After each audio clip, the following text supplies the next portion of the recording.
They were keeping the customs of their ancestors.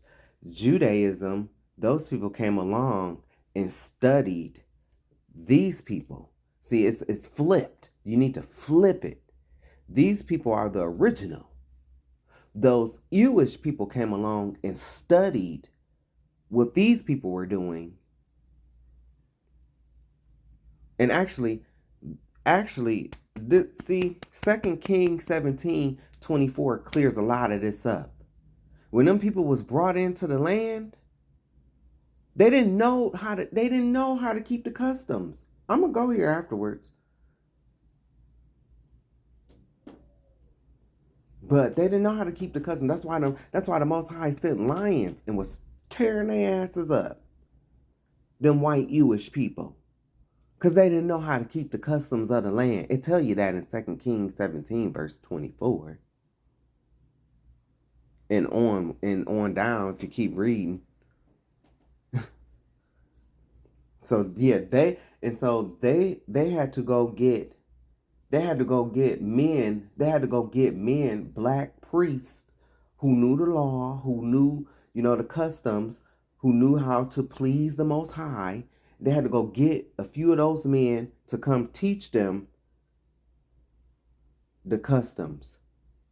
And even then, they still, those white bastards, even then, yeah, they was doing the customs, but they was doing them half-heartedly. But they was praising their gods, though. They were still worshiping their own gods. It tell you that in the scriptures. I'm sorry that you don't know this in the Black Christian church, because your pastor got you too busy standing in the $1,000 plus $1,000 line. He'd rather close the door so he can rob you versus closing the door so he can teach you. Sorry that you're going through that. Ancient connections or descent from the lost tribes. Others, for instance, Dan, in the beginning, 12 tribes consisted of Dan. Dan's lineage is in Africa. Dan's lineage is in Africa. Even though Dan fell off and went into idol worship. That's why Dan is no longer counted, because Dan fell off and went their own way. That's why they're no longer counted. But Dan still knows home. Dan still remembers, the customs that they learned, because they was there. It's not this thing that's standing up. The one that's sitting down, that's the real Jew. The one that's standing up, that's an imposter. That's a convert. That's a bastard. They have no father. Oh, I'm sorry. They do have a father. His name is Satan. As in Revelation 2:9 and 3:9. That's them. And see, the black guy, Wentworth, that's where he went wrong, trying to assimilate into the synagogue. No. No, we know what's going to happen to them. Point to Jewish slaveholders in the Caribbean who may have influenced their enslaved people through conversion or intermarriage, introducing the faith to Black West Indians. Well, so the Black West Indians, though, they are Benjamin. They come from Judah. They come from the 12 tribes of Israel as well. And so what you have here is those white Jewish slaveholders beating and whipping the originality of the laws of Moses out of them, so they can come and put their tradition of elders, their Talmud, their Kabbalah, and mixed in with a little Torah. That's what happened there. Sociologist Howard Bratz, who befriended Rabbi Matthew and documented the community in his 1964 book, The Black Jews of Harlem, recorded one congregant saying, "When I stand before the Torah and hear what God told our fathers and mothers and what we have lost, it's made me a new person. Matthew founded the Israelite Rabbinical Academy in Brooklyn, training and ordaining black rabbis who established synagogues throughout the United States and the Caribbean. By 1964, the Commandment Keepers had 200 members. Rabbi Matthew maintained close contact with Emperor Haile Selassie of Ethiopia and was invited to the Waldorf Astoria in 1954. I talk about Haile Selassie. I talk about Haile Selassie in my videos. You know, he a false prophet. He is. He a false prophet.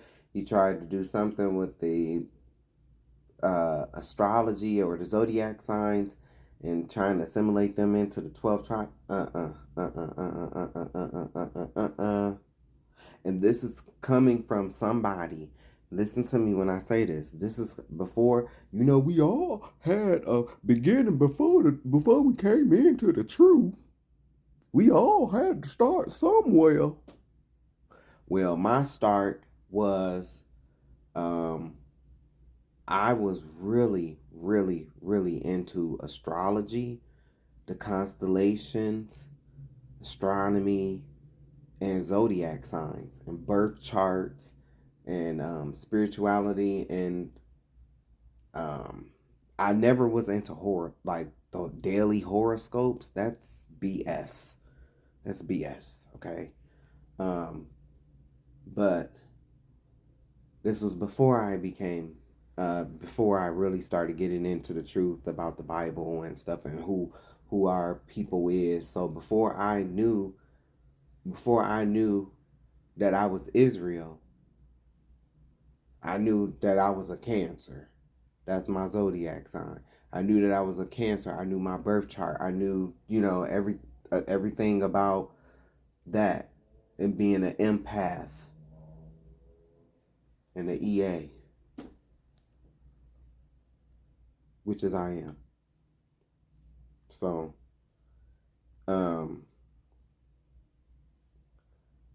then I came into the truth and I learned, you know, so the truth overrides, you know, what I know about, you know, astrology and stuff like that. Yeah, all of that's important. And, you know, like Paul said, all, you know, things is lawful, but all things not expedient for, you know, so it's kind of like that. Yeah, it's good. I know what I know about it. That's because I knew about it before I came into the truth. But the truth supersedes that information that I know. But that information does help me as well. So, because you can't unlearn what you know. You know, so yeah, but I do recognize the 12 tribes have nothing to do with zodiac signs or anything like that. And that's where he went off. Haile Selassie. So, but I talk about that in my videos. To greet him during his American visit. But here's the devastating reality. White Jews rejected them. Of course.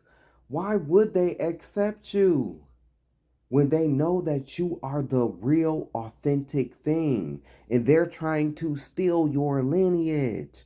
Why would they accept you? The only reason why they couldn't deny the Ethiopian Jews is because the Ethiopian Jews had their lineage. They could trace their lineage, and it actually traces back longer than the white Jews. They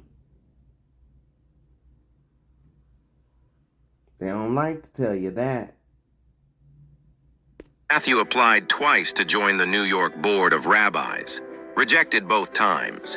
He didn't satisfy their rules of Jewish descent or recognized conversion. The Anti-Defamation League... That's because he's not ish. They're ish. They're ish. Kinda similar. No, he's the real thing. He's a Jew from the tribe of Judah. They know this. They know who they are not. So why would they accept you? That's just like, okay, let's say me and you are neighbors, right? Let's say me and you are neighbors. And I broke into your home. I stole your lovely furniture.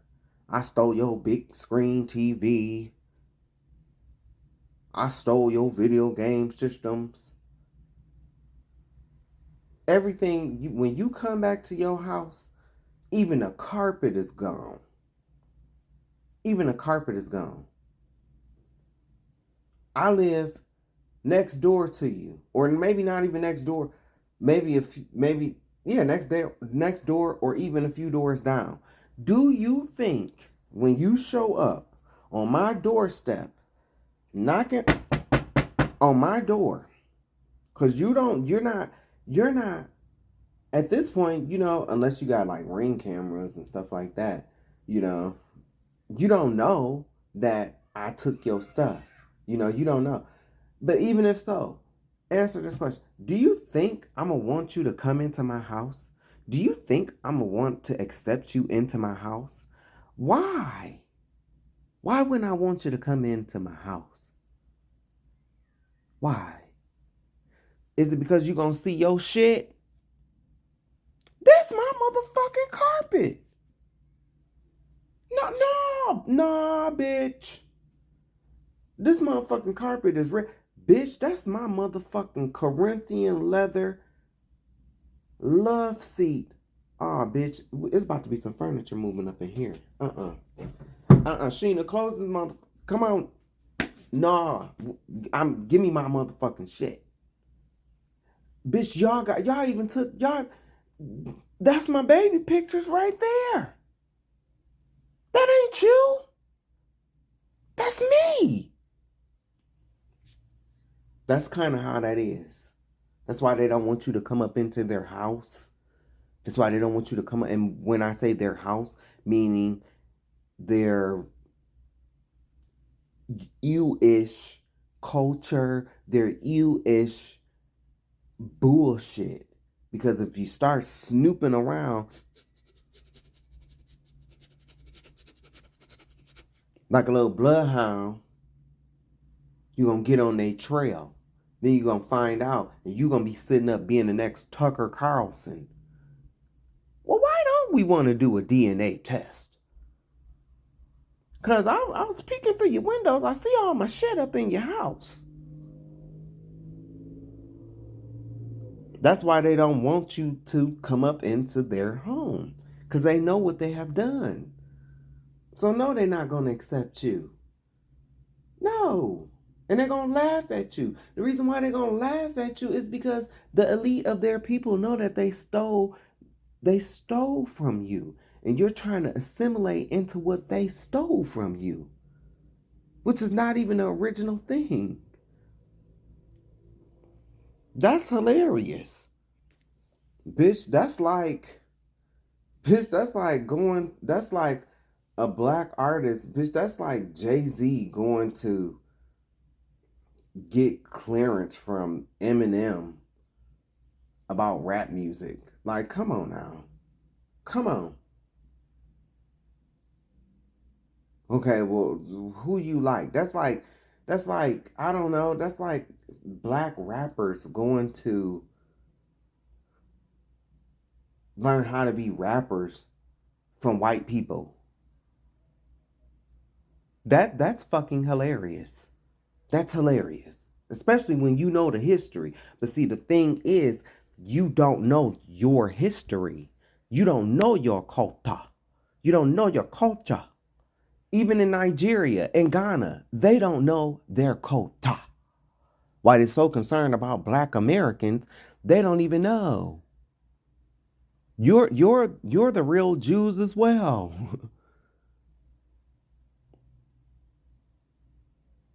Before 70 AD, there was no Ghana. There was no Nigeria. Coincidence? Wonder why. It's because you were in Israel before that and you ran down into Africa from Israel. running from them white folks. You know, the same white Roman police army that slayed and crucified a black Christ. The same shit that's going on today. When has it stopped? Christ was a black man. Christ was black, just like this man that you seeing right here on the screen with this tiny hat on and this white beard. Christ was dark like that. He was black like that. He was crucified by white Roman police officers. Just like George Floyd was crucified by a white Roman police officer. Just like Tamir Rice. Just like Sonia Massey or, yeah. Okay? It hasn't stopped.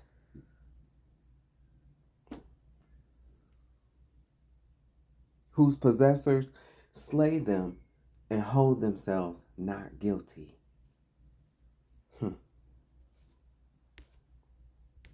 And fuck the Anti-Defamation League. I don't trust nothing that they have to say because they are biased. You are only there to protect an imposter people who have paid you, who is full of them. That league is full of them. It's full of them. So even if you come in with something, baby, even if you come in with 1 + 1 = 2, if it's against them, you're defaming them because you're telling the truth. But meanwhile, they can run around with their little rabbis sucking on baby balls, being the pedophiles that they are. And I said what I said. It's a practice that they do. And then they try to come and say, well, that's the ultra orthodox. That's the ultra. But it ain't just 1 or 2 of them doing it. It was so common that it had to be banned. I think it was banned in New York. It was passing babies herpes, killing babies. I said it. It's on the news. I'm not lying. I've shown videos in the past of it. I'll find it after this. Notes that while some black Hebrew groups were anti-Semitic, Matthew... Now, how can the black Hebrew groups be anti-Semitic against people who are not even Semitic? The Ashy Nasties they're not Semitic. That's what y'all gonna find out in the end. You're gonna find out that you really don't know the scriptures for real. You know the scriptures enough to be able to recite them in church.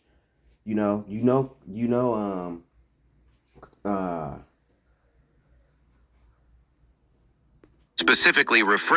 Colossians 2 and 15 and 16. Oh, you know that. You can quote that. But you don't know the history. You don't know the lineage. You don't know the history. And that's where you went wrong. That's where a lot of the black folks went wrong, including men like this. They don't know the history. They don't know who these people are.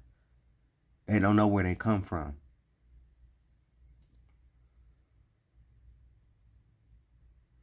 And this was like around what? They said this was 1919. And so, the black Hebrew Israelites that I know, they were, or heard of or researched, they were around in the 60s. So this even predates the 60s. So black people have always known who they are. Black people are the real Jews. The slaves wrote in cursive Hebrew on the pews at the first African Baptist church down in Savannah, Georgia. So how can we be anti-Semitic against people who are not even Semitic? Like I said, I have no problems recognizing the Sephards as Semitic. And I think I've said that now about a few times. The Sephards are Semitic. But they do not come from Israel. They don't come from Jacob. They come from Esau. And they were brought into the land. And that's in the Bible. This is why in the end they're gonna push for the Bible to be banned. And it's even gonna come from their people. Because they're gonna get desperate to keep up the lie that they have started in 1948 with the help of Amessica in Britain under that fake ass Balfour Declaration. And advocated kindness between his followers and white Jews. Yet by the 1930s, as European Jewish... There is no such thing as a white Jew. No such thing. Everything that came up out of that land over there, the so-called Middle East, there was no Middle East before the 1800s. There was no Middle East. Just like there was no term called West Sub-Saharan Africa. These are terms that were later added to further divide and bring about confusion. No such thing as a white Jew. Jews are black. They come from Judah. Immigrants increasingly claimed white status in America, many refused to accept black Jews. White Jews in Harlem argued that being Jewish already came with enough social and economic challenges without the added burden of association with black people in a white supremacist society. Wow. But y'all are the white supremacists.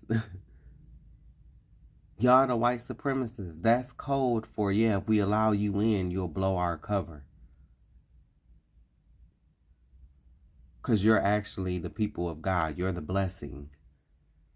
And we're trying to steal from you.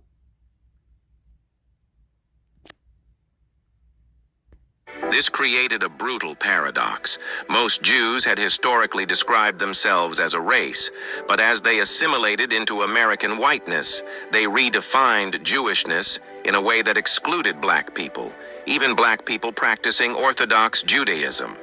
The existence of black Jews challenged fundamental assumptions about race and religion. If Jews were a race, how could black people be Jews? If Judaism was a religion, why couldn't black people practice it? White Jews and black Jews both defined the community differently, never finding consensus. Matthew recognized the contradiction. According to historical records, he understood many Jewish traditions were European in origin and tried incorporating He understood what? He understood what? Recognized the contradiction. According to historical records, he understood many Jewish traditions were European in origin and... Oh, okay. They were European in origin. Meaning they didn't come from the Bible. They didn't come from the Bible. That's what that means. Kind of what I've been saying. Yeah, I know. Tried incorporating African, Caribbean, and American traditions into his community, mostly unsuccessful. The European customs remained dominant. The black Jews of Harlem remained small, poor, and marginal. When Rabbi Matthew died in 1973, internal conflicts erupted. In 2007, the historic synagogue building at 1 West 123rd Street was sold. The congregation dissolved. Today, blocks that once held black synagogues with Hebrew names are empty lots or converted buildings. According to contemporary documentation, the visual reminder of black Judaism in Harlem has nearly vanished, but the theological question remains unanswered. What makes someone Jewish? Is it ancestry, practice, recognition by established institutions? The black Jews of Harlem proved you could practice every Orthodox tradition, study Torah, keep kosher, observe Shabbat, and still be rejected by the very community whose traditions you faithfully followed. If this history challenges what you thought you knew, share it. Well, one moment. This is from a video that I've already done. Let's see. Yo, they never want to answer this. Did this happen to you? Were you sexually molested as a child? What is this practice? A banned practice that priests, their quote-unquote rabbis, have given babies herpes in the past from doing this ritual. Here go the sources right here. Is the Center for Disease Control and Prevention lying? NYC.gov, CNN. Are they? How are these God's chosen people when all throughout the Torah God gave strict instructions to the Israelites on not to consume blood? Where in the Torah is this practice? Nowhere. This was one of the many hedges that these people put around the laws of the Most High. Then stop worrying about gay people when your people are pedos whose diseases have deleted babies. Nick Fuentes' peoples, that's his crew. The gay Mexican, the gay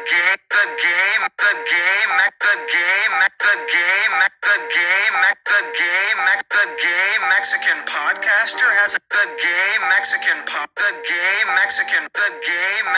podcaster hasn't slept with a woman. The gay Mexican podcaster hasn't slept with a woman. And now he wants to be a Democrat. Oh, Lord. White supremacist with a Spanish name?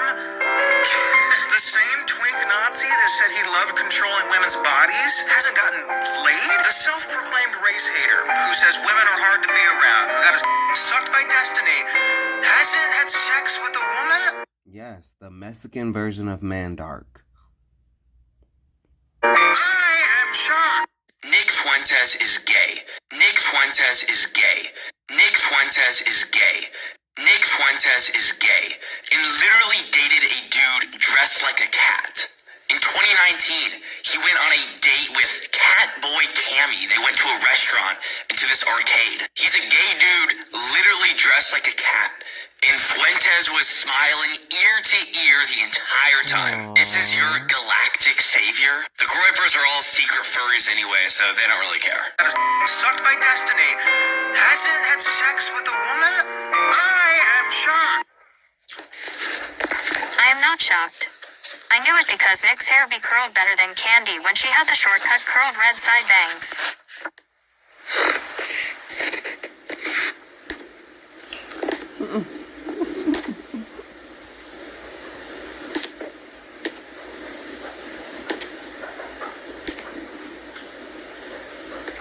Same hairstyle. That's the same hairstyle. That's the same hairstyle. Even though Candy wore it better, she better be careful because she might end up on Bitch Stole My Look. Ha ha ha ha. I don't like Nick, but I don't really go in on him too often because everything he says about those fake-ass imposter converted bastards is what I have been saying for years. Amessica will burst its coronary when the citizens finally see the two truths, for what it is. Amessica has committed treason by sending taxpayers' money to a false created state of people who Amessica knew they have never been the chosen people of God.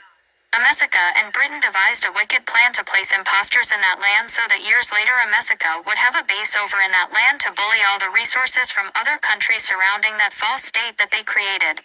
You have to understand this was a plan. They had to get the original Egyptians out of Egypt, placing them in Sudan, and they brought in the Arabs. Why? Because you cannot tell the original Egyptians apart from the original Israelites. Paul was mistaken for an Egyptian, Saul is a black name. This was all before the term Middle East, which didn't come along until the late 19th, early 20th century. Middle East of what? Because Israel sits on the north tectonic plate of Africa. Everything that came out of that land originally had dark skin and by olive. I mean black olive. So they got rid of the original Nubian Egyptians and put false people in Israel, which would keep up conflict with the Palestinians. Also Amessica the bully could come in and restore order, while stealing the resources. This is the classic order out of chaos scenario, like they did with COVID. They create the chaos only to come in and restore order. But what Amessica didn't expect or plan for was the day that the false people would turn on Amessica. Coming soon. The second thing that will piss off the citizens is when they finally, as a whole, realize that the Amessican government along with the Saudis were behind 9/11. Get past your sensitivity and wake up, because if you think it's over, you are so naive. They are all friends playing both sides, all to make money and become like the 1%. Another 9/11 will happen. If you really think that Iran is going to let Amessica get away with attacking them, you really have lost your damn minds. Iran has a prophecy about them being the ones to take Amessica down. They will strike, just a matter of when. Maybe it will be like a thief in the night. Who knows? Yo, so I know there's probably a lag in this video. I do apologize. It's about the message, though. Listen to the words that's being said. And you can go to the original video if you like. This is the original video. Savage point of view. Coloreds only. Welcome to the gathering of Tiny Ben, Token Candace, Nick F, and Megan Kelly. Oh, yeah, because I gathered these motherfuckers on yeah, I read them down. So this is from this. Let me share what I have further put. Hold on. It's from this video. I just did it yesterday. So God meant to say Taurus, but you know, it's a toxic bitch. Taurus, they're interchangeable. They're really the same thing. They are. But that's what he really meant. Send in the Taurus toxic bitch. Yeah. The bigger the forehead, the bigger the toxicity. So, before she speak, I'm going to answer your questions. We never got reparations, and we are not going to get reparations because we are the real Jews. We are the children of Israel. And we as black people, we are under the curses of Deuteronomy 28, 15 through 68. And until we have two very important tasks that we must complete. We have to come together. We have to unite. We have to get along. We have to love each other. We have to like each other. You want to know what's really sad about that? It's really not as hard as we make it seem. No, and hear me out. It's not as hard as we make it seem. But me and Constance can both agree that it's not as hard as it seems. It's hard because we have a whole system that is in place, that is trying, and not only trying, doing the job of keeping us separated, keeping us divided, keeping us on the lower end of the spectrum, pushing these drugs into the country, and yada, yada, yada. All the stuff that I have told you and all the stuff that Constance have told you. We've both talked about COINTELPRO, and other people have talked about it as well. So it's not that is not the hard part. That's not the hard part. But we're going to have to do that first before we complete this other task. Because hear me good when I say this. You think it's the Pookies and the Ray Rays and the Keishas and all the hood boogers and our people. That's the difficult ones. You think that, but it's not that. It's you people in the church.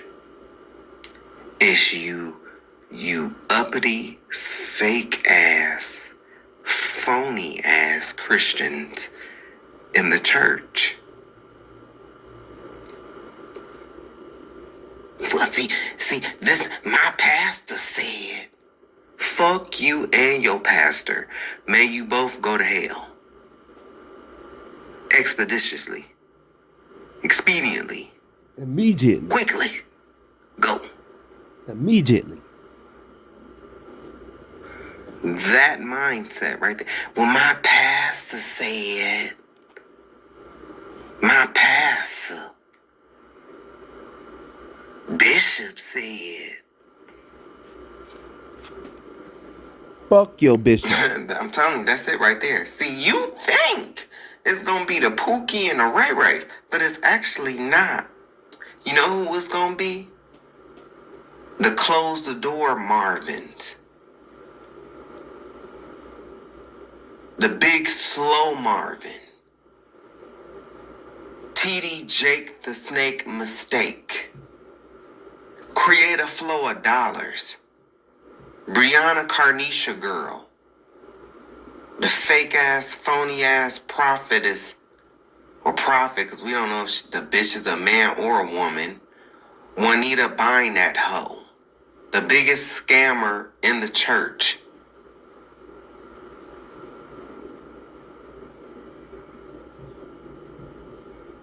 These people that sit there, fat, tubby asses in these pews, have been brainwashed by these pulpit pimps.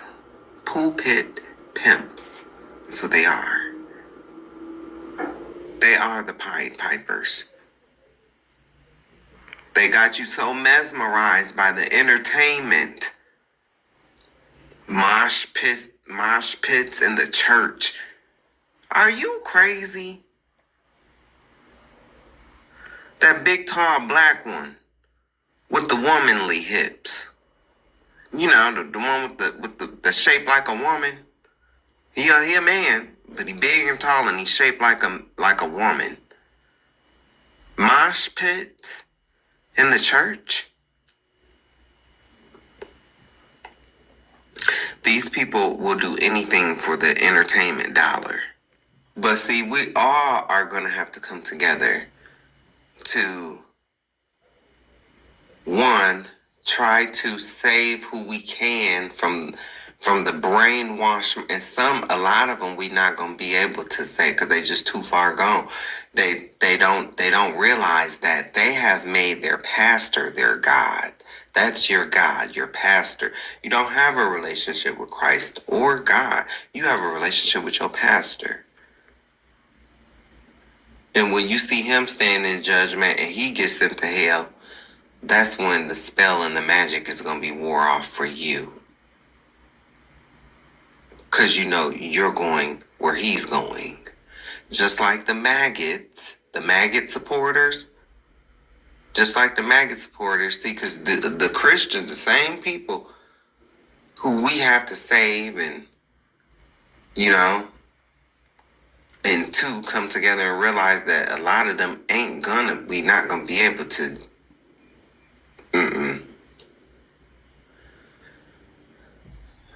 They will look at these maggot supporters and like, oh yeah, you know, y'all going to hell. No, you too. Because how these maggot supporters, how they follow dump, you are the same way with your pastor. Pastor said, bishop said, oh, that's apostle right there. That's apostle. Your apostle don't even know that Noah was preaching for 120 years. Don't even know it. I told you I talked to a bishop, didn't even know that Christ had brothers and sisters. This is where we're at. But because you think these people are so holy, you think they're something. God knows that they are nothing. Create a flow of dollars, nothing. TD Jake the Snake Mistake, nothing. Benny Hennessy, nothing. That scarecrow looking ass hoe, Paula Not So Pure White, who was getting fucked by an ex-crackhead. And who Benny. probably is still a crackhead, And she Benny. probably was doing crack with her ex-crackhead ass husband. And she was getting fucked by Benny Hennessy too. That was in the tabloids that she was having an affair with Benny Hennessy. That's what I call him, Benny Hennessy. I give all these characters names. Joyce Joker Face, Michael Myers, because she employed a adulterer ass murderer who murdered his own family to go cheat. These are the people that y'all put up on these pedestals, by the way.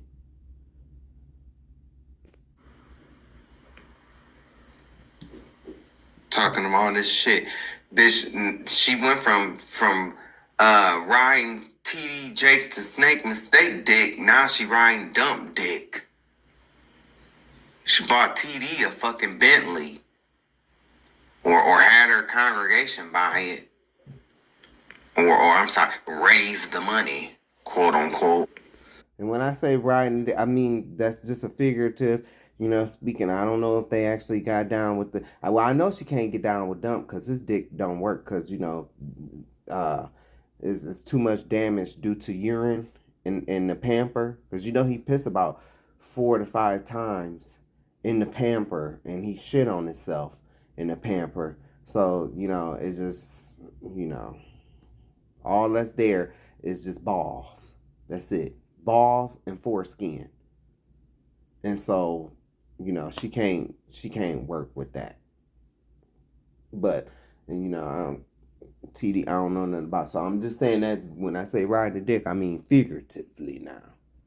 Figuratively, because for Dump, he ain't got one. All he got is just balls. That's it. Stinking old white balls. Old white pissy balls. In a pamper. Probably got diaper rash on it with shit.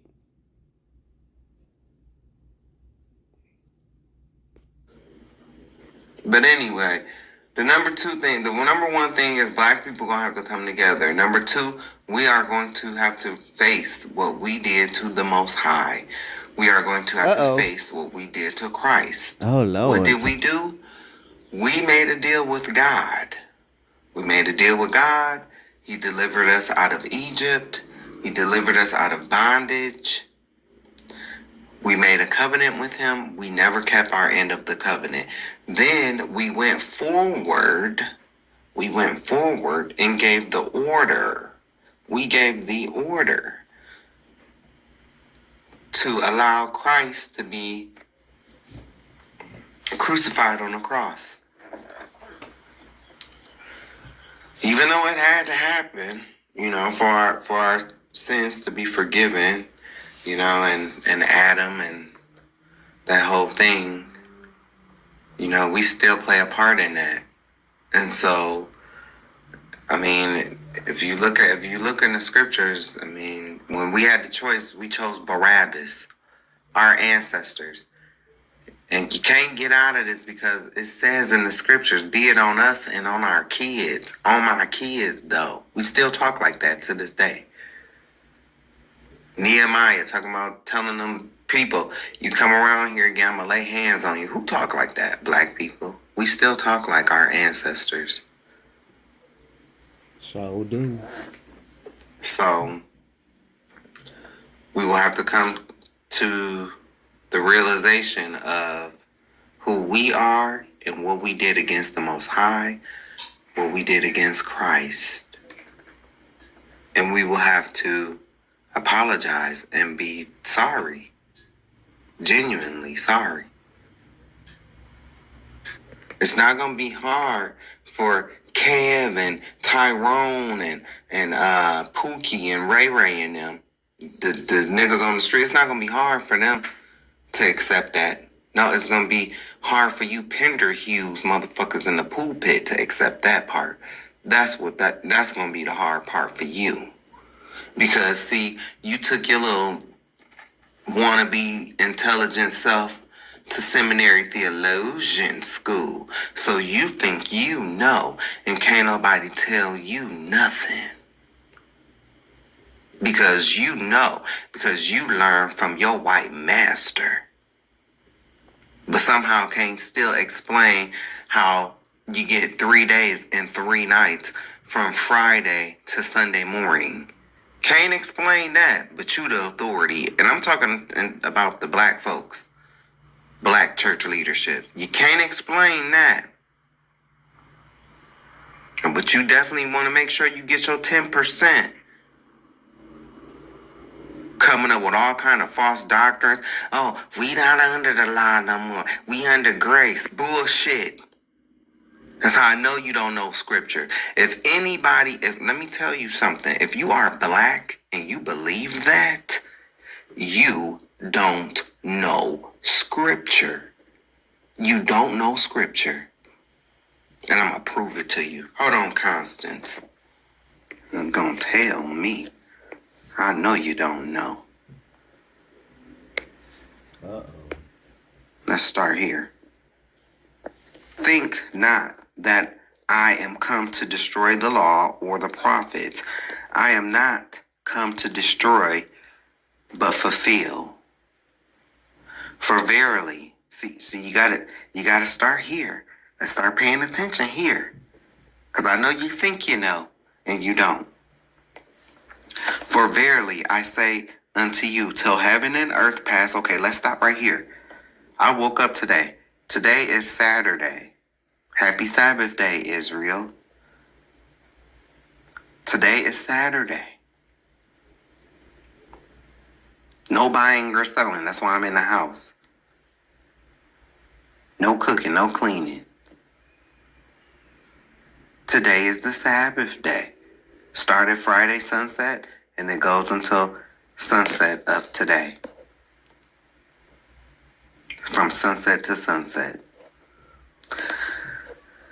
I woke up today, and heaven is above me. And if I go outside, because I'm looking right now, and I can see outside, and I see the grass, and, I can go stand in that grass, which would mean earth is beneath my feet. So right here it says, for verily I say unto you, till. So that means until heaven and earth pass. So has heaven and earth passed? No, it hasn't. One jot or one tittle shall in no wise. Because I know some of y'all are functionally illiterate. So that means that not anything. Not a letter, not a punctuation comma mark or apostrophe or a period. Okay? Nothing shall in no wise pass from the law. This is where you don't like to pay attention. Right here. Till all. You see that little word right there? All, A-L-L? You like to skip over that in the church. Let me ask you something. Because I'm here right now, and if you listening to this video, has Christ came back yet? Has Christ come back to establish his 1,000-year kingdom on the earth? Has Christ came back yet? No. No. He's going to come back, though. In my Consuelo voice. No. He's coming back. Just hasn't happened yet. That hasn't happened yet. Right. So all has not been fulfilled yet. Yes, when he came here, he did what he needed to do. He lived a perfect life. He died on a cross. He redeemed. That's why they couldn't touch him before he ascended back to the Father. He was clean. He redeemed us. To be presented before the Father. He redeemed us. But he has to come back. Right. He has to come back. He has to crack the sky. The stuff that all y'all talk about in the church? He got to do that. Right. That hasn't happened yet. Because if it did, you wouldn't still be talking about it in the church on Sunday, on the wrong day at that. Ooh. Gut punch. So he ain't did that yet. So that means that all hasn't been fulfilled. That's what that means. So to all of you that sit up here and be like, we're not under the law anymore, we're under grace, you don't know what you are talking about, and you need to shut up. Shut up, sit down, and listen. Clean your ears out before you listen, because you've done enough talking. So the main point is that you need to shut up. Shut up.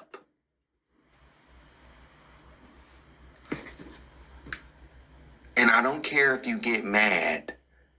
I don't care if you get mad and you tuck your arms and you pout your lips and you suck your teeth and you shake your head and you roll your neck.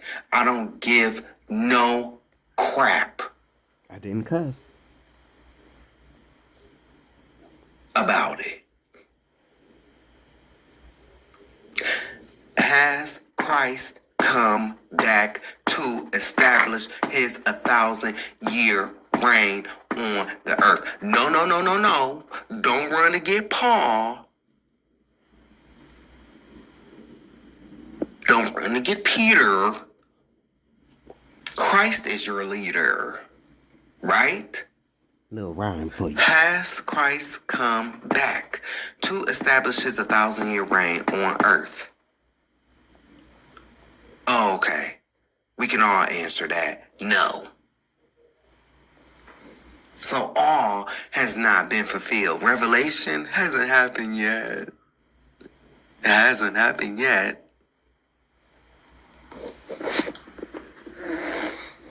See, the problem is you spend too much time focusing on the entertainment.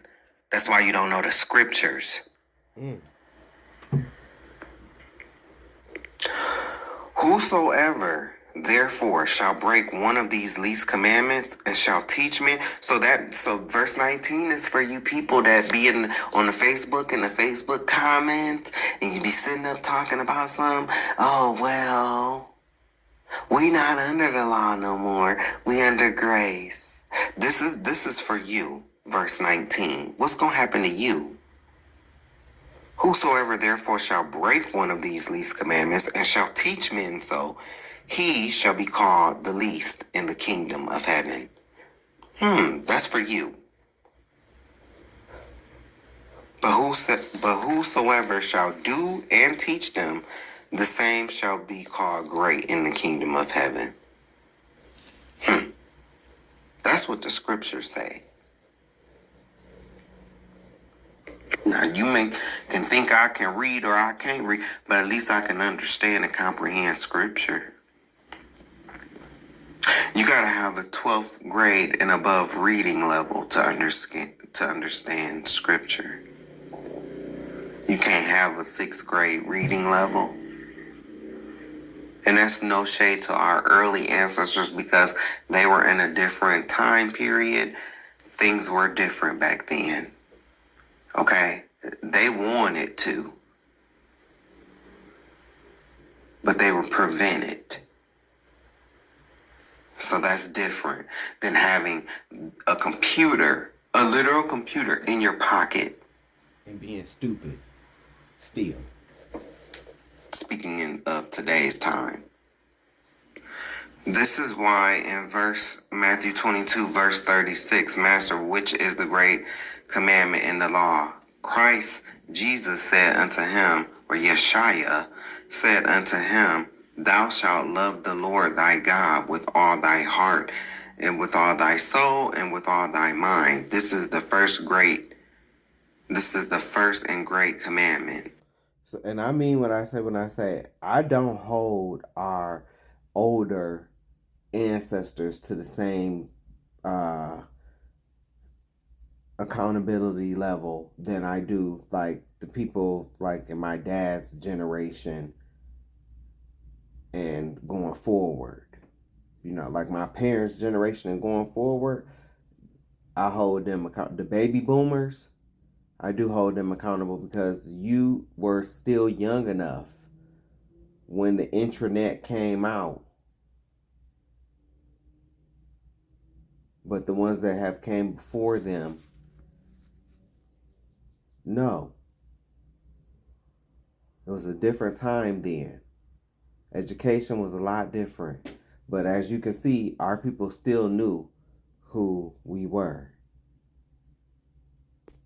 The second is like unto it, thou shalt love thy neighbor as thyself. Verse 40. There's another scripture that you skip over. Verse 40. On these two commandments hang all the law and the prophets. So the law is not done away with. That's why when you go into Acts, I like to go here. Acts 18 and 18. And Paul, after this, tarried there yet a good while, then took his leave of the brethren and sailed thence into Syria, and with him Priscilla and Aquila, having shorn his head in Cenchrea, for he had a vow. What vow was that? What vow was that? This is after Christ, by the way. Christ then came, gone, and went back to the Father. So this is after Christ. What vow was that? Bishop? Apostle? What vow was that? Oh, you mean the vow of a Nazarite from the law that you said is done away with? You mean that, which can be found in Numbers 6? You mean how the Miami dudes grow their dreads out today? How they be having one big dread and then they had them little scragglers? Oh, you mean that's what number 6 is? When they just let their hair grow out and they lock up naturally because that's what their hair naturally does?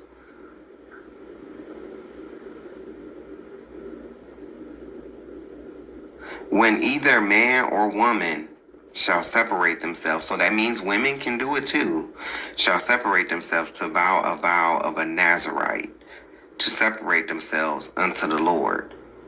He shall separate himself from wine and strong drink. So that cut like 75% of you Miami dudes out right there. That's no shade. But still pay attention to how you let your hair grow. And, you don't know this, so, you don't know. Most of them don't know about the vow of a Nazarite.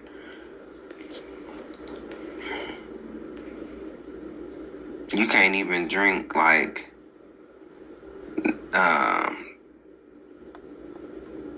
vinegar of strong drink, neither shall he drink any liquor of grapes, like, not even wine. Nor eat, like, you can't even eat grapes. You can't even eat raisins.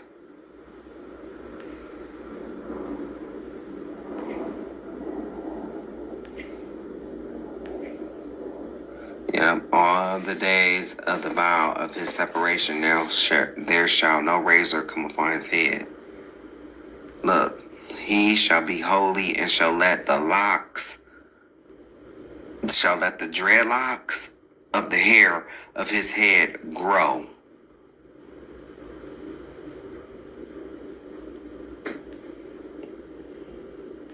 This is just some of the rules.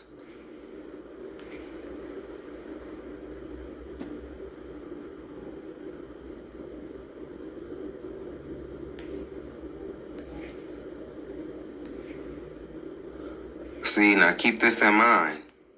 Keep this in mind. Verse 10, and on the 8th day, he shall bring 2 turtles or 2 young pigeons to the priest to the door of the tabernacle of the congregation. This is the law of a Nazarite.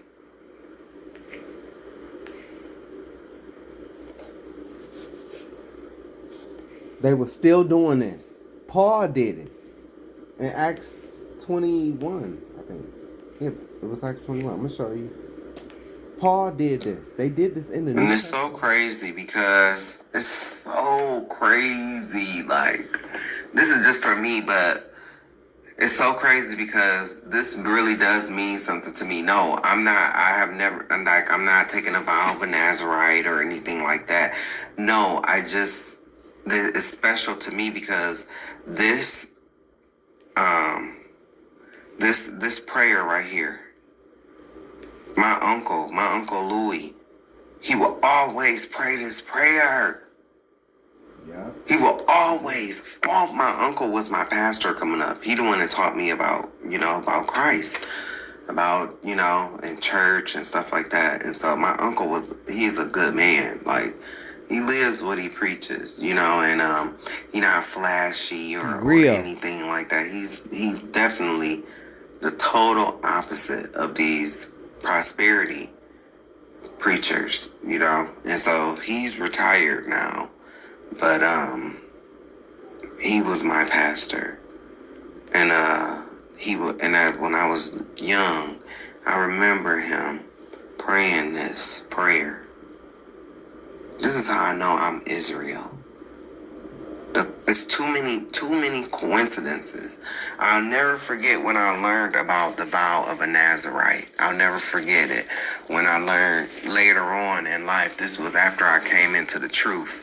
And I was reading number 6, and then I came to the end. I was like, dang.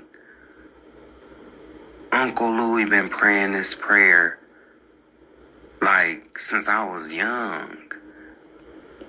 And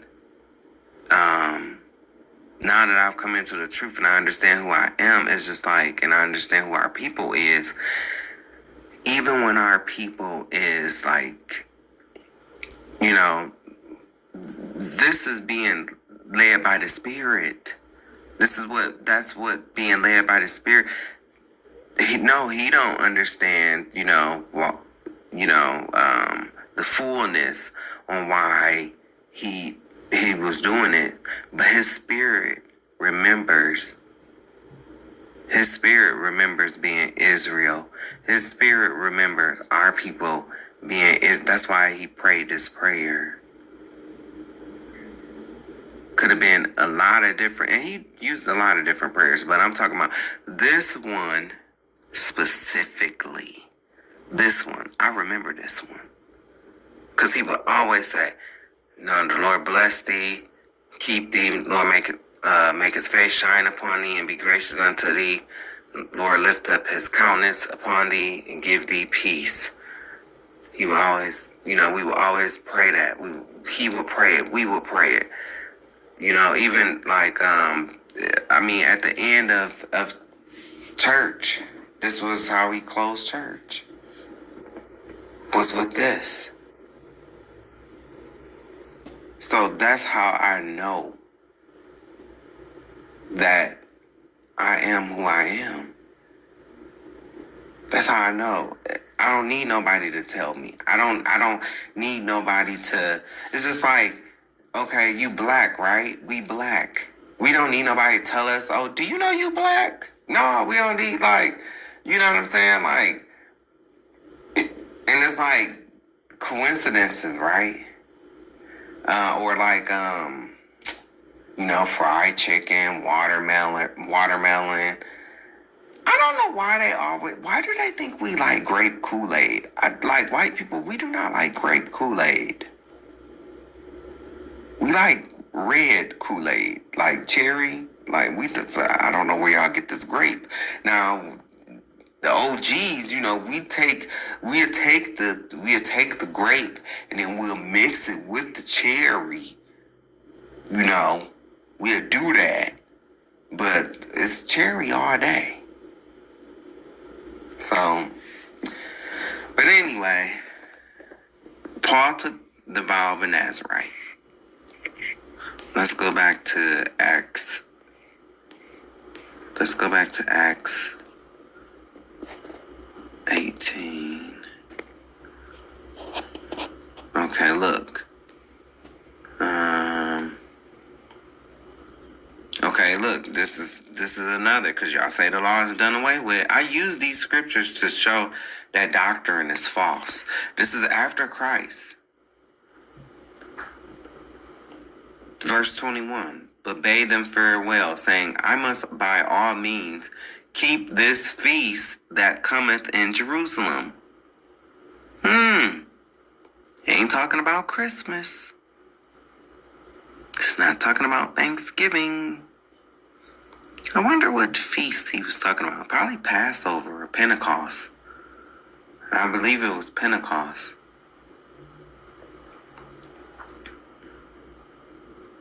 So, but right here, verse 21. But bade them fair. But this is Paul. This is Paul.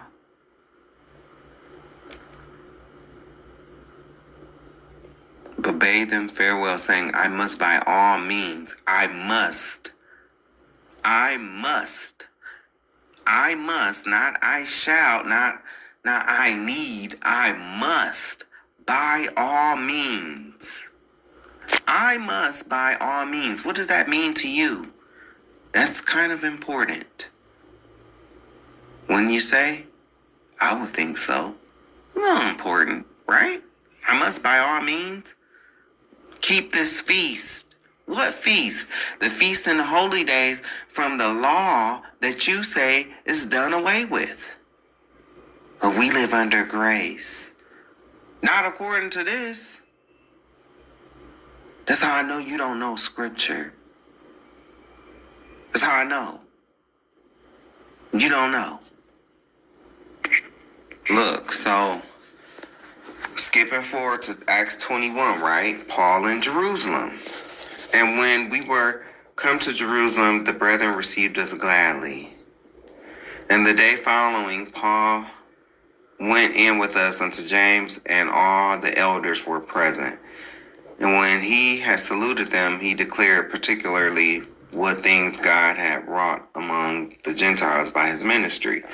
When they heard it, they glorified the Lord and said unto him, Thou seest, brother, how many thousands of Jews there are which believe, and they are all zealous of the law. They are all informed of thee.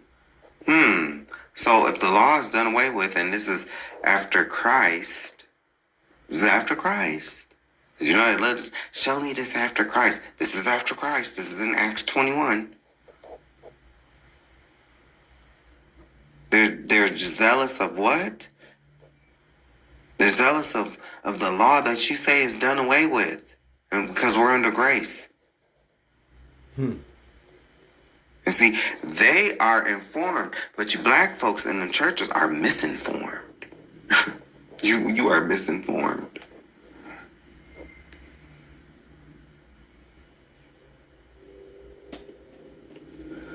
But, okay, so it says, and they are informed of thee that thou teachest all the Jews which are among the Gentiles to forsake Moses, saying that they ought not to circumcise their children, neither walk after the customs, the law.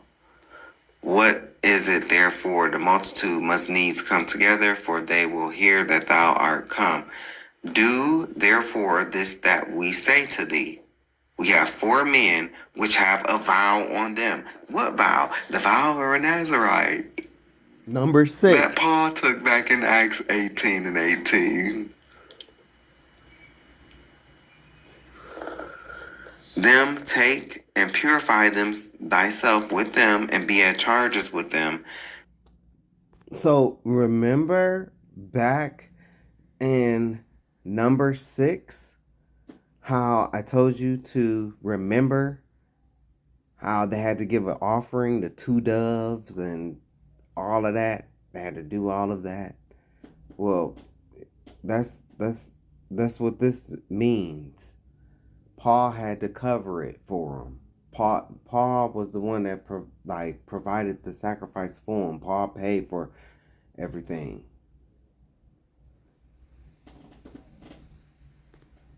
That they may shave their heads, and all may know that those things whereof they were informed concerning thee are nothing, but that thou thyself also walkest orderly, and keepest the law. Now, these people in the church, they love to run to Paul. They love to run to Paul. That's their boy. They run to Paul. You would think they would run to Peter because Christ established, his church through Peter. But no, they, especially black Christian, they let him run to Paul. They will quote Paul and quote Paul and quote Paul. But here Paul is in the scriptures keeping the law. And the other disciples came up with this plan, which is they have other people. They have four other dudes with the vow of a Nazarite from the Old Testament. The law that y'all say is done away with because we under grace. But here they is keeping the law.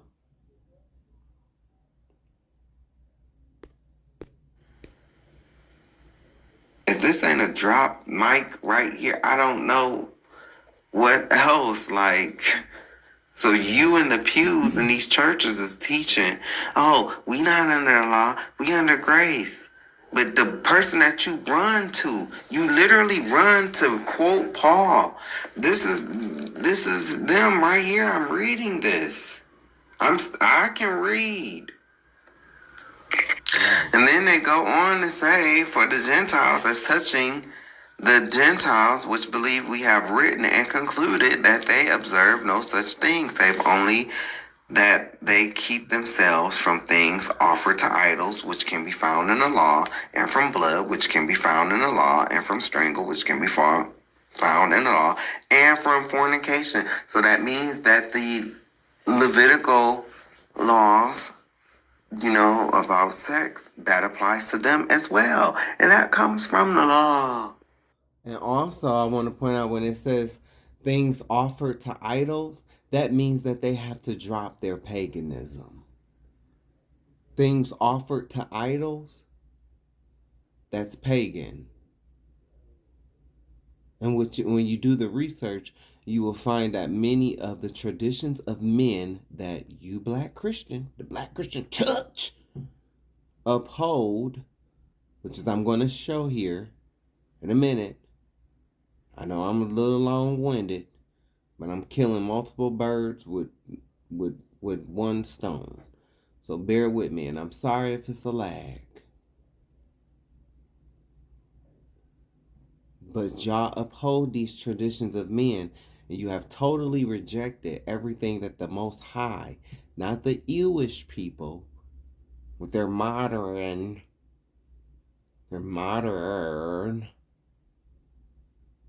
version of things. They don't have the authority to add or remove from the Word of God. And neither do the Catholics, but both of them have. And they've tricked you Black Christians. And when somebody come along to tell you the truth, you think they're your enemy. And I'm not your enemy. And remember, please remember, I ain't asked you for a dime, but I do thank you for your time. I ain't asked you for no money. Ain't no donation. Well, y'all, we gotta go. $600 because I need to get this thing. Ain't none of that over here. I ain't ask you for a nan dime. Ain't no Cash App on my page. Nothing like that. I ain't ask you for a dime. Ain't no close the door. Ain't no ATMs. No Venmo. No PayPal. Ain't none of that. Okay? Ain't none of that. I have over 305 videos. Ain't none of them I'm asking for money. Not a shekel, not a peso, not a yuan, not a nothing, okay? I ain't asked nobody for nothing. Ain't no $1,000 plus $1,000 line. None of that going on over here. Ain't no offering plate being passed around. Can we at least praise God for that?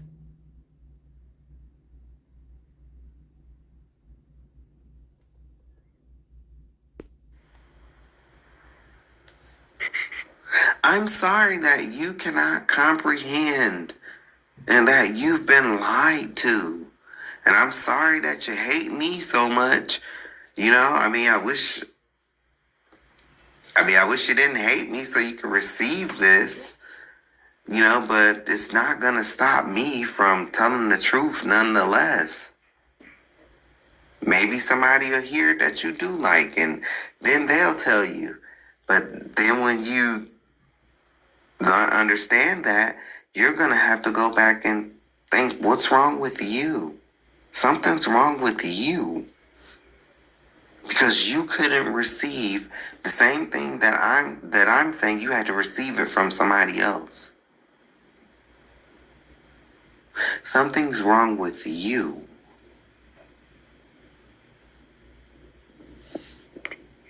This is why, to my FBAs, to my Pan-Africans, we are going to have, the Israelites already know this. We're going to have a hard time with these black Christians because they've been taught wrong. They've been brainwashed. Don't get me wrong. I love, the praise is right. I love the Clark sisters. I say it all the time. I don't listen to no Hebrew rap. What? I will never give up my gospel music. Never. Will never give up the Mississippi Mass Choir. Are you crazy? No. Emmanuel.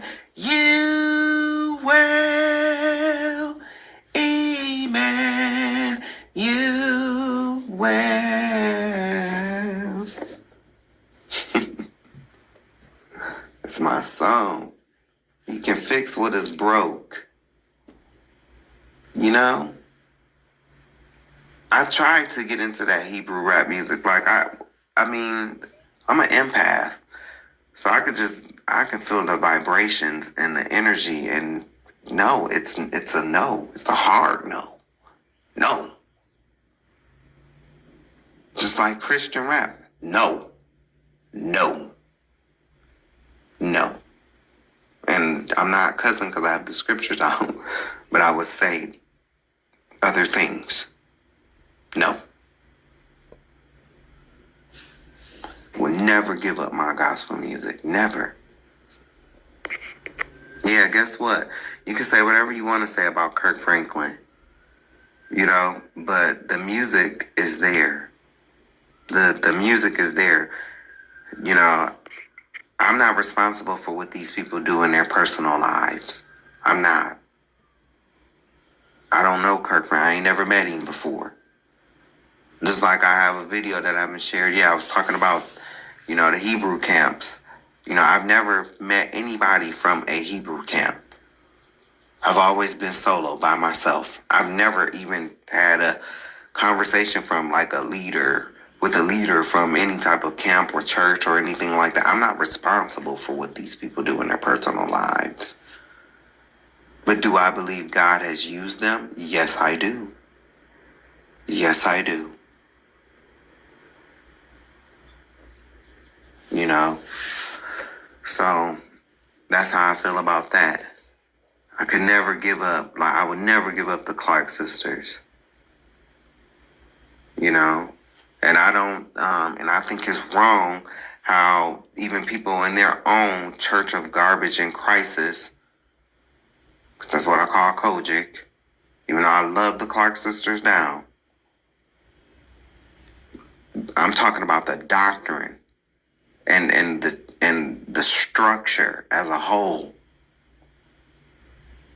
The praise is there. That's about that, and I believe that's the only thing that's been saving it. For real, for real. The praise. And I think they know that too. And that's why I think the Clark sisters receive so much hate and so much jealousy. For real. Especially from the men within the Church of Garbage and Crisis. And they try to get on them for, you know, allowing Beyonce to sample their songs. But you know what? I can tell you this. What if there was a Beyonce listener, you know, who didn't know about Christ or didn't know, and they listened to Beyonce's church girl song, and they heard about the Clark sisters? Then they went and they listened to Karen or Dr. Dorinda or Twinkie. Especially Twinkie, man. It's been many a times, man. It's been many a times. I love the Clark sisters. I love and I love Maddie Moss Clark. May she rest in peace. You know, it's like I can't stand how y'all sit up and y'all, oh, we supposed to go out into the neighborhoods, into the highways, into the byways, and then when they do it, when they try to appeal to bring in the people because they're doing it and they're having success, a lot of you men folk, a lot of you men, because that's who it was coming from, y'all would try to come down on them. And that's wrong. That's wrong. Because you couldn't reach them in the way that you wanted to. And it's a lot of that. It's a lot of that. I guarantee you somebody will hear that song, hear about the Clark sisters, and listen to their music. That's good old gospel music. And before you know it, now they going back in the day listening to Maddie Moss Clark, I can do all things through Christ. And I don't, baby, you have to be, if you sit there and listen to them sing that song back in the day and you don't feel anything, baby, you might as well hang it up. You don't feel nothing when you don't feel a bit of repentance or anything when you listen to that, you might as well hang it up. It's over for you. That's gospel music. So y'all wrong for how y'all try to come down on them. I love the Clark sisters. I love the Clark sisters. So, you know, it is what it is. And Kiki, you know. Because the doctrine is not there. The church ethics are not there. It's a lot of bad stuff that's going on in this church, you know, in these churches. So, no, I'm not, I don't listen to Hebrew rap. I'm good. I's good. Let me introduce you to Duranis Pace, Lucretia Campbell, Tamala Mann, gospel legends, and Bobby Jones gospel, you know. And I love Leandria Johnson. I do. I love her. I love her. You know, nah. In this walk, ain't nobody perfect. It's only one that's perfect, and that's the Father. Yeah, we are supposed to live our lives as an example. Yes, we are. But baby, you need to read. You need to get out. You need to get outside and get these other books that was taken away from you. I read Adam and Eve. And I read about that devil. Baby, I was ready to beat him. I was ready to fight. I don't care if he bigger or more powerful than me. I was so mad after reading that Adam and Eve story. I was so upset about why Satan is the way he is. And it's eye-opening. It really is. I know we supposed to live our lives as an example, but if you knew what you was going up against, but God. And I'm not making excuses for her. But that cross is heavy. And in the end, a lot of y'all gonna find out Y'all never even, you might have made attempts to pick up your cross, but after a while, you stopped.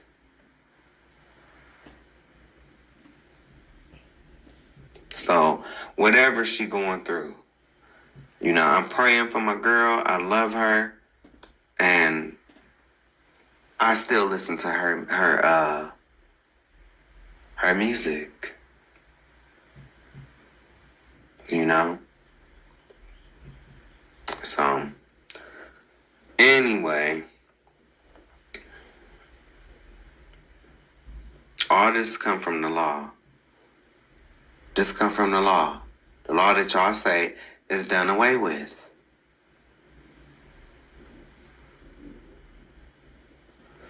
Okay, so I did ask. Oh yeah, let me show you something. Oh, I'm still in the Bible. So let me see.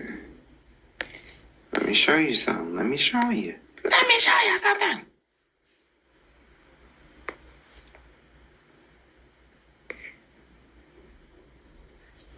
You need to go here.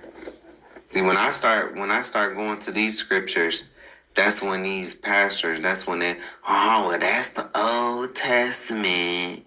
That's the old, but they'll sit up and quote the Old Testament to you all day.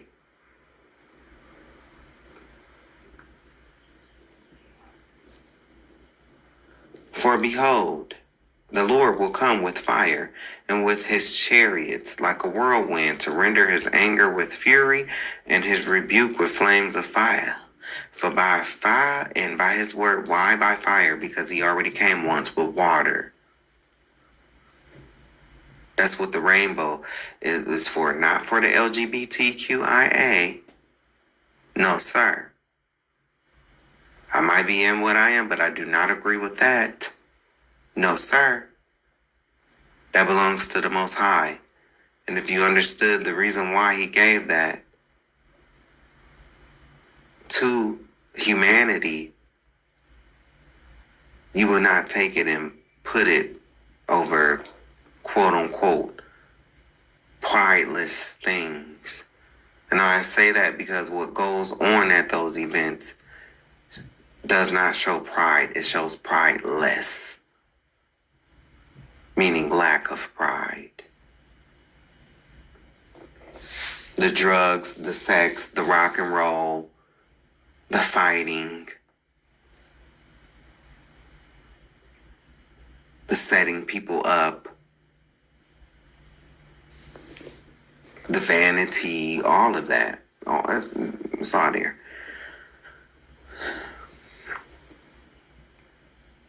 For by fire and by his sword will the Lord plead with all flesh, and the slain of the Lord shall be many. See, they don't like to hear that. They that sanctify themselves and purify themselves in the garden behind one tree, in the midst, eating what? What's that? Swine's flesh, pork, and the abomination and the mouse shall be consumed together, saith the Lord. You know, because they love to say, oh, you can't tell me I can't eat pork. Okay, well, go ahead and eat it. But just know, when you get slain, it was right here in Scripture. This is a future prophecy that has not happened yet.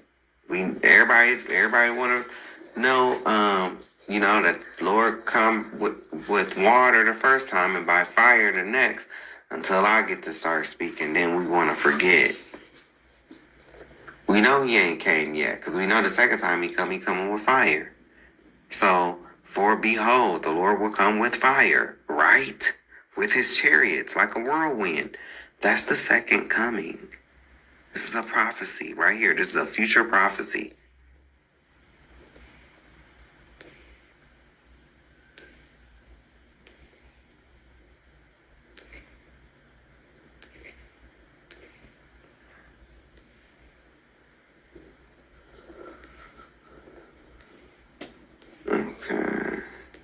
Look, for as the new heavens and the new earth, which I will make, shall remain before me, saith the Lord. So that's a future prophecy, right? And then when you go to Matthew 5:17 through 19, I just read it to you. We're still on this current earth, right? And the current heaven is above us, right? Okay, well here, this is talking about a new one that's going to come. Has the new one came yet? No. Right. For as the new heavens and the new earth, which I will make.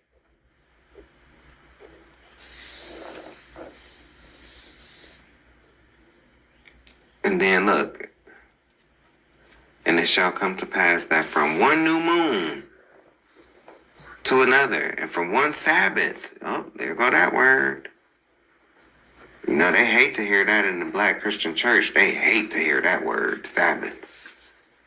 Because everything is about Sunday, even a false doctrine of Christ rising on Sunday, which is a lie. Christ was in the tomb 3 days and 3 nights, but Christ did not rise on Sunday. And they shall go forth and look upon the carcasses of men that have transgressed me. These are men like Patrick Hampton, Patrick Wooden, Jamal Bryant, TD Jake the Snake Mistake, Creator Flow of Dollars, Big Slow Marvin Winans. Close the door so we can rob them. Marvin Sapp.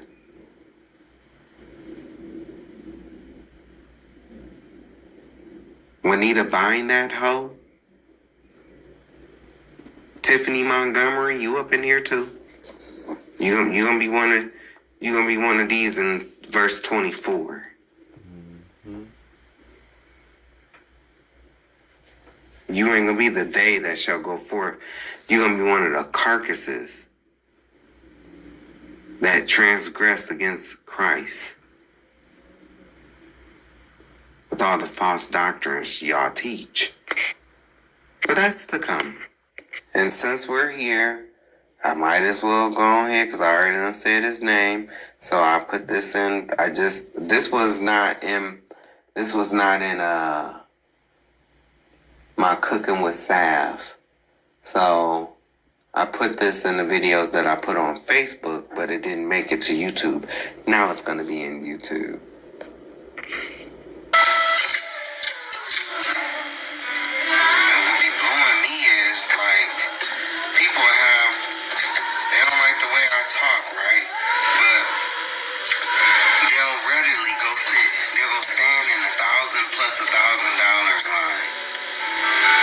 Y'all, I know it's probably a lag, but this video is one of the latest videos I just did. Hold on. Let me see. Okay, so you see it right here, Cooking with Sav. That's the video right there.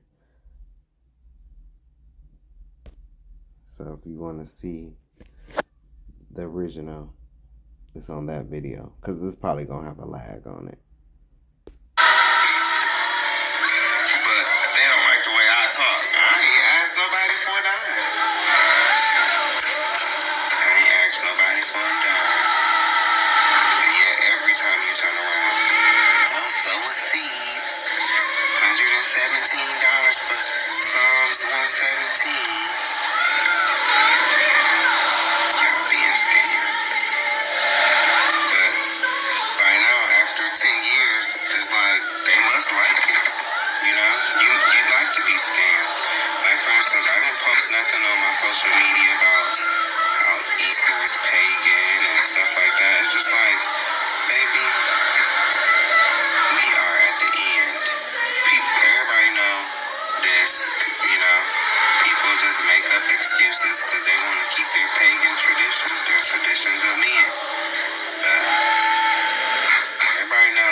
Let me go to it.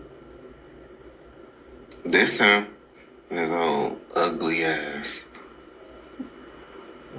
He really thought he ate with this post. It's like, Patrick Hampton, you did not eat with this. You are stupid and you're going to burn in hell.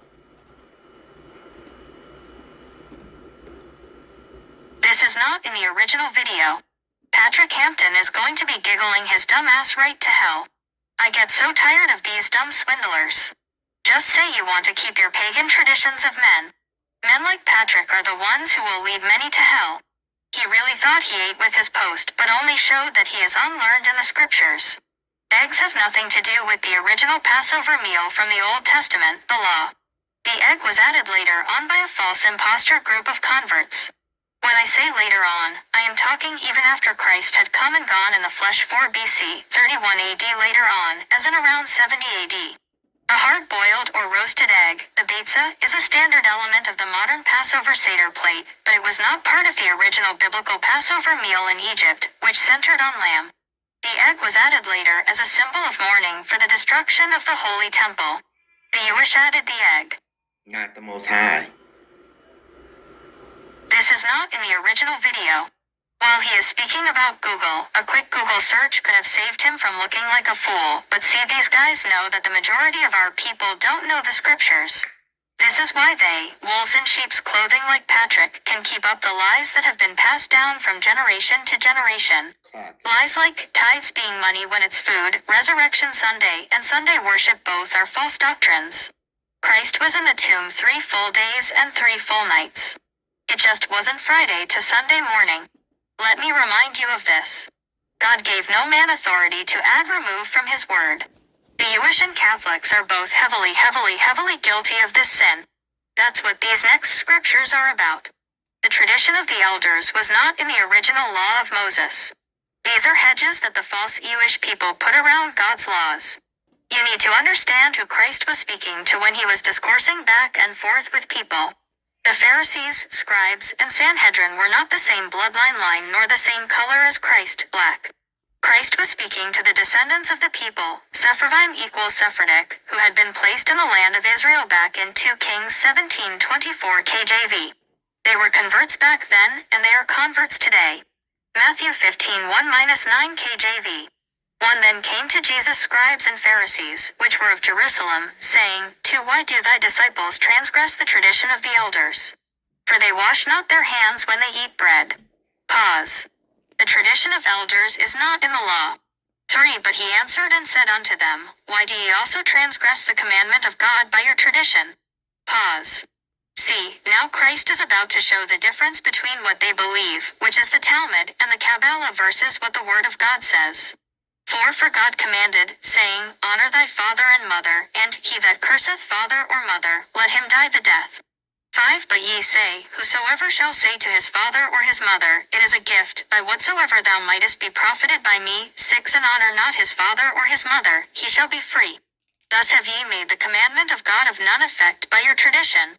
7 Ye hypocrites, well did Esaias prophesy of you, saying, Eat this people draweth nigh unto me with their mouth, and honoureth me with their lips, but their heart is far from me. 9 But in vain they do worship me, teaching for doctrines the commandments of men. So, okay, you see, he just pretty much gave the difference between what the law, what the word of God says, and what they would later come along and add to the word of God, making the word of God null and void. That's what Christ is saying right here.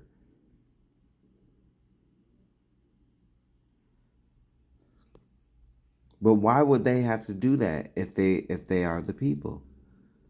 Because they're not. 2 Kings 17:24-25, 31-33 KJV. 24 And the king of Assyria brought men from Babylon, and from Cuthah, and from Ava, and from Hamath, and from Sepharvaim, and placed them in the cities of Samaria instead of the children of Israel. Right there. Did you hear that? And the king of Assyria brought men from Babylon, and from Cuthah, and from Ava, and from Hamath, and from Sepharvaim. Sepharvaim. Who is that? Who is that? Could it be the people that I was talking about just a few moments ago? I think it is.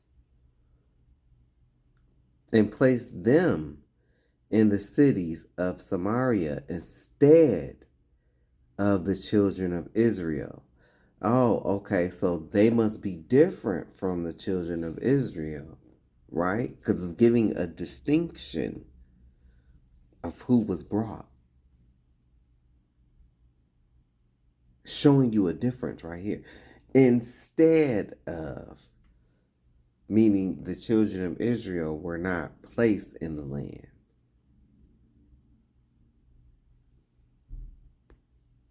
And they possessed Samaria, and dwelt in the cities thereof.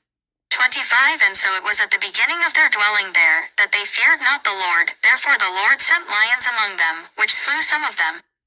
I told you, when they got it, when this happened, they didn't know the laws and the customs, because you see it says instead of the children of Israel. These people did not know the law, statutes, and commandments. They didn't know the law of Moses. They had to go get priests to come and teach them the ways on how to even till the land, on what to do as far as harvesting. And that's how they learned all of this stuff, because they learned it from the original black people. And then they finally exiled the remaining ones out in 70 AD.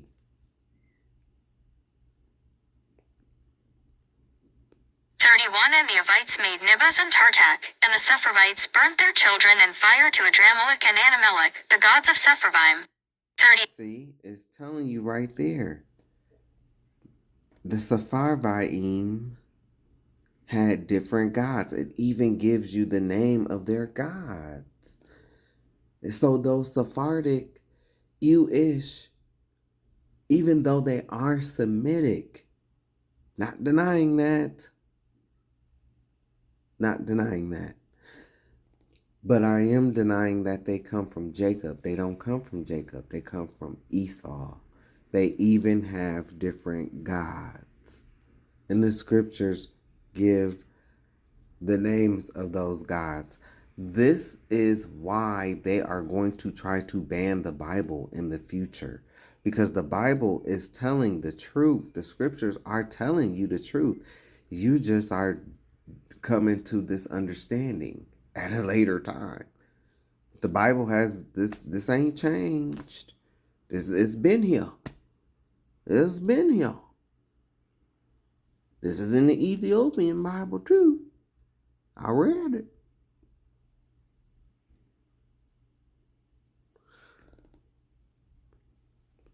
So they feared the Lord, and made unto themselves of the lowest of them priests of the high places, which sacrificed for them in the houses of the high places. 33 They feared the Lord, and served. They feared the Lord and served their own gods after the manner of the nations whom they carried away from thence. So this means they learned the customs from the black priests, right? And they were doing those customs so that the lions wouldn't come tear them up no more. And they did just enough to get by. You know how when you do just enough to get by, you do just enough to pass. Well, that's what they did, and they were still worshiping their own gods. That's what that means. Their own gods, after the manner of the nations whom they carried away from thence. This is not in the original video. The Sepharvaim Sephardic Jewish come from Esau, so they are Semitic, but they are not heirs to the promises and the covenant because they don't come from Jacob. This is why they said this. John 8:33 KJV. 33 They answered him, We be Abraham's seed, and were never in bondage to any man. How sayest thou, Ye shall be made free? Israel had been in captivity before, but they are right when they say that they were never in bondage to any man, because they are not the real Jews Israelites who had been put in bondage. John 8 KJV is another time in which Christ was discoursing with the impostor. Yes, the Sephardic comes from Esau, and Esau comes from Isaac on back to Abraham, so the Sephardic is Semitic, but not the Ashkenazi. Notice they did not say that they were the same as Christ, Jacob's seed tribe of Judah. They know who they are not. Anyway, the impostor people adding the egg to the Passover meal goes against Deuteronomy 4:2 KJV. To ye shall not add unto the word which I command you, neither shall ye diminish aught from it, that ye may keep the commandments of the Lord your God which I command you. Revelation 22:18-19 KJV. 18 For I testify unto every man that heareth the words of the prophecy of this book, if any man shall add unto these things, God shall add unto him the plagues that are written in this book. 19 And if any man shall take away from the words of the book of this prophecy, God shall take away his part out of the book of life, and out of the holy city, and from the things which are written in this book. You heard that, Patrick Hampton? Negro? I'm telling you, you think it's the Pookie and the Ray Rays. You're going to get the shock of your life when you find out that actually the Pookie and the Ray Rays is not going to be the problem. It's going to be the Patrick Hamptons. Niggas that think they know so much and don't know a goddamn thing. Shut up, sit down, and shut up. Cheap ass suit. And I don't care if it's tailor-made or if it's labels. It looked cheap. It looked like Polly and Esther. You know the twins, Polly and Esther?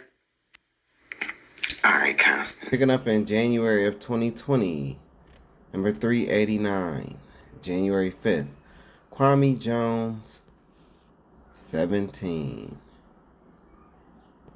Jacksonville, Florida.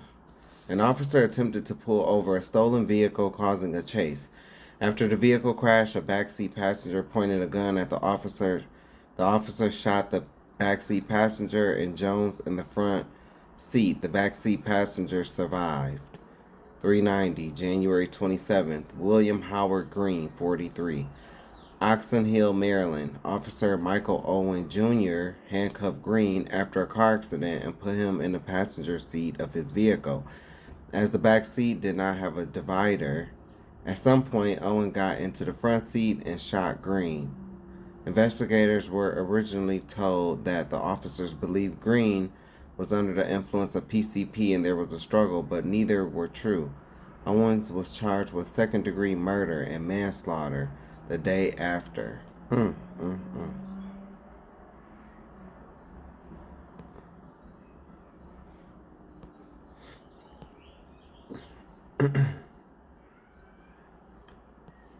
391, January 28th. Jaquin O'Neal Light. Graham, North Carolina. Light ran outside his back door after police arrived and collided with Officer Marcus Pollock.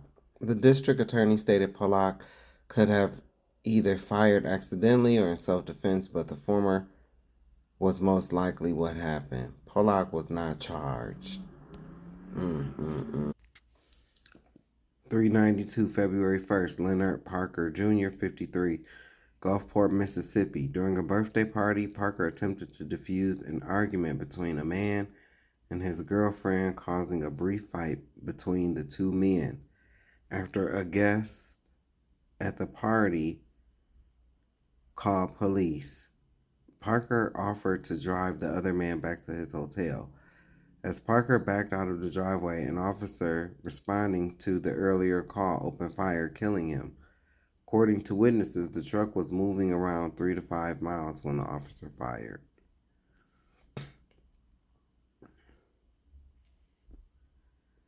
393, Carl Grant, Birmingham, Alabama. While driving to the grocery store, Grant, a Vietnam War veteran with dementia, became disoriented and drove from Georgia to Birmingham, where he attempted to enter a home he believed was his. Several officers, including Vincent Leary, responded to a burglary call where they shoved Grant down the porch steps and handcuffed him. They brought Grant to the University of Alabama at Birmingham Hospital. When Grant attempted to leave his hospital room, believing he needed to charge a phone he had actually left at home, Larry threw Grant to the ground. Grant was paralyzed and died 6 months later, and his death was attributed to the body slam. Larry was suspended for 15 days and was ordered to undergo retraining. Wow.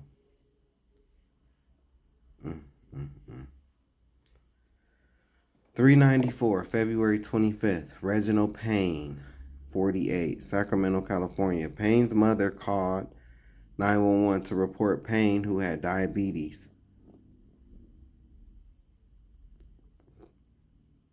Payne was having a medical emergency and needed glucose. After firefighters arrived, they called police to restrain Payne so they could treat him. Officers held him face down in the prone position, causing him to suffer cardiac arrest.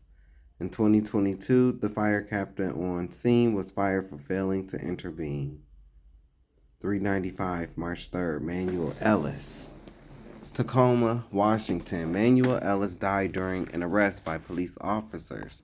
Police claimed Ellis initiated a fight, while state prosecutors quoted civilian witnesses stating that police initiated physical force while Ellis did not fight back.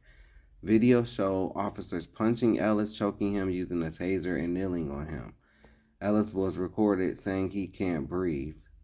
Ellis was hogtied face down with the officer on him for at least 6 minutes, and a spit hood was placed on his head, stated prosecutors. Ellis died at the scene while receiving medical aid. Ellis' death was ruled as a homicide. 2 officers were charged with murder.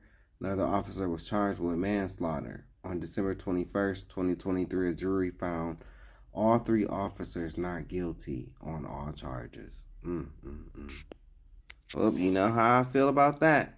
I hope all 3 officers die, and I hope their children die too. And I hope their children's children die. Fuck you. On March 8th, Barry Geddes, 27, 396. March 8th, Barry Geddes, 27, Fort Lauderdale, Florida.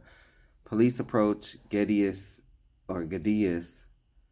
in connection with an earlier sexual battery. Police chased Geddes and one shot him.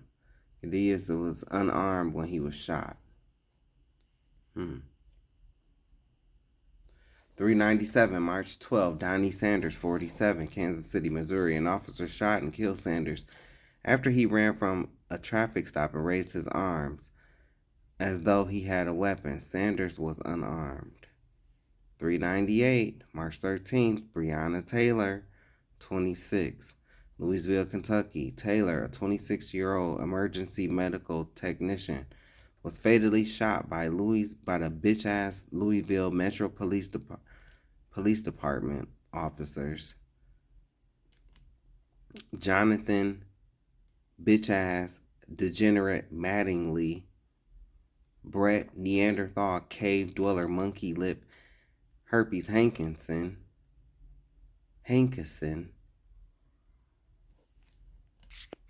and fairy ass bootlicker Miles Cosgrove. And I heard Miles like to wear women's underwear. That's just what I heard. I don't know if it's true or not, but that's just what I heard. On March 13th, 2020, according to a wrongful death lawsuit filed against the police by the Taylor family's attorney, the officers, who were dressed in plain clothes, breached Taylor's front door with a battering ram and entered without knocking or announcing a search warrant, opened fire with a total disregard for the value of human life. So you know how I feel about them and their children and their children's children. I hope they die. I hope their fucking children die. And I hope their children's children die. Especially that Miles, because he should know better. I heard he liked to play in women's underwear. He liked to wear women's underwear. That's just what I heard. I saw that somewhere on a video. $3.99 March 23rd, Daniel Prude, 41, Rochester, New York. Responding to a mental health call, officers physically restrained Prude and put a spit hood on him. Prude stopped breathing and was taken off life support a week later. An autopsy ruled his death a homicide. 400. March 30th, Sterling Lester Chestnut. March 30th, Sterling Lester Chest Jr., 45, Springfield, Massachusetts. Police were called to report concerns about Chest's mental state. After an emergency psychiatric hospitalization was approved, police spoke to Chest, who pushed him. Officers used a stun gun on him and handcuffed him before taking him to the hospital. He died a few days later on April 3rd, and an autopsy ruled he died from cardiac tamponade following a physical altercation with police, including an electric shock. His manner of death was undetermined.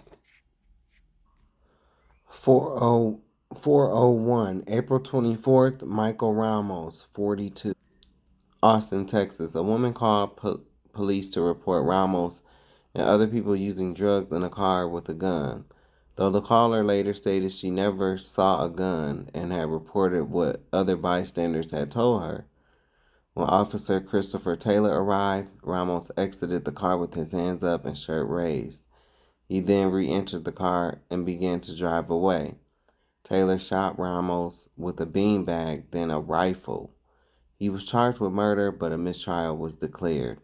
Taylor is also facing murder charges for a separate shooting. Well, may he get life in prison for that. 402, April 29th, Denzel Marshall Taylor, Sykeston, Missouri. Officers responded to a shooting involving Milton Taylor, who identified his son as the one who shot him. Police found Taylor, who had his hands in his pockets. Taylor refused to remove his hands from his pockets and told officers to kill him. Police then shot Taylor, who had a piece of wood in his pocket.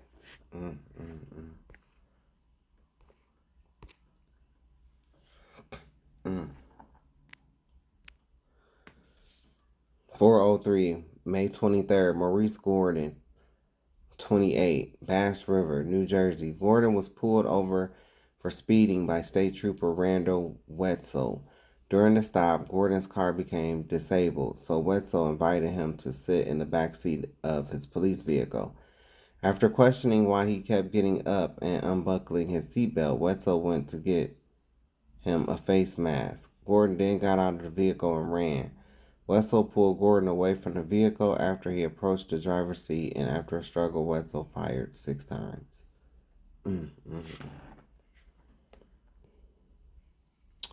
Man.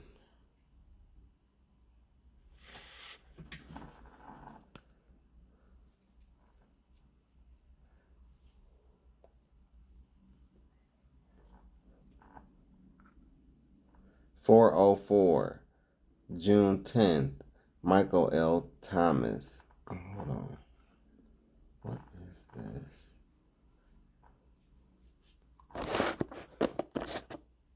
Okay. Lancaster, California. Deputies responded to Thomas' home after a domestic violence report. Thomas refused to let the deputies into his home, and police shot him after a confrontation. The Los Angeles County Sheriff's Department said Thomas reached to grab a deputy's weapon while his fiancée disputed this. 405, August 7, Julian Edward Roosevelt Lewis, 60, Screven County, Georgia. Officer Jacob Gordon Thomas shot Lewis after performing a pit maneuver. Thompson was charged with felony murder and aggravated assault, but the charges were later dropped. Bitch ass.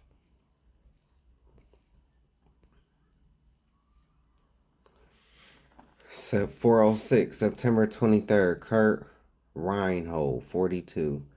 San Clemente, California. After stopping Reinhold for jaywalking, a struggle broke out, and Deputy Eduardo Duran shot Reinhold.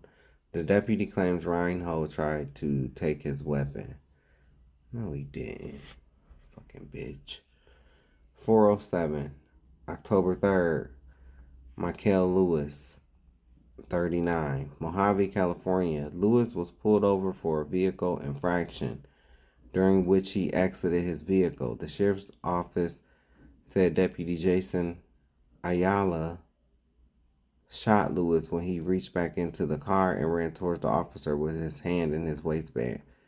No gun was found on Lewis, who was shot 5 times, including twice in the back. A jury awarded his family $30.5 million. You know how I feel about that. Like I said before, if anything was like that was to happen to me, don't award my family nothing. Nah, you ain't about to get rich off of me. No, thank you. 408, October 3rd, Jonathan Price, 31. Wolf City, Texas. Price intervened in a disturbance at a gas station. When Officer Sean Lucas arrived, he tased and shot Price. Lucas was charged with murder 2 days later. He was acquitted in September of 2022. That's crazy. This is why black folk don't try to intervene in other, because shit, the police can be called and then police show up and shoot and tase the wrong person. They already careless and don't care. And they the main ones out here raping and robbing raping and pillaging their own children. 409, October 12th, Anthony Jones, 24, Bethel Springs, Tennessee. Following a chase, Jones crashed his car and portrayed with action and statements to have a firearm. According to the Tennessee Bureau of Investigation, although no firearm was recovered, an officer from Henderson shot Jones, and that officer should be charged. They ain't find no gun. These officers be lying, talking about, oh, they say they had a gun. Then they don't recover no gun from the scene. That's lying. When that happens, the officer should automatically be charged. You said that they said they had a gun. Okay, then why haven't we recovered a gun from the scene? Where's the gun? Oh, I thought no, that's not what you said. You didn't say I think. You said they had a gun. That's why you shot. Where's the gun? Okay, well, you going to jail. 410, October 20th. Marcellus Stinnett, 19. Waukegan, Illinois. Stinnett was a passenger in a vehicle driven by his girlfriend, Tafara Williams, parked outside Williams' mother's apartment. When an officer approached the car after a report of a suspicious vehicle, it fled. A short time later, Officer Dante Salinas pulled the car over. The vehicle crashed and Williams drove in reverse. Salinas, who was not in the path of the vehicle, opened fire, killing Stinnett and wounding Williams. In September of 2022, Salinas was charged with second-degree murder and involuntary manslaughter, while Williams was charged with aggravated fleeing.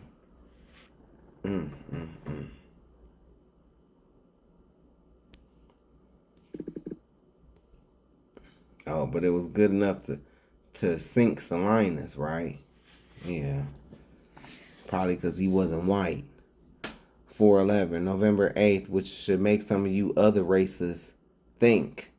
I know you hate black folk, but you see when they kill, you see they get off. But when you do it, you don't get off. So why keep doing it? Because you're not getting off. They gonna sink you. Because you're not one of them. November 8th, number 411, November 8th, Frederick Cox, 18, High Point, North Carolina. Cox was attending a funeral at a church for a murder victim when a drive-by shooting occurred. Under disputed circumstances, Cox was shot and killed by Deputy Michael Shane Hill, who had been investigating the murder and was at the funeral at the request of murder victim's family. According to a lawsuit from Cox's family, during the drive-by shooting, Cox ran to the church and was holding the door open for a mother and son when Hill shot him in the back. The North Carolina State Bureau of Investigation said that Hill had reported seeing Cox with a handgun, when he shot him, and that other witnesses had observed a handgun close to Cox after the shootings. Cox's family disputed this, claiming he was unarmed. An investigation determined that Cox was unarmed at the time of the shooting. These officers, they lie. It's like they've been out here playing Call of Duty against civilians, and all they got to say, oh, well, they had a gun. That's a lie. Oftentimes, I'm reading here, these people be unarmed.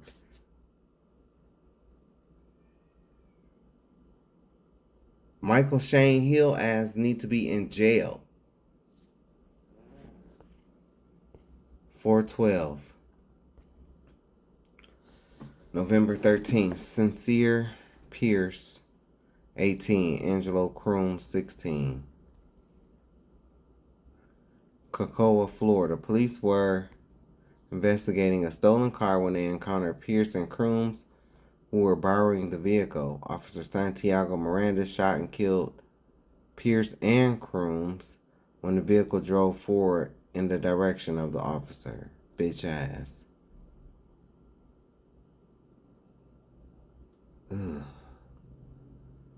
Santiago need his bitch ass put in jail. Fucking bitch ass. And any of his kids need to be taken out. I hope your kids die. I hope you die. Fuck y'all. Y'all keep killing these black people, and they are unarmed, and y'all getting away with it. You want to know why? Because it's not illegal to be anti-black. It's been that way. And from what I'm seeing here and what I'm reading, it's a continuing pattern.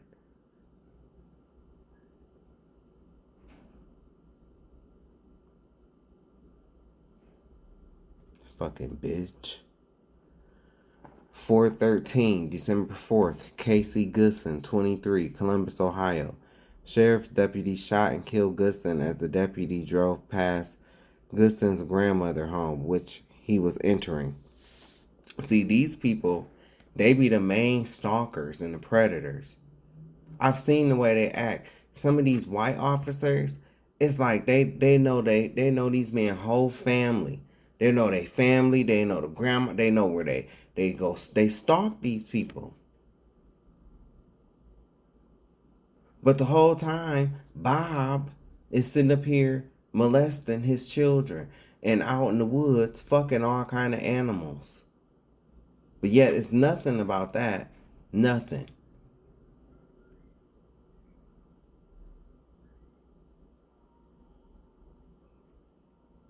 It's bullshit. The same fucking deputy probably raping one of his little kids. That's how they be. Look, same lie. The deputy claimed he shot Goodson after he pointed a gun at him, but a prosecutor stated he was holding a sandwich and keys. Had a strapless gun holster around his waist, and that Goodson's gun was located on a counter in the kitchen.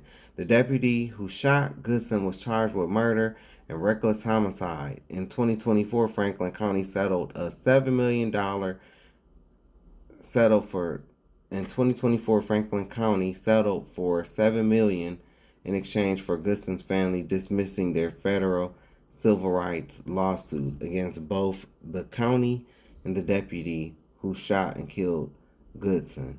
A second murder trial is set for after the first one ended due to the jury not being able to come to consensus for the former deputy is set to begin in 2026.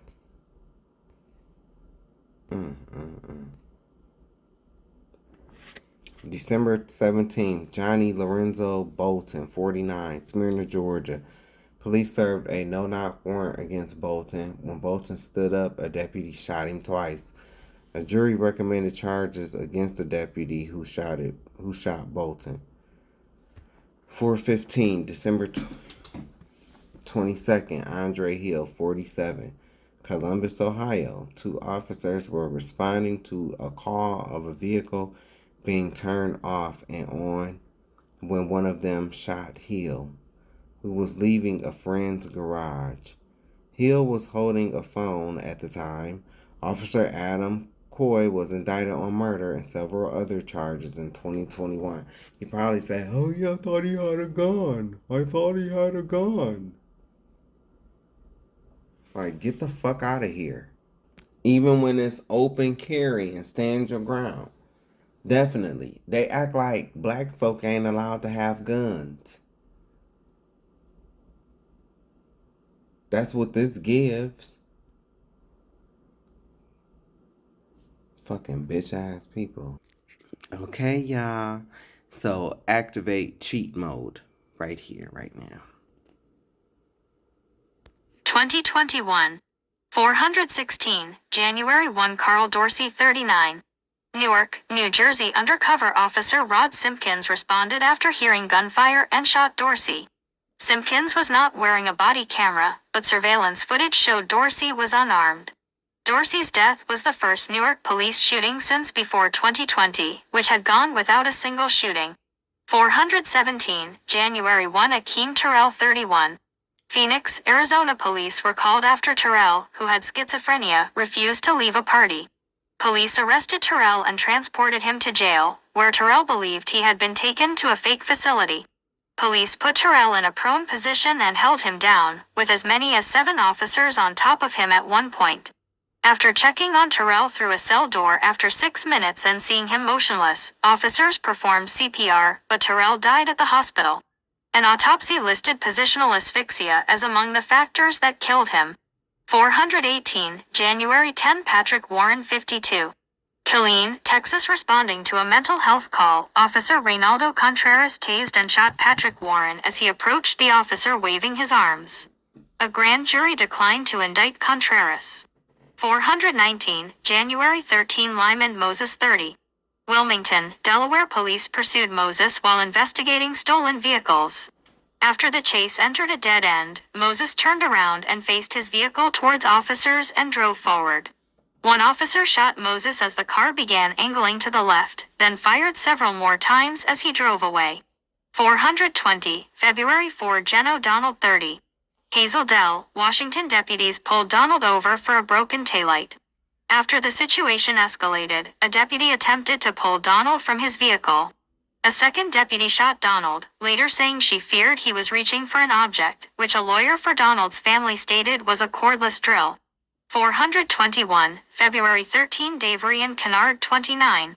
Fontana, California. Kennard, who was previously spotted breaking and entering into a house, was found sitting inside a portable toilet by an officer, and would be fatally shot after unrolling his right hand to reveal a metallic object which was later determined to be a lighter. 422, April 7. James Lionel Johnson, 38, and Dominique Williams, 32. Tacoma Park, Maryland. David Hall Dixon, an off-duty officer with the Pentagon Force Protection Agency, shot Johnson and Williams, who he believed had stolen a car.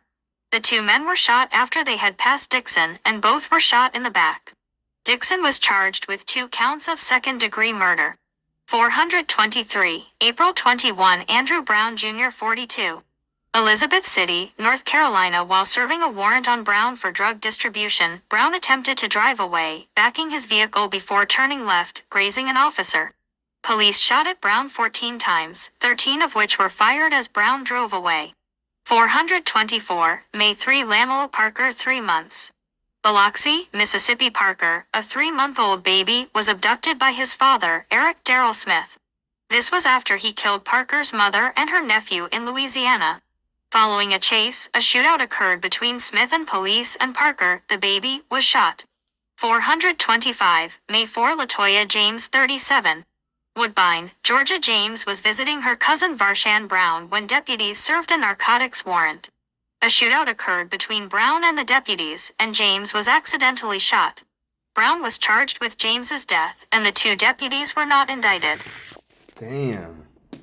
See, in these last 2, like this, LaMelo Parker, rest in peace to the little baby, 3 months old. Yes, I know that the father, Eric, was on some dumb shit, but that still does not give the right for that baby. The baby was innocent. The baby is only 3 months.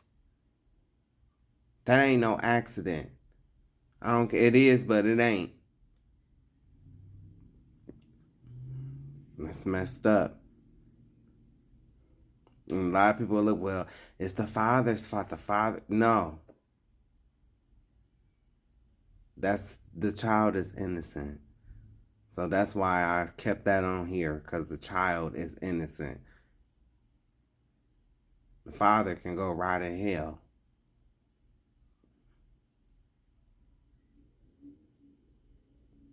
And then, Latoya James, man, that's just crazy.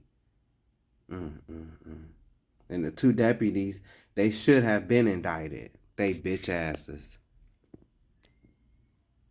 426, June 1 Renardo Green 51. Annapolis, Maryland. Police were called to Green's apartment after his wife said he was under the influence of PCP. Police and paramedics restrained Green face down, and he suffered a cardiac arrest, dying in a hospital days later.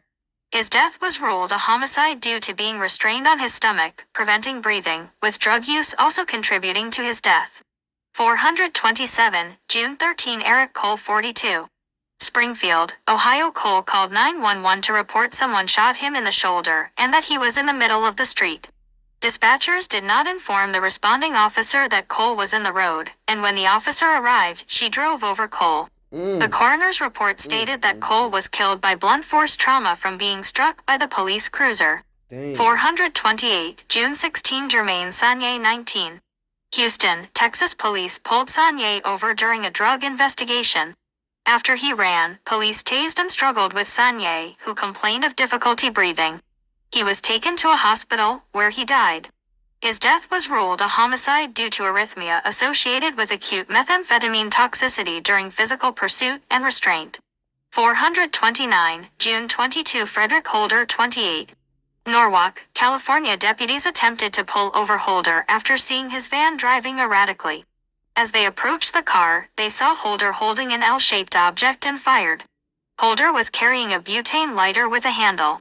430, July 10 James Holland Sr. 37. Avondale, Arizona. Police responded to reports that a man walking in the street in a state of psychosis and only wearing boxers and tennis shoes. Officers tased Holland several times, with one officer placing her knee on his back before tasing him. He began foaming at the mouth and later died. His death was ruled a homicide. 431, July 26 Damian Cameron 29. Braxton, Mississippi. Deputy Hunter Elward responded to a report that Cameron was burglarizing his home. Elward and another deputy tasered, tackled, and punched Cameron before restraining and arresting him.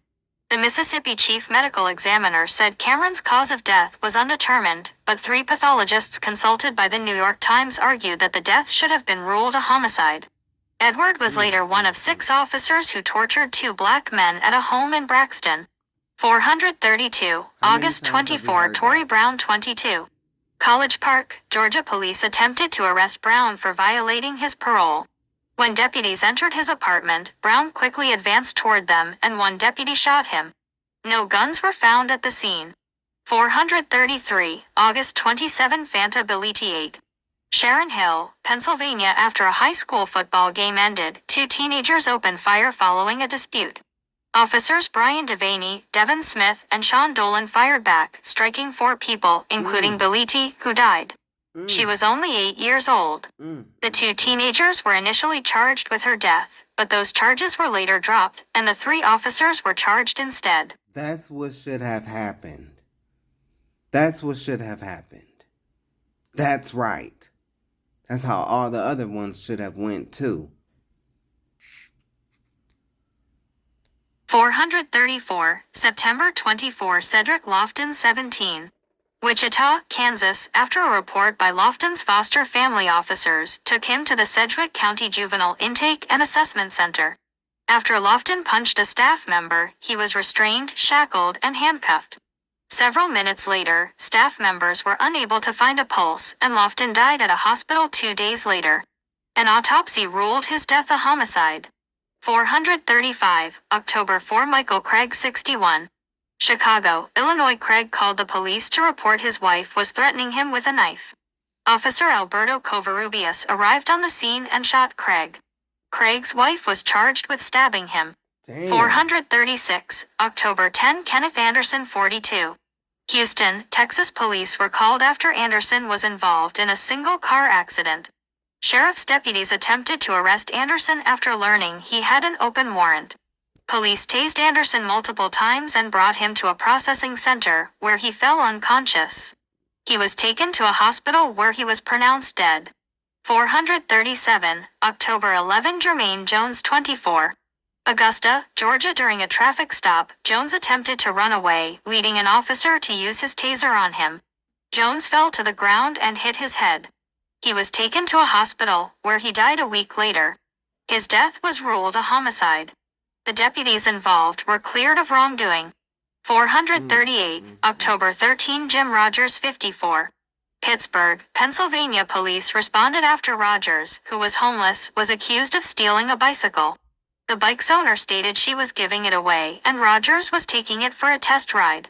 Police tased Rogers 8 times, he fell unconscious and died a day later at a hospital. An autopsy ruled his death was accidental. 5 officers were fired for their roles in Rogers' death. They should have been charged. 439, October 14. Calvin Wilkes Jr., 40. Crestview, Florida. Police responding to reports of a person shouting for help. Police tased Wilkes, who fell unconscious and died. His death was ruled a homicide, and officers Brandon Hardaway, William Johns, and Evan Reynolds were indicted for manslaughter. 440, November 6. Eldred Wells Sr., 70. Joliet, Illinois. Deputies Nick Benendick and Desmond Warren responded to a domestic disturbance and found 21-year-old Jabbar Muhammad and Wells, his grandfather. When Muhammad began to stab Wells, police fired, killing both men. Wow. 441, December 5. Quadri Sanders, 29. Lawton, Oklahoma. Officers Robert Hinkle and Nathan Ronan responded to reports that Sanders was holding a gun in his home and not letting a resident leave. The 2 officers fired at Sanders a total of 15 times. No weapon was found on or near Sanders, and he was holding a cap when he was shot. The 2 officers were later charged with first-degree manslaughter. 442, December 10. Terrence Caffey, 30. Little Rock, Arkansas. An off-duty deputy working security at a movie theater attempted to arrest Caffey after he allegedly fought with theater workers. The deputy restrained Caffey, who fell unconscious and died. His death was ruled a homicide. The Pulaski County prosecutor declined to file charges against the deputy. 443, December 26. James Lowery, 40. Titusville, Florida. Following an assault report, police pursued Lowery for a warrant. After he threw a bag of narcotics over a fence and tried to climb it, Officer Joshua Payne fired both his firearm and taser, striking Lowery. Payne was charged with manslaughter in 2022. Damn, you fired your gun and your taser? Damn, you was gonna get your target, huh? Crazy ass Payne. Bitch ass Joshua Payne. Fired both. That's crazy. This shit was crazy. 435, Chicago, Illinois. Craig called the police to report his wife was threatening him with a knife. Officer Alberto bitch ass arrived on the scene and shot Craig. Like, what kind of ICE? Go do your job. 2022. 444, January 8. Jason Walker, 37. Fayetteville, North Carolina. An off-duty sheriff's deputy shot and killed Walker after he allegedly jumped on the hood of the deputy's vehicle. A witness says Walker was shot while he was on the ground.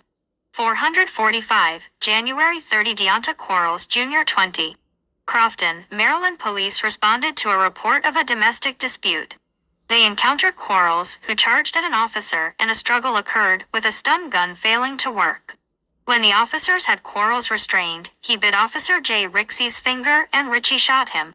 446, February 6. Robert Jr. Langley, 46. Georgetown County, South Carolina. Officer Cassandra Dollard of the Hemingway Police Department in Williamsburg County attempted to pull over Langley for disregarding a stop sign. After a chase, Langley crashed his car into a ditch in Georgetown County. As Langley attempted to exit his vehicle, Dollard shot him once in the chest. Dollard was charged with voluntary manslaughter. 447, February 19. Donald Rochester, 18. Baltimore, Maryland. Officers attempted to perform a traffic stop for failure to appear in court on a carjacking charge. Police shot Rochester after his vehicle moved forward. On a search and seizure warrant, officers stated that Rochester had struck an officer, but body cam footage showed the officer saying the car did not hit him. 448, February 22. Tracy Gaeta, 54. Stockton, California. An officer pursued Gaeta after she was suspected of hitting a police vehicle in her car. After a pursuit, Gaeta backed up at a dead end, and the officer fired 18 times. After firing several more shots, the vehicle pulled forward and reversed away from the officer. The officer then fired again over a dozen times. 449, March 1. Qantas Burks, 37. Beaver, West Virginia. Correctional officers beat Burks to death in a surveillance camera blind spot at the Southern Regional Jail. 8 officers were charged with connection with his death. 450, March 11. Tyria Pryor, 39. Independence, Missouri. Police pursued Pryor after he yelled and banged on a man's door.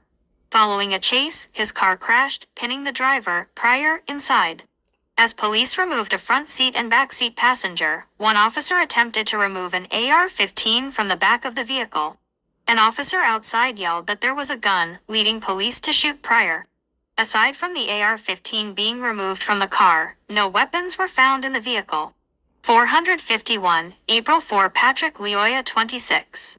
Grand Rapids, Michigan. Officer Christopher Schur attempted to arrest Leoya following a traffic stop. The two struggled over Schur's taser. During the struggle, Schur shot him in the back of the head. Schur was charged with second-degree murder. 452, April 25. Herman Whitfield, 39. Indianapolis, Indiana. Police responding to a mental health call used a stun gun on Whitfield and restrained him despite him saying he could not breathe. The coroner's officer ruled Whitfield's death a homicide and said he died from cardiopulmonary arrest in the setting of law enforcement subdual, prone restraint, and conducted electrical weapon use. 453, April 27. Jalen Randall, 29. Houston, Texas. An officer shot Randall after he tried to exit his vehicle. The officer who shot him started to give a command but fired before finishing his sentence, hitting Randall in the back of the neck. Randall was holding a shoe and a bag with a firearm in it. 454, May 4. Rogers Chiaruzzi, 30. Atlanta, Georgia. An officer working a part-time job responded to a disturbance where Chiaruzzi attempted to follow a person into a restaurant. The officer and Chiaruzzi got into a fight, and the officer shot Chiaruzzi after he allegedly tried to reach for the officer's gun.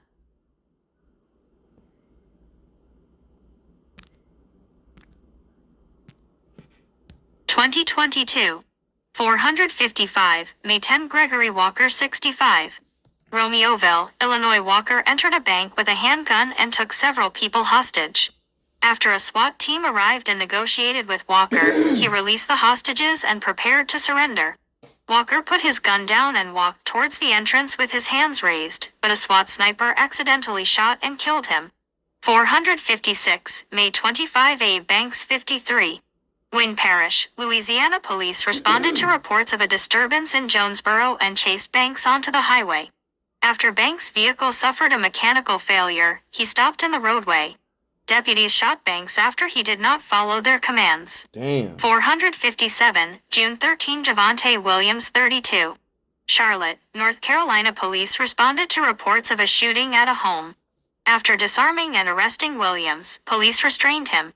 Officers called for medical assistance after Williams said he couldn't breathe, but medics took 22 minutes to respond, during which Williams lost consciousness. He died, and his death was determined to be due to positional asphyxia. 458, June 27. Jalen Walker, 25. Akron, Ohio. Walker, 25, was shot following an attempted traffic stop and foot chase. Officers fired more than 90 bullets at Walker, who sustained 60 wounds. Footage of the shooting was released 1 week later, on July 3, 2022. 459, June 27. Michael Charles Thompson, 36. El Paso, Texas. An off-duty Texas Tech University police officer working security at Walmart followed Thompson in the store. He left and entered a nearby gas station, asking the clerk to call police for a mental health crisis. Several El Paso police officers arrived and tased, choked, punched, and kicked Thompson. He was taken to a hospital, where he was pronounced dead. His cause of death was restraint asphyxia, use of taser deployments, and multiple blunt force trauma, and his manner of death was ruled homicide. 460, July 7. Brett Rosenow, 15. Albuquerque, New Mexico. During a standoff with a man wanted for a parole violation, the man and Rosenow fled into a home. Police fired a pepper spray canister, which set a mattress on fire and sparked a house fire. The other man left the house and was arrested, while Rosenow stayed inside and died of smoke inhalation. His death was ruled a homicide. 461, July 8. Roderick Brooks, 47. Houston, Texas. Deputy Garrett Harden responded to a shoplifting report at a Dollar General and encountered Brooks. After Harden tased and restrained Brooks, a struggle occurred and Harden shot Brooks in the back of the head. Bodycam footage shows Brooks grabbed the taser, but he had never pointed the taser at Harden and let go of it by the time Harden shot him. 462, July 20. Jason Lipscomb, 21. Gastonia, North Carolina police responded to reports Lipscomb had kidnapped children he knew, driving them to his mother and stepfather's home. As officers surrounded his vehicle, he backed up, hitting an officer, before attempting to drive forward, away from officers. Police fired more than a dozen times. 463, July 21. Raymond Chalyuzand, 18. New York City, New York. An off-duty corrections officer shot at a car where Chalyuzand, who had a gel blaster, was a passenger. It is unclear if the gel blaster was fired, but the Correction Officers Benevolent Association claimed the gel blaster had hit the officer in the back. The corrections officer failed to report the shooting and was arrested the next day. According to his lawyer, the corrections officer had not realized he had hit anyone, as after he fired the shot, the car had driven away. The corrections officer was indicted in August, with a further hearing scheduled for November. 2022.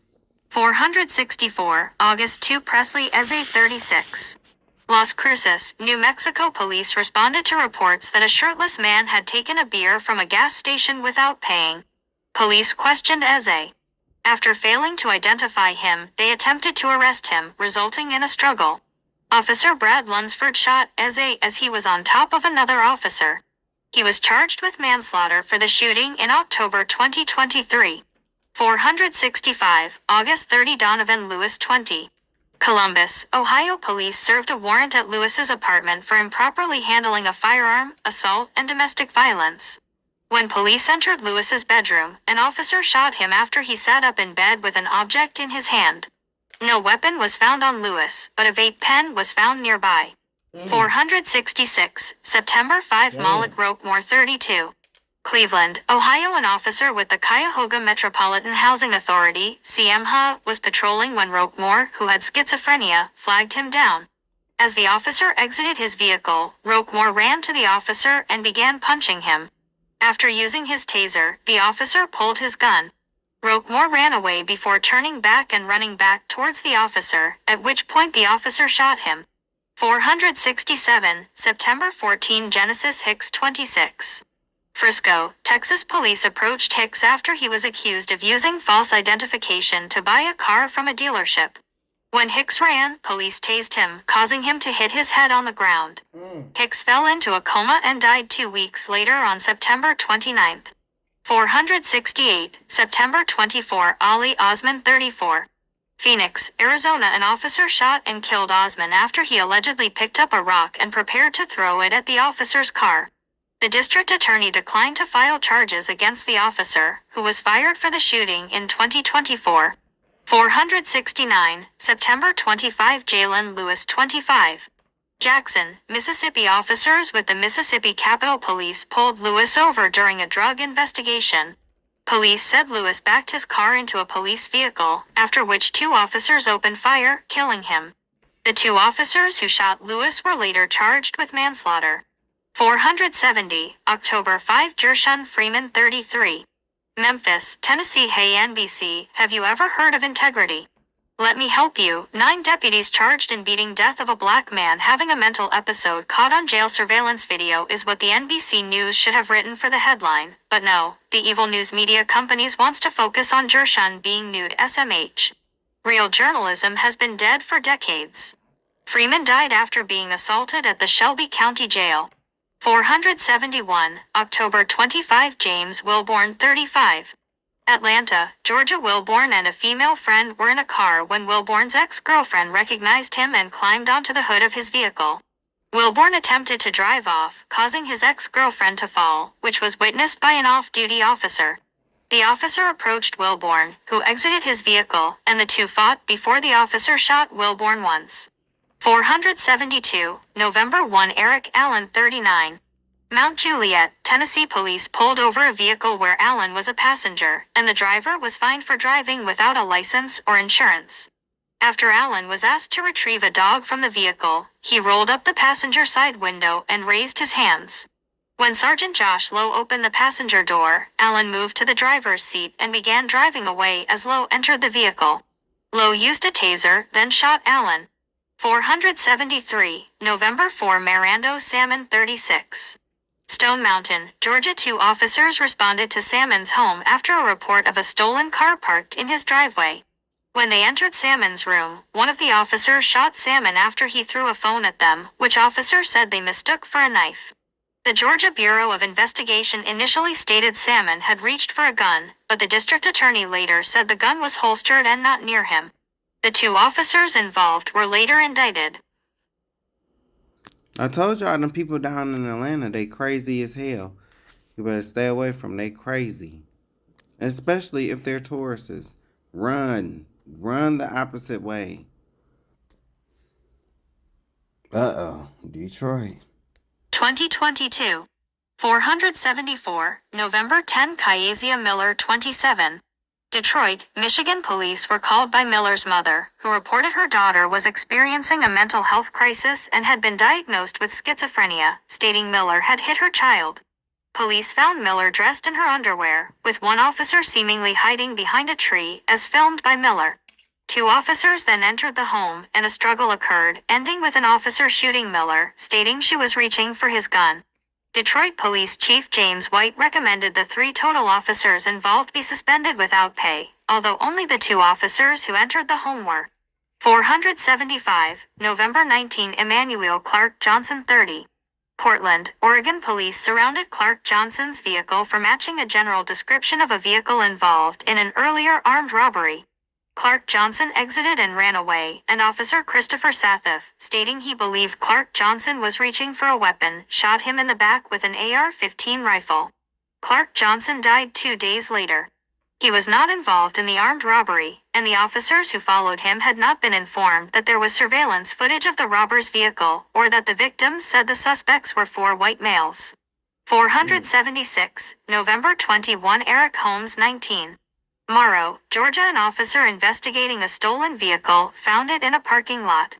Holmes approached the officer and spoke to him but did not mention any connection to the vehicle. Shortly after, he entered the vehicle and began to drive away, with the officer firing several shots, hitting Holmes in the back and Holmes crashing nearby. The officer was allowed to resign before he would be terminated. Bastard. 477, November 29. Kenneth Knotts 41. Dallas, Texas police in Hutchin took Knotts into custody after reports of him walking on top of his vehicle with his 3-year-old son, during which he told officers he believed police and the government were trying to kill him. He was taken to a Southwestern Medical Center. Several hours later, officers with the hospital's police department responded to a disturbance in his room, and Knotts fled the scene. He was found outside, where officers tased him several times. His condition deteriorated, and he died, and his death was later declared a homicide. Well, did he lie? 478, Did he lie? December 12, Joshua Leon Wright, 36. Nope. Kyle, Texas Wright, who was in jail for misdemeanor charges, was taken to a hospital in Kyle for medical treatment. After asking to use the bathroom, Wright pushed past corrections officer Isaiah Garcia and attempted to run away. Garcia shot Wright, who fell into a medical cart. He was indicted in April 2023 for the shooting. 479, December 31, Keith Muriel, 41. Jackson, Mississippi police tasered Muriel after responding to a trespassing call at a hotel. He was placed in a police vehicle, where he died. 3 officers were fired, 2 were later charged with murder, and the 3rd with manslaughter. Oh yes, we getting through this, baby. Activate cheat mode. Happy White History Month. 2023. 480, January 7, Tyre Nichols, 29. Memphis, Tennessee. Nichols was pulled over for suspected reckless driving. Police beat, pepper sprayed, and tased Nichols, who was taken to the hospital, dying 3 days later on January 10th. A preliminary autopsy found he suffered extensive bleeding caused by a severe beating. The 5 black officers from the racist white system involved in the incident were fired, as well as 2 M's. The 5 officers were later charged with murder. 481, January 17, Darrell Williams, 32. Raleigh, North Carolina. Police used stun guns on Williams while trying to arrest him. He died, and his death was later ruled a homicide due to cocaine intoxication, physical exertion, conducted energy weapon use, and physical restraint. 482, February 3, Alonzo Bagley, 43. Shreveport, Louisiana. Police responded to a reported domestic disturbance at an apartment complex, where Bagley fled from an apartment balcony. After a foot pursuit, Officer Alexander Tyler shot Bagley in the chest as he rounded an apartment corner. No weapons were found on or near Bagley. Tyler was arrested for negligent homicide several weeks later. 483, February 22, Timothy McCree Johnson, 37. Tysons, Virginia. Police were called to a Nordstrom store at Tysons Corner Center by loss prevention officers who reported a man was stealing sunglasses. 2 officers chased the suspected thief, Johnson, to a nearby wooded area and shot him. No weapons were found on or near Johnson. One of the officers, Sergeant Wesley Shiffett, was later fired. 484, February 24, James Lanier, 34. Wallace, North Carolina. Police responded to reports of a naked man disturbing customers at a convenience store and encountered Lanier. An officer shot Lanier after he repeatedly moved closer, firing 3 shots, one of which hit. The district attorney said the shooting was justified. 485, March 5, Dexter Wade, 37. Jackson, Mississippi. Wade died after he was struck and killed by an off-duty police officer driving along I-55. Although authorities identified Wade immediately and his family filed a missing persons report 9 days later, they were not notified of his death for 172 days after his body had been buried in a potter's field. 486, March 6, Irvo Odieno, 28. Dinwiddie, Virginia. 7 deputies from the Henrico County Sheriff's Office took an inmate, Odieno, to a mental health facility. During the intake process, Odieno became combative with deputies, who restrained him. Odieno died, and the 7 deputies were charged with second-degree murder about a week later. 3 hospital employees were also charged. 487, March 18, Delanio Martin, 17. Washington, D.C. United States Park Police officers found Martin sleeping in a stolen vehicle. After surrounding the vehicle, one officer entered the back seat and ordered Martin not to move. Martin began driving away, and the officer in the back seat shot him. 488, April 11, Jamar Thompson, 42. Houston, Texas. An officer approached Thompson with his gun drawn as Thompson sat in a stolen vehicle. After Thompson reversed into the officer's vehicle, he stepped out with his hands raised, and the officer grabbed him before the two fought. After the two struggled on the ground for a minute, the officer drew his gun and fired. A friend of Thompson who gave the officer his taser after it fell on the ground was charged with interfering with public duties. 489, June 24. Jarvion Hudspeth 21.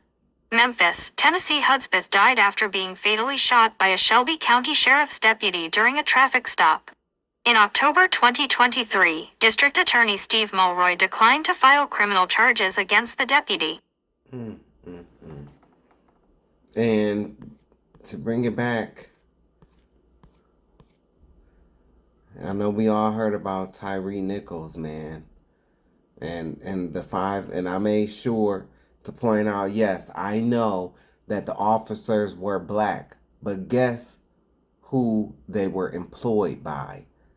A white, systemic, racist, wannabe government institution that needs to be reshaped, reformed. You know, it needs to be deleted. It needs to be deleted and redone completely. So yeah, I know the officers were black, but the system where they get their paychecks from is white.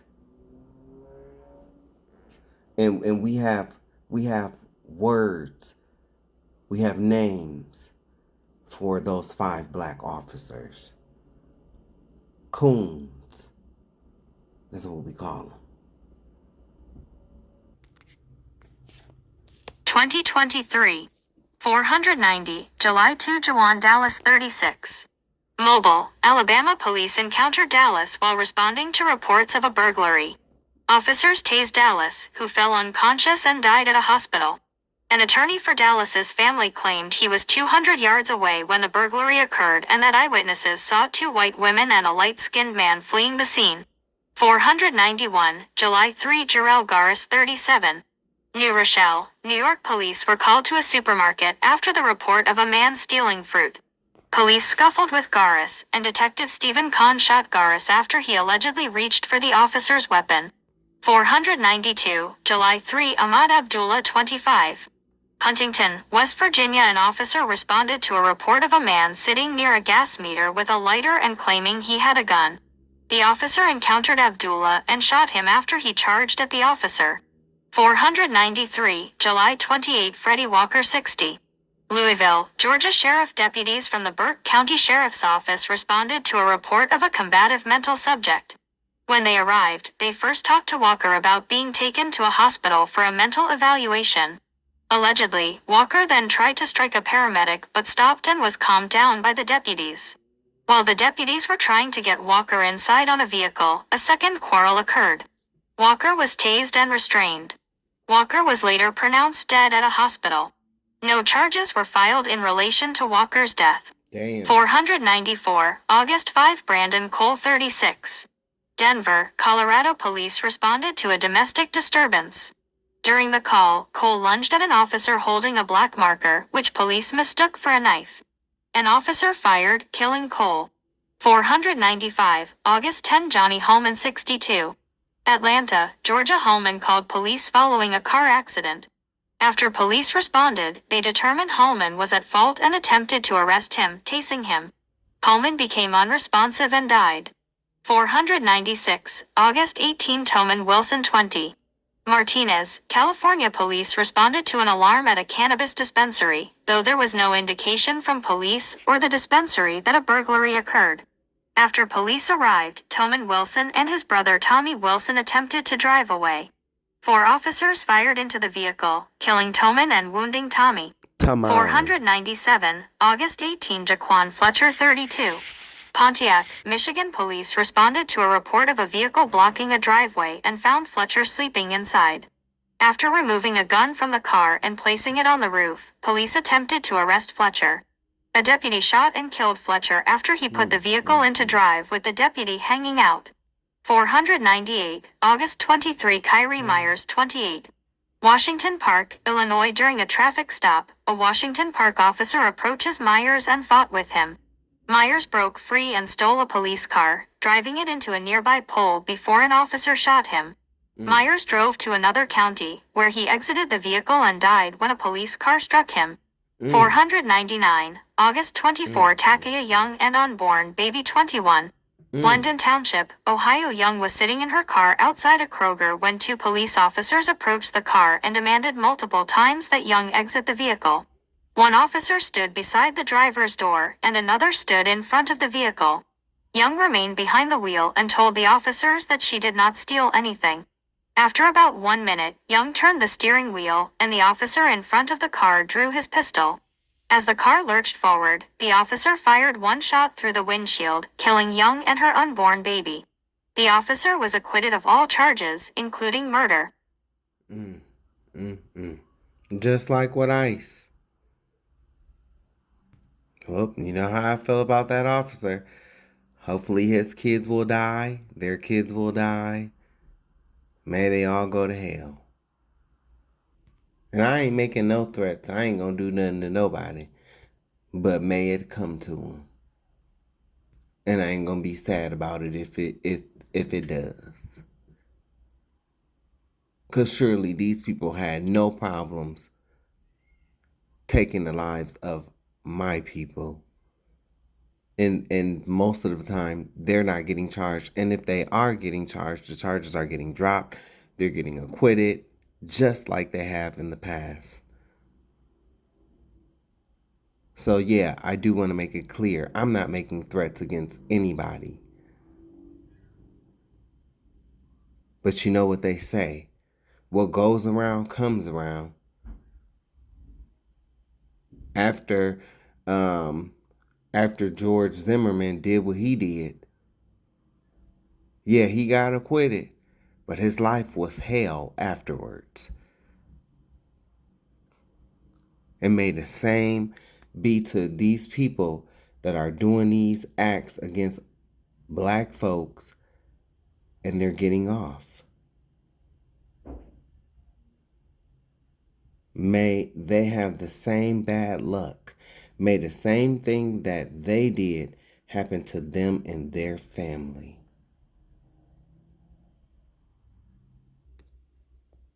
(2023) 500, September 1. Daryl Vance 71.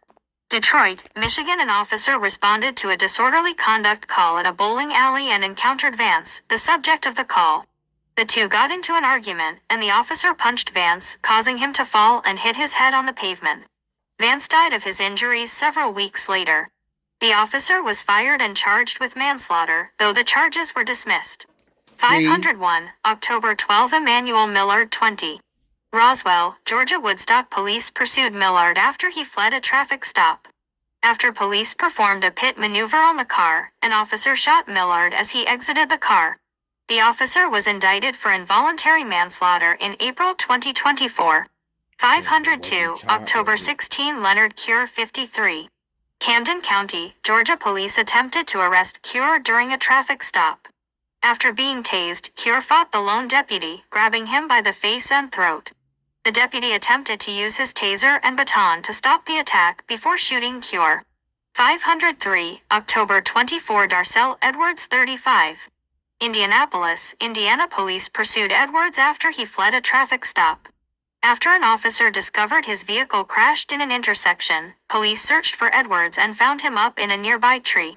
Edwards refused to get down and reportedly told officers to shoot him, and an officer shot Edwards when he reached for his pocket. A gun holster was found on Edwards, but no weapons were. 504, October 28. Bernard Tony Jr. 13. Washington, D.C. Tony and a 12-year-old boy approached an off-duty U.S. Marshal as he sat in his vehicle before his shift. They demanded the officer exit his car, with one of them holding his hand in his waistband pocket as if he had a gun. The officer exited his vehicle and shot Tony. The officer's handgun was the only gun recovered from the scene. The 12-year-old was later turned in by his mother. 505, November 1. Bryant Johnson, Davis 36. Palmetto, Florida. A clerk at a Circle K convenience store called Palmetto police after reporting that Davis was aggressive with staff and customers. When police arrived, Davis allegedly ran up to the officer's squad car and began banging on the driver's window. Davis also allegedly jumped on the hood of the patrol car and began rolling around. Davis continued resisting arrest and was tased, leading to him having a medical episode. Davis would later succumb to his injuries at a hospital on November 3. 506, November 23. DeMarcus Brody 49. Fayetteville, North Carolina. Fayetteville police officer Dillian Hoke shot Brody after allegedly having a physical altercation with Brody during a traffic stop. 507, December 13. Tony Cox 33. Pontiac, Michigan. Deputies pulled over Cox, saying his vehicle looked similar to one involved in a recent shooting. Cox fled, driving past deputies before they performed a pit maneuver, and Cox crashed. Cox exited his vehicle with his hands clasped and pointed at officers, and one of them fired a shot. Several other officers then shot Cox as he ran away. Bastard. How do you shoot somebody running away? Yeah, I hope the same thing happens to them. I hope the same thing that they did to Tony Cox, I hope it happens to them. I hope it happens to their kids. Because that's what you deserve. Shooting like unarmed people. But when it's white folks, I already played you an example of a man in Minnesota that literally had an officer hanging off of his door. Now they subdued him, brought him in, but somehow these officers, they can't do the same. It's bullshit. If they ain't trained, then they shouldn't be on the job. 2024. 508, January 10. Craig Cousin 41. Owings Mills, Maryland. Police responded to reports of an erratic man at a Taco Bell drive-thru. Officers, alongside Cousin's wife and stepfather, restrained him, but he fell unconscious and died en route to the hospital. Although Cousin's wife said he had taken some pills, a test for over 1,200 drugs came back negative, and his death was ruled a homicide. 509, January 24. Clifford Brooks 41. Washington, D.C. police had Brooks transported in an ambulance during a mental health call. After Brooks allegedly assaulted medical personnel and fled the ambulance, police followed him to a truck. Brooks exited from underneath the truck holding an air pressure gauge and charged at officers, who shot him. 510, March 16. Terrell Miller 4. Macomb, Illinois. Police responded to a call and found Miller's mother with multiple stab wounds. Officers found 57-year-old Anthony T. George, who grabbed Miller and took him hostage at knife point. One officer fired a single shot, killing both Miller and George.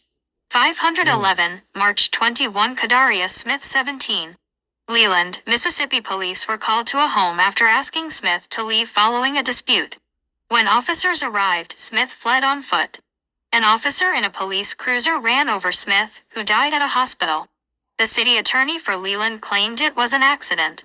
512, April 17. Samuel Sterling 25. Kentwood, Michigan. During a foot pursuit, a Michigan State Police sergeant driving an unmarked police vehicle struck and killed Sterling in the parking lot of a Burger King. The following month, Sergeant Brian Keeley was charged with second-degree murder and involuntary manslaughter. 513, April 18. Frank Tyson 53. Canton, Ohio. Canton police officers responded to a report of a crash. A motorist directed police to the bar, where a woman asked the police to get Tyson out of there. Police officers then handcuffed Tyson while he was resisting. They then restrained him with a knee on his back. 5 minutes later, officers checked his pulse and found him dead after CPR. 514, April 20. Jabril Cheevers 14. Lawrence McClendon 17. Philemon Moore 16. Talik Roberts. Waldo, Florida. State troopers pursued a stolen vehicle out of Gainesville. Troopers used a pit maneuver on the car, causing it to crash into a pole, killing the 4 occupants, all Newberry High School students. 515, May 14. Dennis Bodden 46. Pineville, North Carolina. Baden, suspected of shoplifting at a supermarket, was fatally shot by a Pineville police officer after Baden allegedly reached for an officer's weapon. 516, May 23. Kylan Lewis, 37. Aurora, Colorado. Officers approached Lewis to arrest him in connection with a drive-by shooting in Denver. When officers approached, Lewis raised his hands in the air while holding a cell phone, and an SWAT officer shot him. 517, May 26. William Rankin, 43. Florence County, South Carolina. Rankin was involved in vehicle pursuit that ended when Rankin crashed into a tree. Afterward, Rankin ran into a house. Florence County Deputy Trayvon Sellers pursued Rankin into the house and fatally shot Rankin on a couch. In August, Sellers was fired and charged with Rankin's death. He was also charged with assault for letting his K-9 unit maul the uninvolved homeowner. 518, June 4. Rollin Hill, 34. What? Virginia Beach, Virginia Sheriff's deputies restrained Hill at a jail after he was arrested for trespassing. He died, and his death was ruled a homicide by asphyxiation. 3 sheriff's deputies were charged with murder in connection with his death. Damn, Trayvon Sellers is a bitch-ass motherfucker. Damn, you let the K-9 unit maul the uninvolved homeowner? Stupid motherfucker. Yo, these first two, we definitely know about these. Rest in peace to Michael Brown, and a special rest in peace to Sonya Massey, 36 years old. Man. I hope that bitch-ass motherfucking police officer that shot Massey, man, I hope he burned in the lowest pits of hell. I hope the same thing happened to him. I hope the same thing that he did to her, I hope that same thing happens to him. Does that mean that I want that to happen for all white people? No. No. This motherfucker that did the act, I hope it happens to him. Or I hope it happens to his kids. Yeah, no, I don't care. When you do fuck shit like this,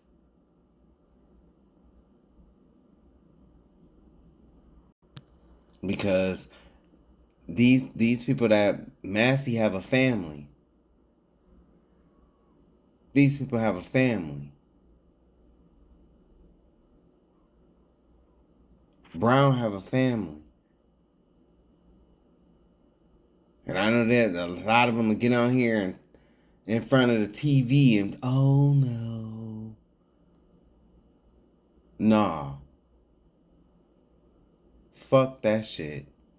May the same thing that you out here doing to these people, may the same thing happen to you and your seed, because you are out here doing wrong.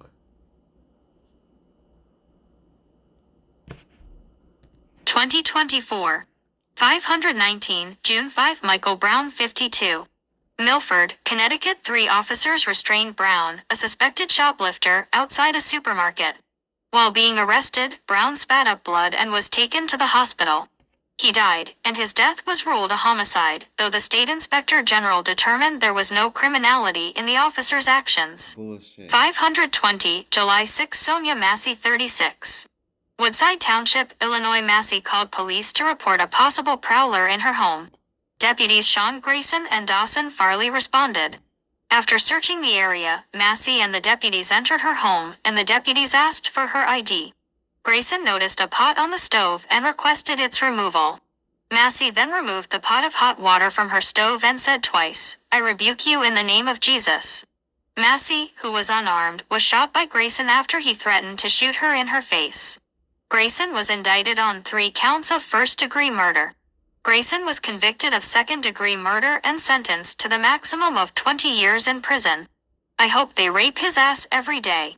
521, August 28. Cameron Ford, 37. Omaha, Nebraska. A SWAT officer fatally shot Ford during a no-knock raid after he ran towards them without his hands visible. Ford was unarmed when the officer shot him. The city temporarily paused the use of no-knock warrants in response to the shooting. 522, September 6. John McLeod, 58. Fort Wayne, Indiana. Police responded to a burglary and shot McLeod inside a home. Attorneys for McLeod's family said body camera footage showed McLeod was on the ground and not armed when he was shot. See? 523, October 3. Robert Jones, 54. Philadelphia, Pennsylvania. A Philadelphia police officer and Jones stopped their cars as the officer drove home from work. Jones approached the officer's car, and for unknown reasons, the officer shot him. 524, October 23. Elroy Clark, 42.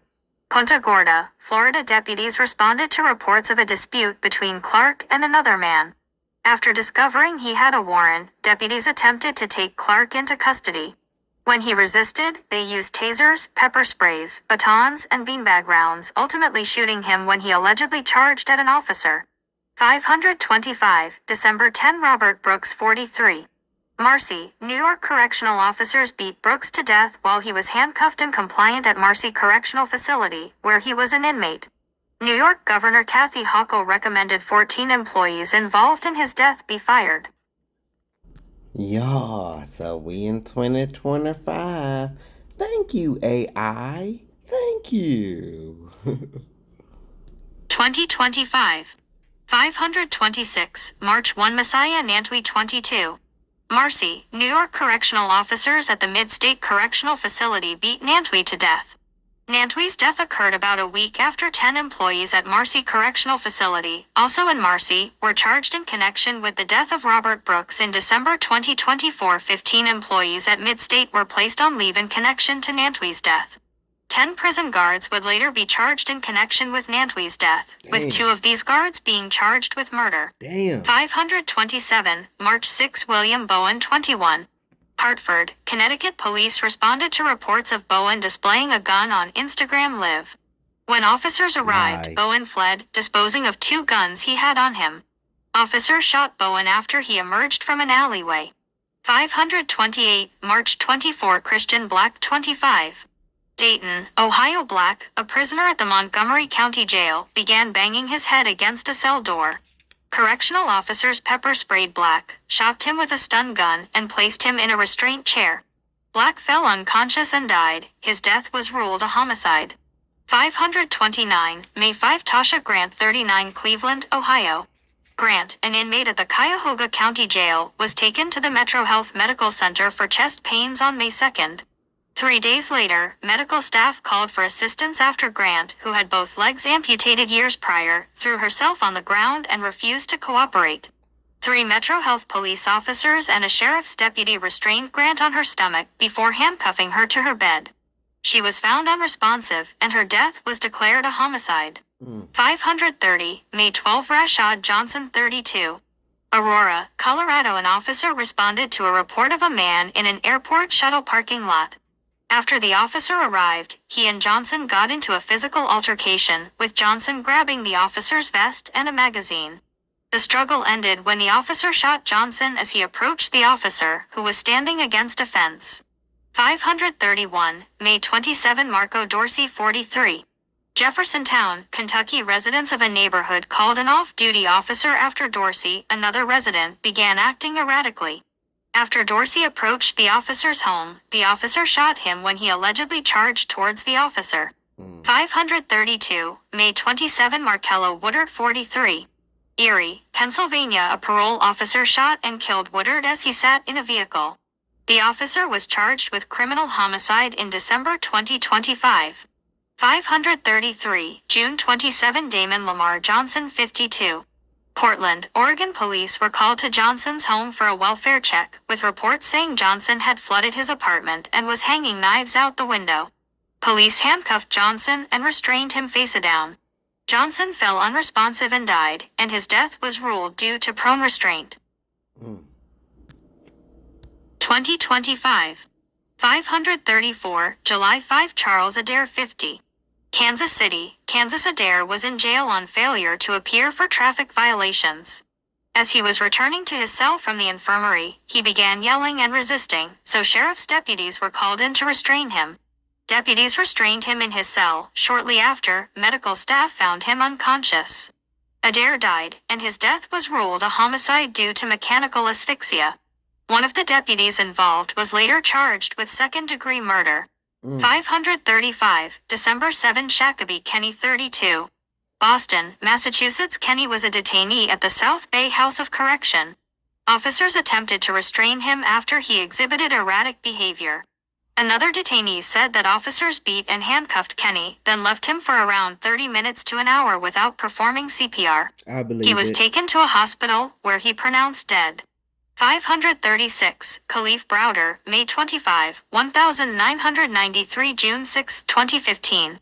Khalif Browder was a black youth from the Bronx, New York, who was held at the Rikers Island jail complex without trial between 2010 and 2013 for allegedly stealing a backpack containing valuables. During his imprisonment, Browder was kept in solitary confinement for 700 days. 2 years after his release, Browder hanged himself at his parents' home. His case has been cited by activists campaigning for reform of the New York City criminal justice system and has attracted widespread attention in the years following his death. Rest in peace to Khalif Browder. That was one of the saddest stories I've heard. Rest in peace, man. All right, so we wrapped that up. Now we moving on just to some outliers. I've talked about Webb Du Bois already, but he's here, so it's Webb Du Bois, or W-E-B Du Bois. Webb Du Bois. 537, Remembering W.E.B. Du Bois.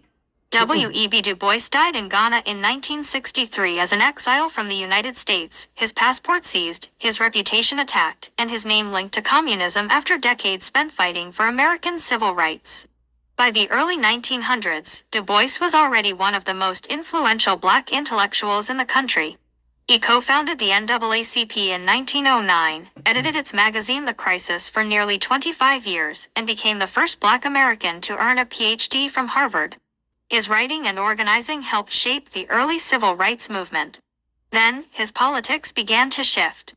After World War II, Du Bois became increasingly critical of the U.S. foreign policy, colonialism, and nuclear weapons.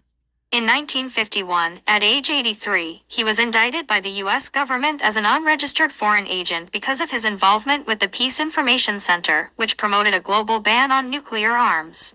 The charge carried a possible 5-year prison sentence.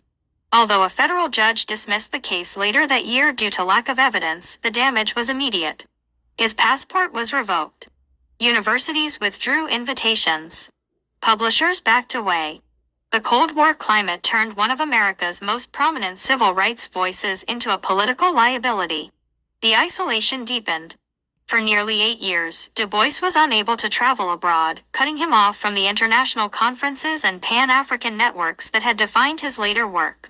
When his passport was finally restored in 1958, he left the United States for extended periods and became increasingly disillusioned with American racial progress. The final break came in 1961. At age 93, Du Bois joined the Communist Party USA and accepted an invitation from Ghana's president, Kwame Nkrumah, to move to Accra and work on an Encyclopedia Africana project. The U.S. government refused to renew his passport afterward. He renounced his American citizenship and became a citizen of Ghana. On August 27, 1963, W.E.B. Du Bois died in Accra at age 95. The timing was stark. The next day, August 28, 1963, more than 200,000 people gathered in Washington, D.C., for the March on Washington, where Martin Luther King Jr. delivered his I Have a Dream speech.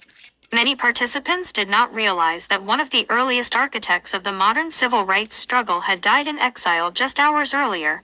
The contradiction defines his life. W.E.B. Du Bois spent more than half a century fighting for equality, voting rights, and recognition within American democracy.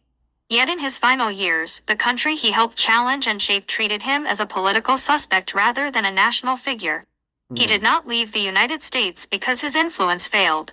He left because the nation he fought to change no longer trusted the man who had spent his life demanding it live up to its promises. Right. 538, Remembering Flexed Biceps Medium Dark Skin Tone. Hosea Williams Raised Fist Medium Dark Skin Tone.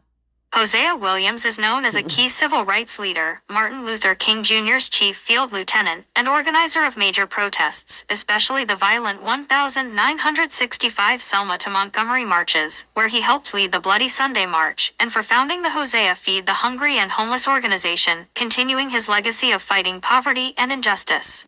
He was known for his militancy, ability to mobilize people, and was arrested over 125 times. He told a story about Jesse Jackson, and I believe him too. Yeah, sure. Good old Hosea Williams.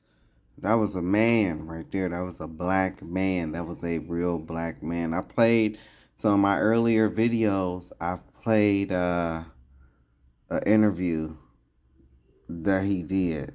And he was talking about this story out of Florida about how they would wait in the morning time to like beat them as they was trying to go down by the water. Something like that he was saying. I shared it. I showed the video. They went through a lot. That's a real stand-up dude, Mr. Hosea Williams. Uh-oh. Uh-oh. Uh-oh.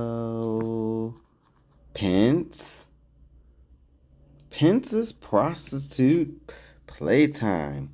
A gay male escort in Indiana has come forward alleging that during his time as Indiana governor, disgraced former VP Mike Pence hired him and used his services dozens of times, engaging in taped lewd sex acts on a weekly basis. This man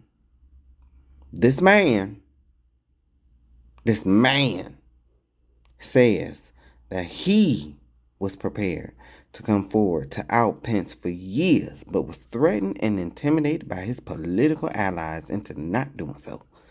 And he calls Pence's closet homosexuality the worst kept secret in Indiana politics. Could this be what the Democrats had on Judas Pence that led to his sudden betrayal of President Dump? It's all starting to make sense now. Pence, you dirty, dirty boy. I would have said naughty, but I don't want to excite you because you know stuff like that excites you freaky, deranged motherfuckers. Okay. 539, July 13, 2014. Ronald Singleton, 45. New York City, New York. Singleton died after being restrained by police in Manhattan. His death was ruled a homicide. Singleton's death occurred 4 days before the death of Eric Garner, who similarly died after he was restrained by NYPD officers. 540, Yorktown, PA. 5-day race riot. Play video on FB. I had just come across information on this riot that even I never knew about. There have been so many riots, lynchings, and things that they have done. Some of these atrocious acts might go unaccounted for by us, but God saw it all. They will face judgment and not be able to even utter the words reverse racism. 541, Hurricane Katrina. The levees were blown. Kanye didn't lie. George Bush doesn't care about black people.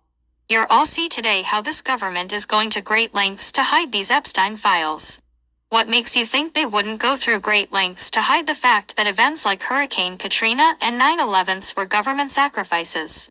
This land is spiritual, and if it could speak, it would cough up our blood first. I have told you that certain monuments, statues, and the way the Pentagon is designed, the layout, are all strategically done to trap entities onto this land. The elite have to sacrifice people, mainly children, to hold up their end of the deal that they made. Eyes Wide Shut gives you a glimpse into things that would later be exposed, Epstein files. The rabbit hole goes so deep. 542, the devastating fires of the historically black West Altadena, CA. California launches civil rights probe into botched evacuations in historically black West Altadena, California. Based on recent reports, the vast majority of the 19 victims who perished in the 2025 Eaton fire in West Altadena, California, were black. The blaze heavily impacted a historically black middle-class neighborhood, leading to a civil rights investigation into why the black community was disproportionately affected by the disaster.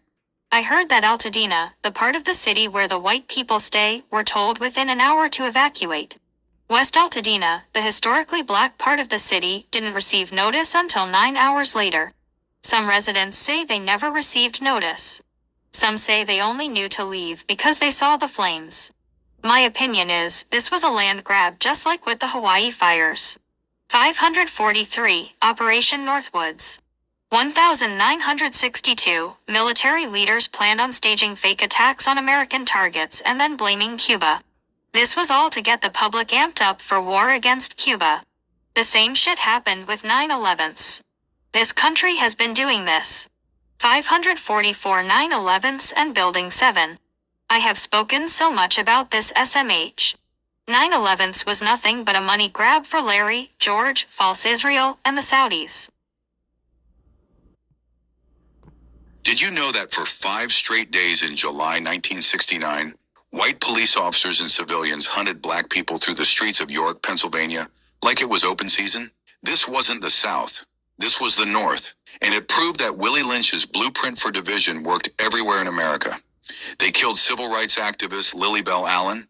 They burned down entire black neighborhoods. And here's the twisted part. The National Guard was there the whole time, but they only protected the white areas. Of course. White mobs roamed freely while black families barricaded themselves in their homes, praying they'd survive the night. The police didn't stop the violence. They joined it. For 5 days, Pennsylvania authorities coordinated racial terror while the media played the both sides game. Sound familiar? This northern race war exposed the truth. The psychological tactics of divide and conquer weren't regional. They were national policy. York proved that whether you were in Mississippi or Pennsylvania, the blueprint was the same. Pit groups against each other, then watch them destroy themselves while the system stays protected. The Willie Lynch method was alive and well in 1969. Yes, grasshopper. So, this is Femi. No. So, look, we have reached a milestone. We are over 3/4 of the way done here. So definitely so grateful to AI. And I just want to say, listen, I'm well aware that I could have used AI to pretty much do all of the reading that I need to get done. But I do feel like it means something more to me because I read it. Yes, I may have stumbled. I may have fumbled. I might have stumbled. Like I said, I work a 9 to 5. A very, stressful job dealing with people. And, there would be times where I would get off work and I get off at 7 o'clock and I would have to find me something to eat. And by 8 o'clock, sometimes by 9, I'm filming. I'm, doing this. And like I said, my videos are not monetized. I don't make any money off of my videos. Not looking to. I don't do this, because I don't want to have to worry about no beer ads or anything like that. Stuff that I don't promote. Stuff that I'm not down with. I don't have to worry about the ads and stuff like that.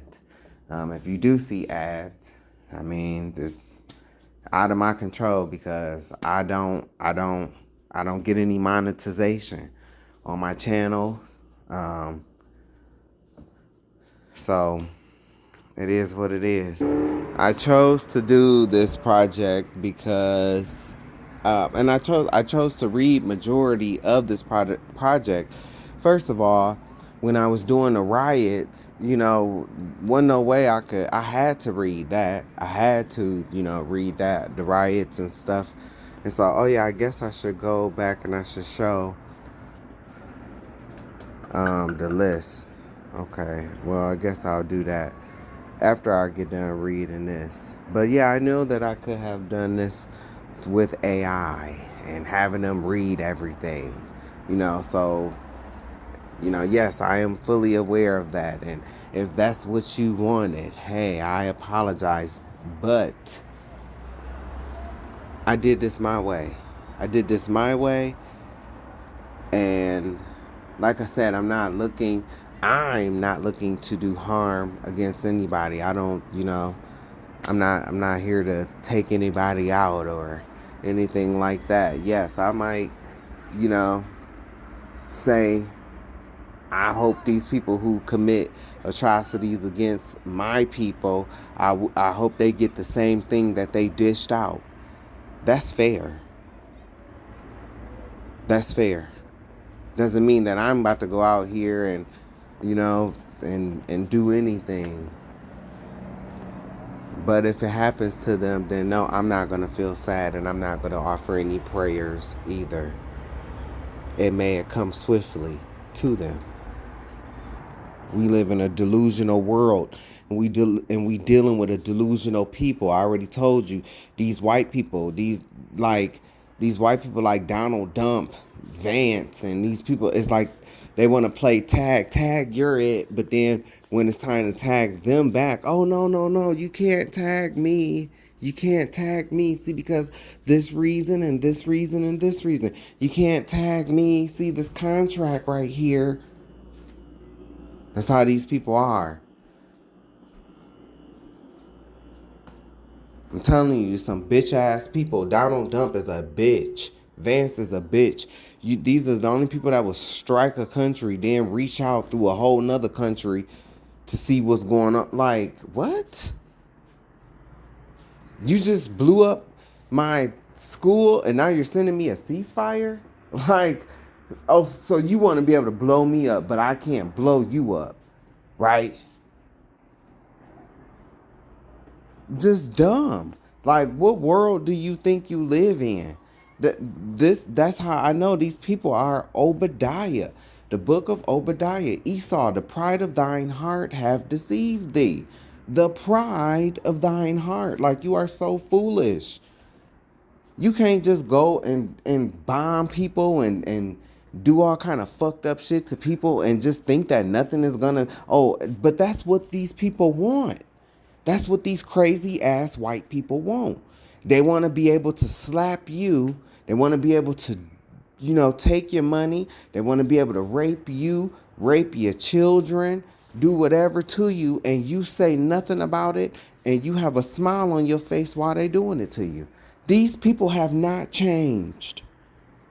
They have not changed. They're the same people. And when you call, and now because it's illegal, quote unquote, it's illegal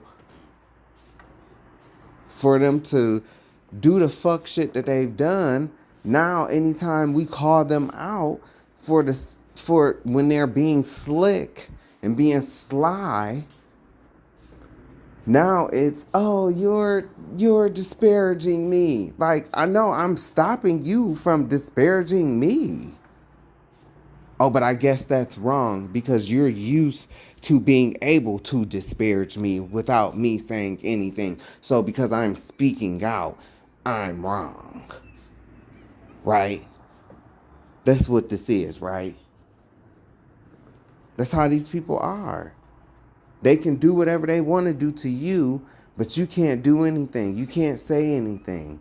That's how these people are. And they hate to see themselves in the mirror. I mean, most of them is ugly as fuck. I mean, I would hate to see myself in the mirror too if I was white. I'm just not gonna hold you. If I was white, I would hate to look at myself in the mirror. Look like a straight up cave dweller, Neanderthal, sunburnt, degenerate, cave monkey lip having ass bastard. So, I would hate to look at myself. But thank God I'm not, and I'm black. And I took a shower today, and I used a washcloth, and I used my African soap, my moringa soap with the moringa seeds in it. And, it was a lovely time, and I washed my legs, and I washed in between my toes. Something that these people don't do. even after we taught them. I learned a lot to my black people. I learned a lot, man. I learned a lot. I learned so much. I really did. Like, I'm grateful for the history. I'm grateful for my people. I'm grateful because we are strong. We are powerful. We are resilient. We are beautiful. We are. We are. We is. We are chosen. We are the people. And I'm not ashamed of that.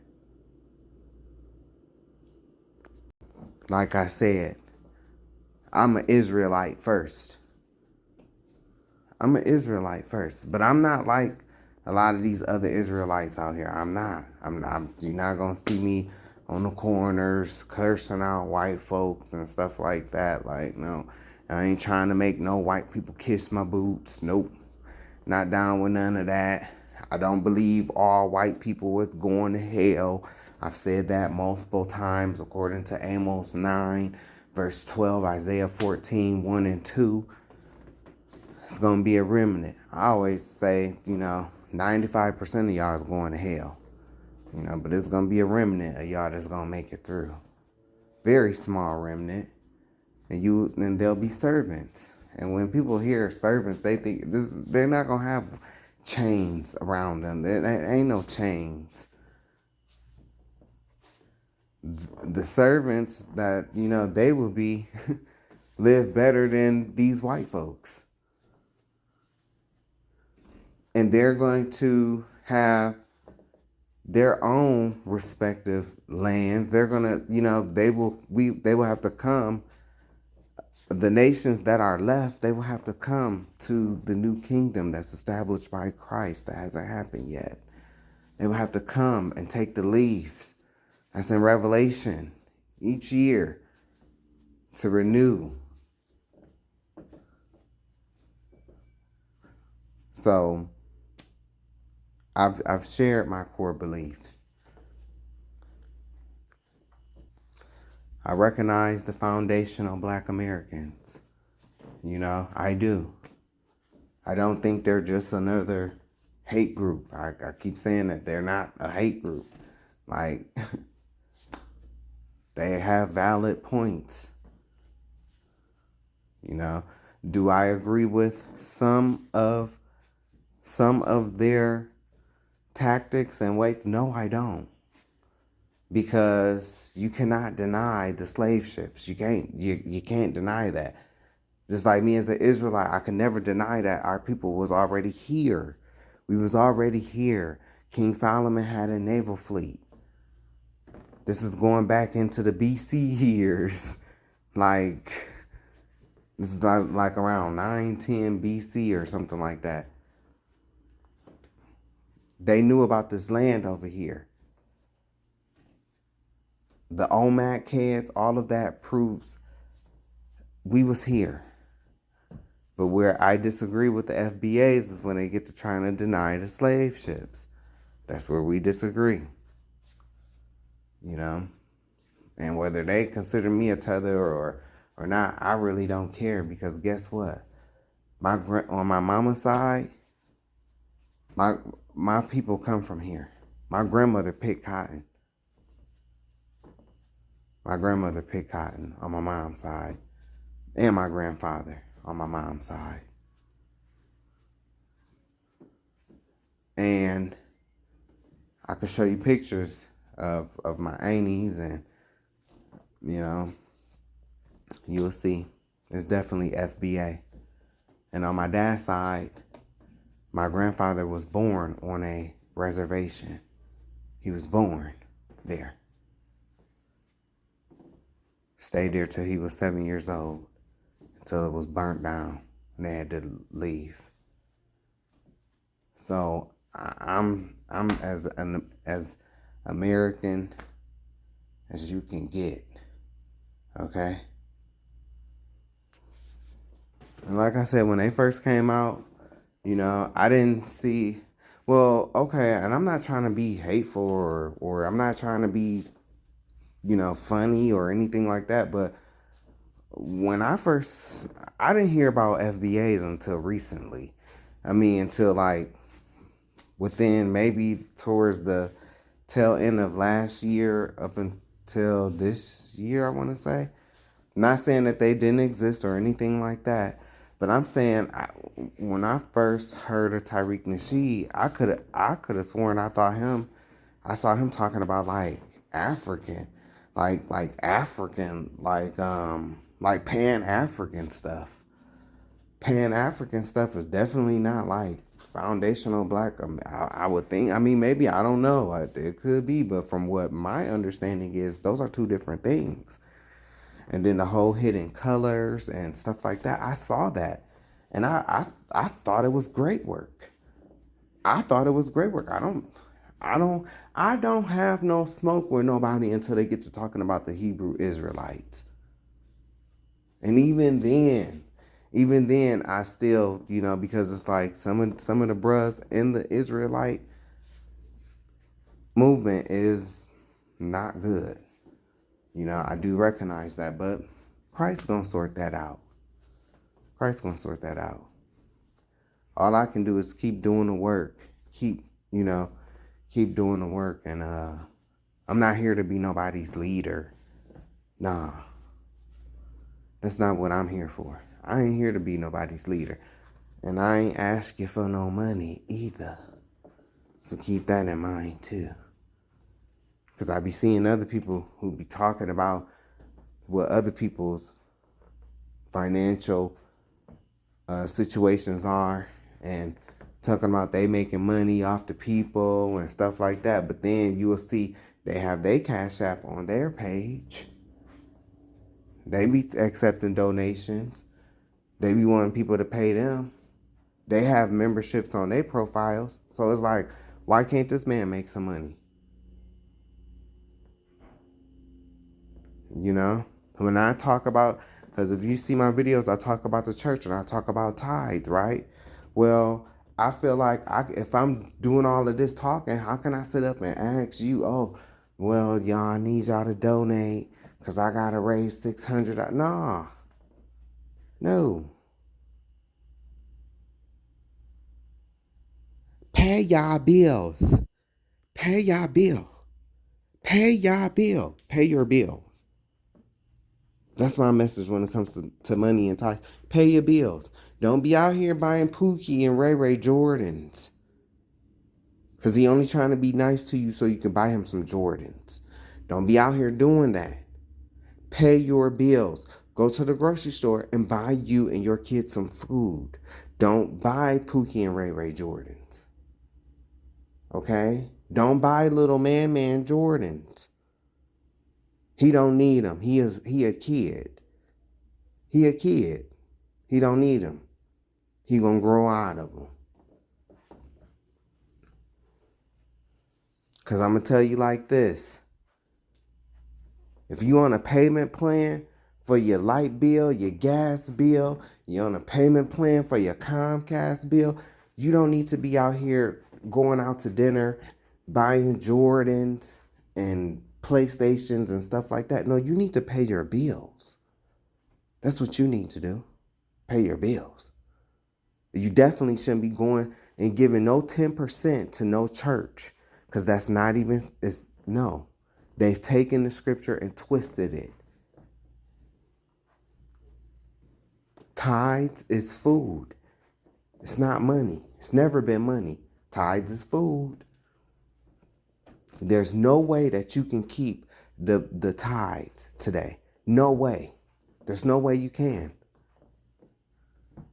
That is where grace comes in. That's where grace comes in. That's something that we cannot do today. We cannot tithe. We can't. The Most High is not a robot. He definitely understands that. That's where grace comes in. Grace comes in for situations like that. Not for us to eat pork. Not for us to go to the bathhouse and suck 10 penises. That's not what grace is for.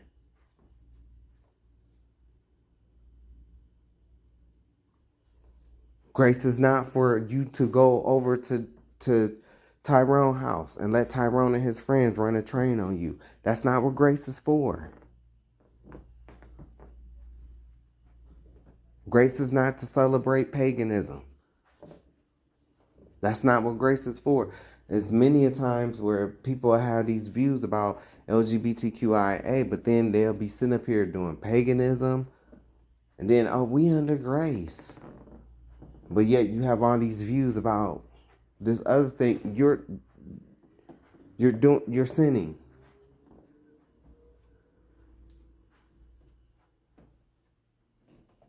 So anyway, I could not have done this project by myself. I know the Lord is with me, giving all the glory, praise, my thanks, and honor to the Most High, the Holy Spirit in Christ. I started working on this project February 8th, 2026. This project stems from a Facebook post that I originally did. By now, I am sure that I showed you the original post. Hold on, y'all. So this is the post. I did this post in 2017. Look, and some of these, I've talked about everything pretty much on this list. Some things was taken off, but this is the list. I shared this in 2017.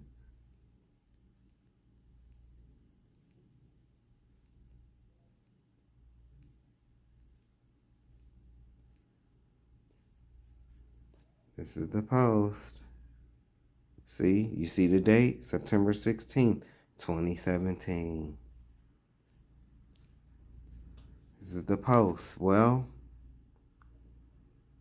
this post became 574 different atrocities.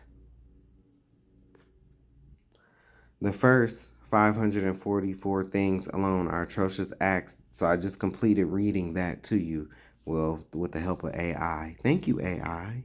The first 544 things alone are atrocious acts done against black people via the hands of white people, Esau, or white people's racist government. The rest of the atrocious acts listed is what white people did to other brown people throughout the world even. And like I said before, I had more, but since Hispanics, since y'all want to be racist, since you Cubans, you want to be racist, you know, that little ugly, fake ass, Mulan looking ass bitch down in Florida talking about black people and our culture and shit like that. Yeah, I removed a lot of shit. And I said, y'all can go be on your own. Young. Asians want to be racist and shit. Like, I'm tired of that shit. I'm tired. And then now we got to deal with these fucking African immigrants, these Nigerians and these Ghanaians and these all these other African. And not all of them is bad. No, not all of them. But I'm talking about the fucktards that come over here talking shit about black people when your motherfucking ass need to go back to Africa and take a strong look at Makoko. Take a strong look at Makoko. Do you know what Makoko is? Do you know where Makoko is? Google Makoko, okay? It is a large landmass, right? But these people, and it's a lot of them, it's thousands of them that live in this area. I think it's by Ghana or Nigeria. It might even be inside, it's inside one of them. It's inside Ghana or Nigeria. But it's this landmass, and these people, they live over open sewer water. They live over open sewer water. Okay? But they will have so much shit. Some of them will have so much shit to talk about black people. And so when I hear this, I tell them, go save Makoko. Don't worry about what black folks is doing. Go save Makoko. Because when I see I Show Speed, y'all know I watch my girl Lovely T. I see she was covering I Show Speed and how he went he did his African tour. When I'm looking at the kids, them look like little Black American kids. They talk like Black American kids. They look like Black American kids with their cell phones in their hand. But then they will sit on this social media and ask, "What is your culture?" Looking straight like us.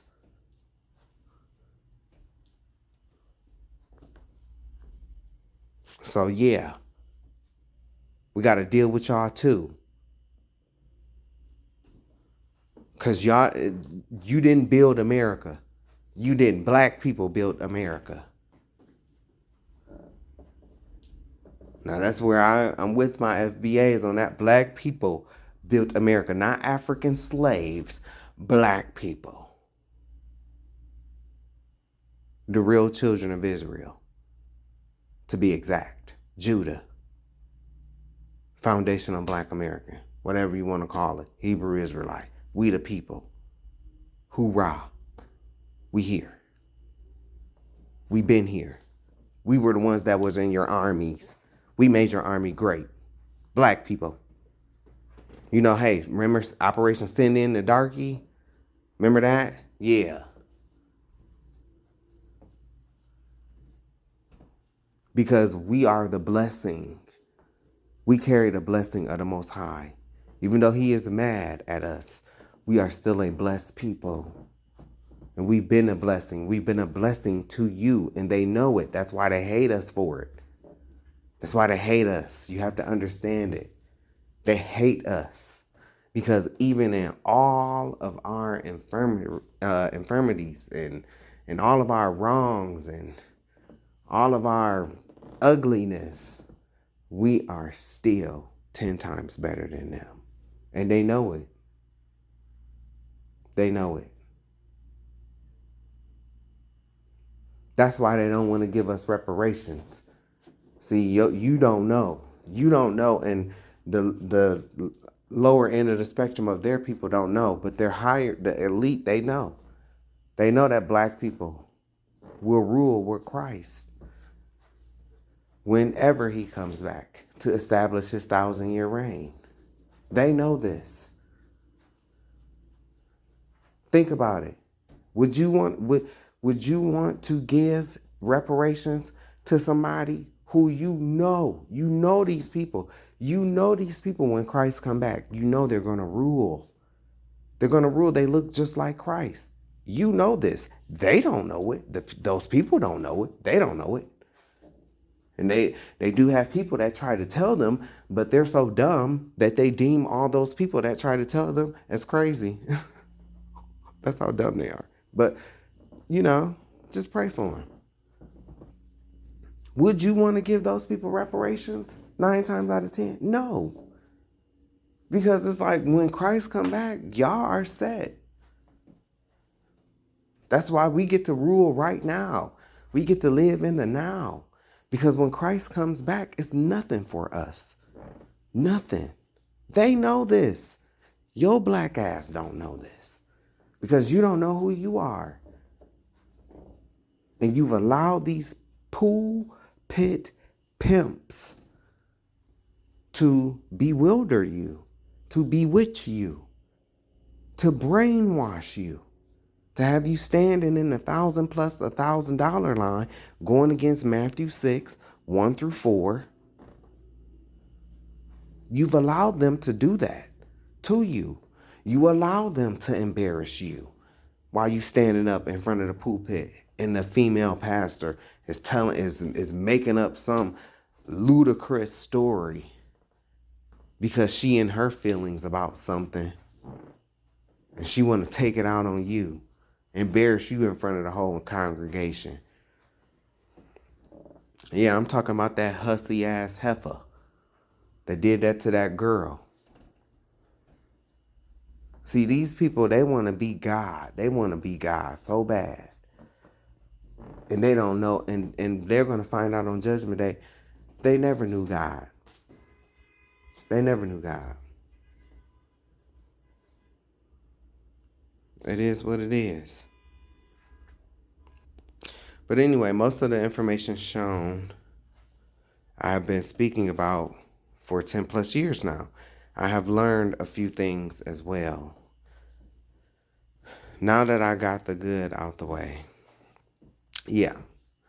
Like I have learned a few things. I've learned I said I was gonna show it after this. But I've learned a few things, you know? And like I said, I've even shown y'all, my views. Yeah, I haven't been the nicest to Democrats, but like I said, Democrats, y'all deserve it. Because you don't want to fight. You don't want to fight. And to me, that says that you're complicit. I am not ignorant of the things that you have accomplished, you have achieved with civil rights and everything else. I could never try to play Democrats on that end and things that have happened, to get us the little rights that we do have today. And I'm grateful for those rights. I'm grateful for the people that was able to get us these rights.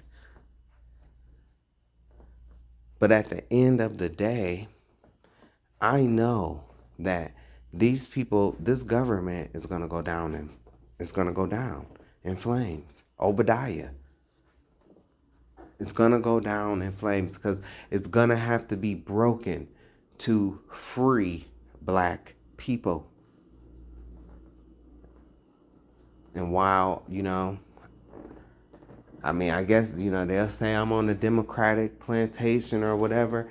Like I said, I voted for Harris. But before that, I haven't voted since Obama.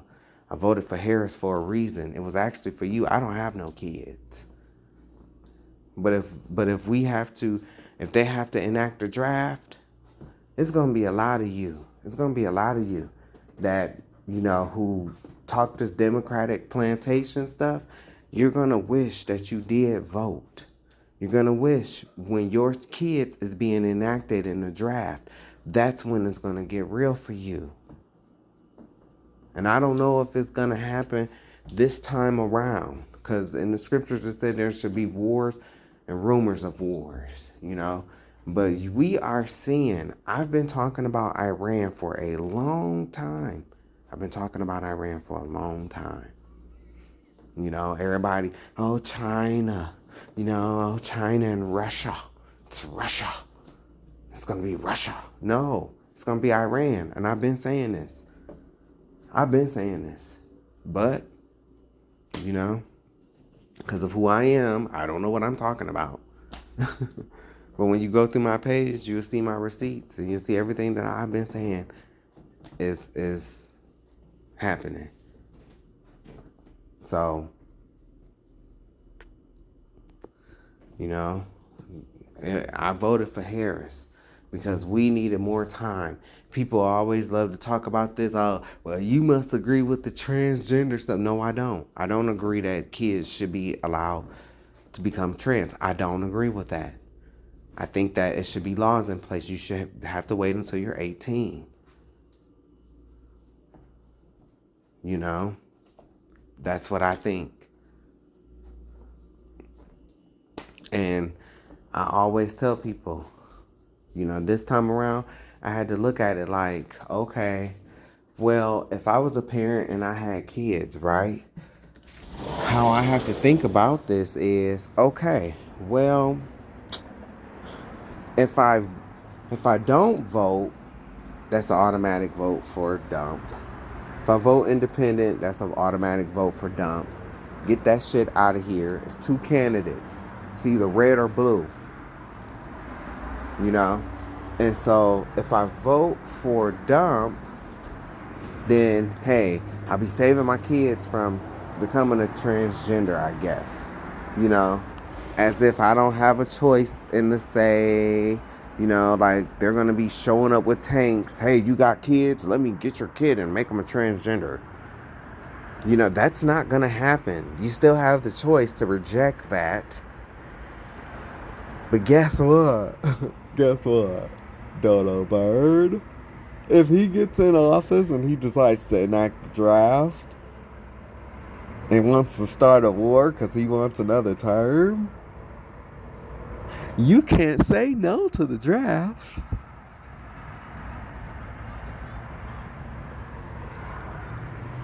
Oh, you can run. You can run. And then I've been seeing all kind of people, oh, I'm going to just say I got bone spurs. When these motherfuckers get desperate, they going to send you and your bone spurt ass child over to the war. They're going to send you too.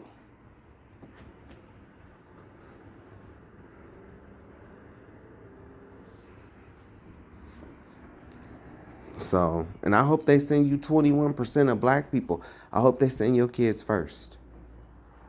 I hope they send your kids first. That's why I keep pointing out the party that you voted for, that you 21% that you voted for. You see what's happening over there with the Grinder app and the outages and all the people that's getting outed for being freaky undercovers. So y'all voted for some DL white faggots. That's what y'all voted for. To you black people. How does that feel? That's the main question I want to know. To the 21% of black people who voted for Donald Trump. Do you know what happens with the Grindr app in a Republican National Convention? Do you know that? But I thought you didn't like transgenders. So why you voting for a party that screws them or gets screwed by them?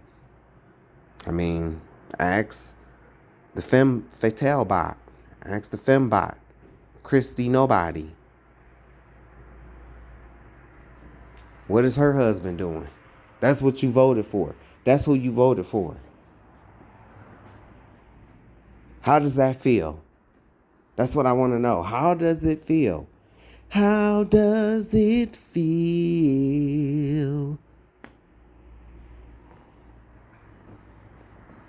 Whole time you was trying to save your child from the transgenders. Now you done signed your child up for the pedophiles.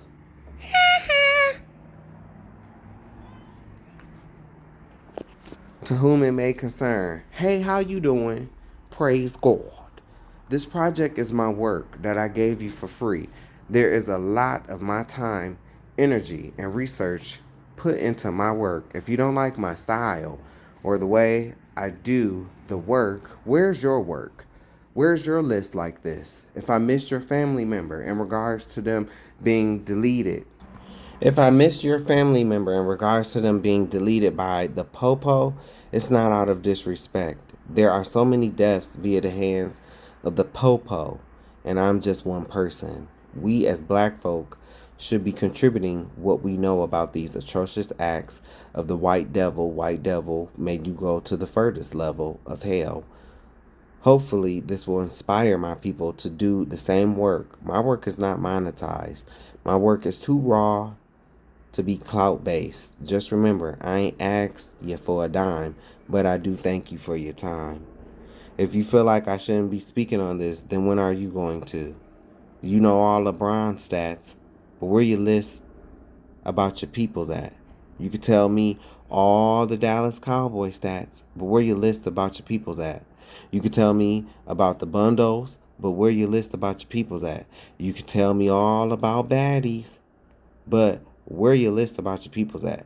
You know about every Jordan sneaker that come out, but where your list about your peoples at? You got the list of winners from last night's ball or pageant, but where your list about your peoples at?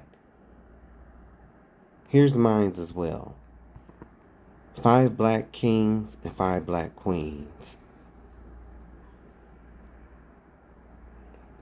1. Shaka. The world calls him Shaka Zulu, the emperor of Zulu nation. Honorable mention, Queen Nandi is the mother of the notable warrior and Zulu king Shaka Zulu. She raised her son to be the legendary champion that he became to be. Also, Emperor Bambada, who slayed many white people.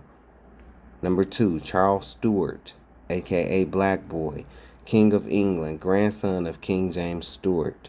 Ruled during the Dark Ages. That's when black people ruled Europe. Europe is named after a black pagan queen named Europa. We ruled Europe during the Dark Ages. Y'all came out of the caves and you did the Renaissance, where you repainted everything over. White folk lied about the lineage of King James, but he still has a family lineage in England. I saw a TikTok of one of his descendants, a black man who was speaking out. His family still kept the records of their lineage. James Stuart, the sixth and first of his name, King of England, Ireland, and Scotland. Did you know Scotland had a black king? Scotland had a black king too.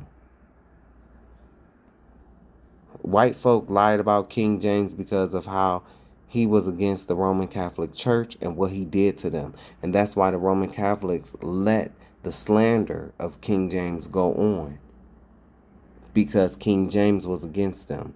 Septimius Severus, the first black Roman emperor. I've done a video on him. Hannibal Barca, I've also done a video on him. Henry III. Henry III, October 28th, 1016 to October 5th, 1056, called the Black or Pious, was Holy Roman Emperor from 1046 until his death in 1056. A member of the Salian dynasty. He was the eldest son of Conrad II and Gisela of Swabia. Bonus: Henry II, 972 to 1024, King of Italy and Germany, also Holy Roman Emperor. Alessandro de' Medici and his family's lineage. Black people. We ruled Europe during the Dark Ages. Europe was named after Europa. Who that is, Savage? Europa was a Phoenician. Phoenician is black. Princess of high status, often described in modern, alternative, historical, and Afrocentric context as a black Phoenician princess who became the queen of Crete after being abducted by Zeus. She is the namesake of the continent of Europe, having been carried from Tyre in modern Lebanon. Tyre was black. To Crete. White folk, we are no longer listening to your lying ass historians, scholars, and theologians. Now make way for the queens. And I just want to say, I do recognize that these kings and queens in Africa, they did take part in selling our people. They did. They took part in selling our people. I learned that recently, because so you got to really do some digging to find that stuff, because from when I would do my research, and I'm keep it real, it's been a little while since I've done research on the kings and queens of Africa, but even when I was looking, it wasn't coming right up, that they took part in selling us, but they did. Even Queen Nzinga, she did. But also, and none of those African kings or queens ever tried to stop American slavery. They never did. So they never came for us. They never, so that's why Black America, that's why we feel the way we feel towards Africans, because we were sold. The white man came in and influenced you. They see, and they try to get away. Oh, well, you guys were selling each other. No, motherfucker, you came in, and so you used the same tactics, because when you came out with that fugitive slave law or fugitive slave act, that's the same tactic that you went into Africa with. It was giving them money for the people, giving them guns, giving them ammo, making it to where nobody was safe. I mean, they went from just selling like prisoners of war, right, to trying to capture just anybody. Anybody could be captured. That's what y'all did. That's the part y'all play in it. But yes, they are just as guilty as well, because they took part in selling their own people. They did. Even Queen Nzinga of Ndongo, hussy ass heifer, but she's still the queen, and that's a lot, and that's hard. Like, for instance, like I told you, I like Roland Martin, I like Joy Reid, you know, I love them. These are our black intellectuals, but nobody is perfect, y'all, not even me. You know, we all have some shit about us, you know what I'm saying? But on Joy Reid's side, it's hard for, you know, the Africans to accept the fact that y'all, they sold us. Like, they sold us and then they never came for us. So that's why black Americans have the attitudes that, you know, we have towards Africans today. And then for some of them to come over here and then to try to turn their nose up at black people. And it's like, we're the very reason why you can bring your African ass over here. First of all.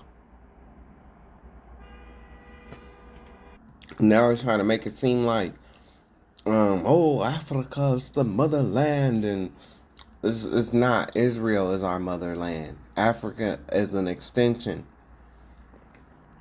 That's why Israel sits on the north tectonic plate of Africa. I keep telling y'all, we ran into Africa, and we fought with those original Hamite Africans.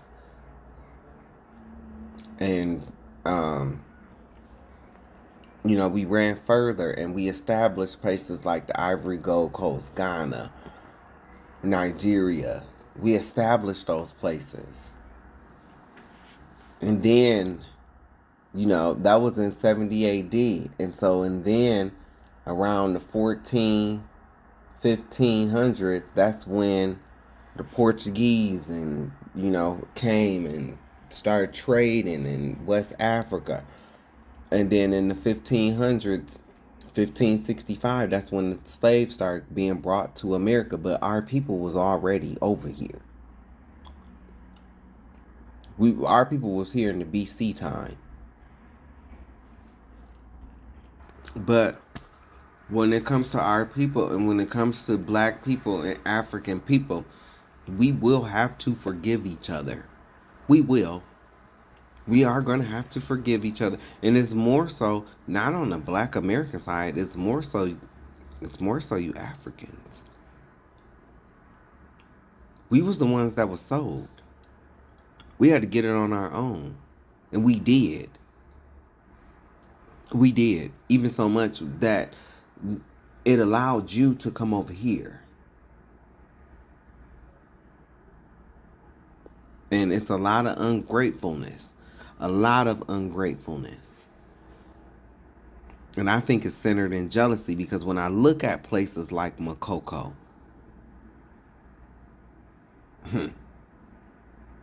yeah, I know it's down. I know it's bad, you know, down in Mississippi and New Orleans and Louisiana. I know it's bad. I know it's tough. But baby, even our poorest person over here, bitch, go look at Makoko. They living over open sewer water. Open sewer water. That kind of changed the game right there.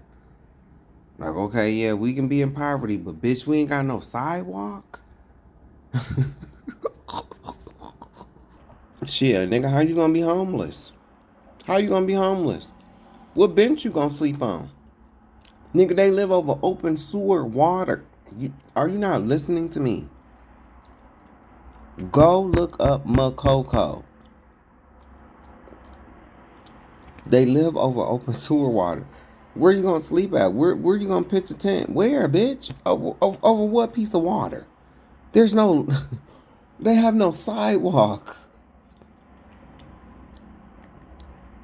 Shit, at least here, shit, you can go crazy and say, fuck it, shit.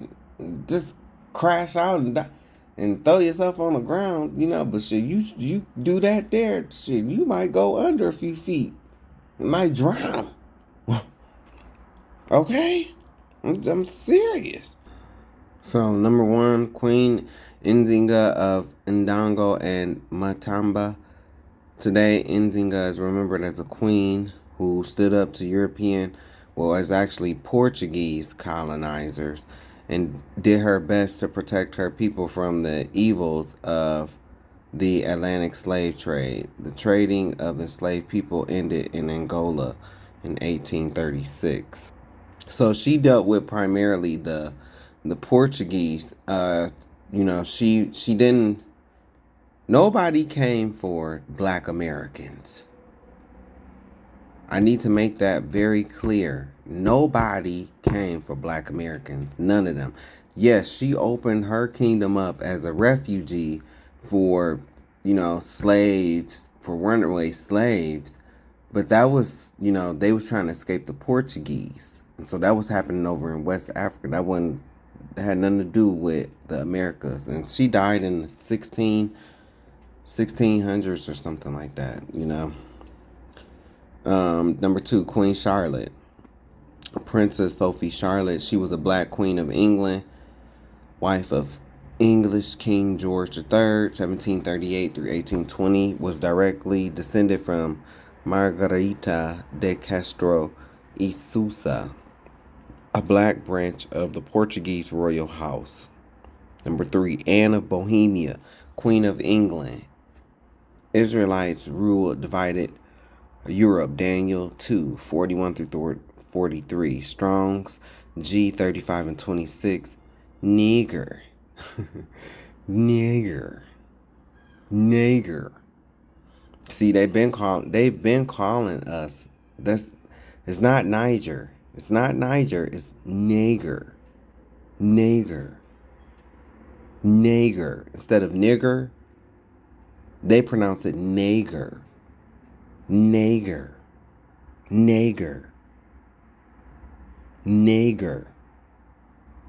Instead of nigger. Nager. They've been calling us nager. Of Latin origin, Black. Nager, a Christian. Anne of Bohemia, also known as Anne of Luxembourg, 1366 through 1394, was the oldest daughter of Charles IV, Holy Roman Emperor, King of Bohemia, House of Luxembourg. She was most known for marrying the English Plantagenet, King Richard II, becoming his first wife and the Queen of England. Number 4, Catherine de Medici, 1519 through 1589, Queen of France. She is from the Medici family, married to King Henry II of France. We know that Alessandro de Medici, the Moor, due to his darker skin color, was Black. He was the Prince Duke of Italy. Number 5, Amina of Zaria, Nigeria, 1533 through 1610, known as the Warrior Queen. Queen Amina is known as the first queen of a male-dominated society. She made history for expanding the territory of the North African Hausa people. Bonus, Makeda of Ethiopia, or the Queen of Sheba, Ethiopian, c. 10th century BCE. This is the real field. Not beating, robbing, scamming, and essaying your own people. Now, what have white folk, Esau, done to others in the world?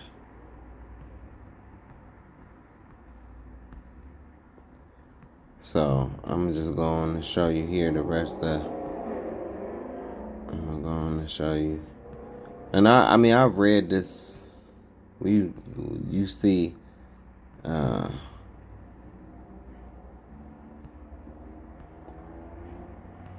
because I'm going to go back and I'm going to show the first list.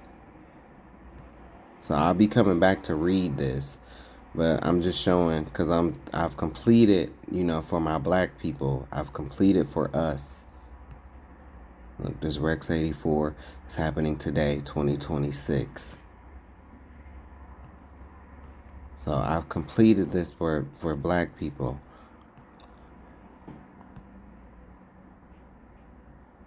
See, I even had I had stuff listed but I'm just gonna read it off. Whatever I have here, that's what I'm gonna read. I'm not going into deep details. Y'all motherfuckers want to be racist and act the way y'all act towards black people. Go fucking research your own fucking history.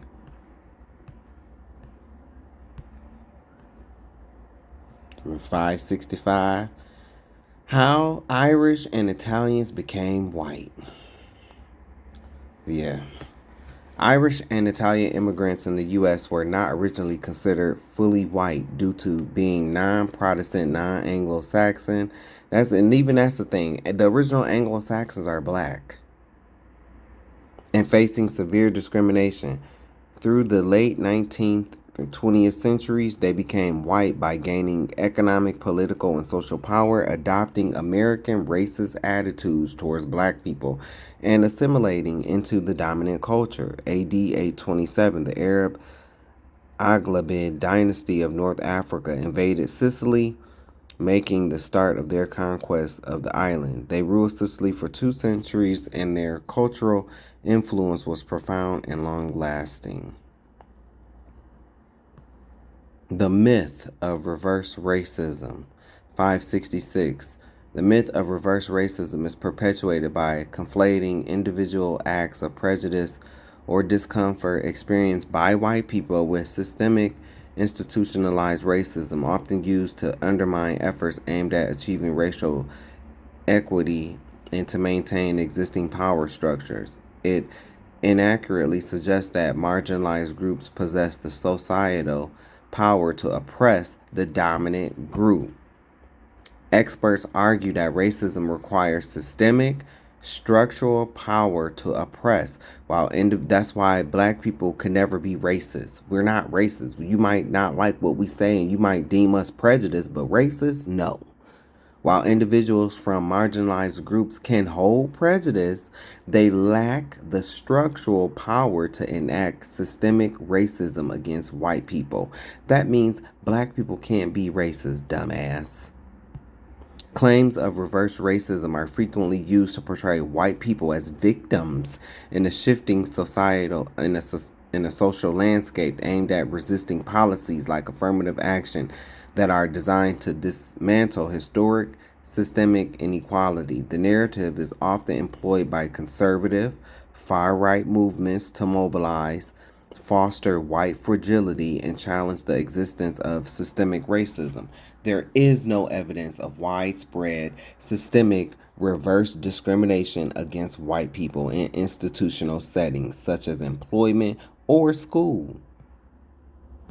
567. The concept of white fragility. White fragility describes the defensive reactions like anger, guilt, or silence that white people often have when confronted with issues of race and racism stemming from a lack of exposure to racial stress and an ingrained view of whiteness as the norm.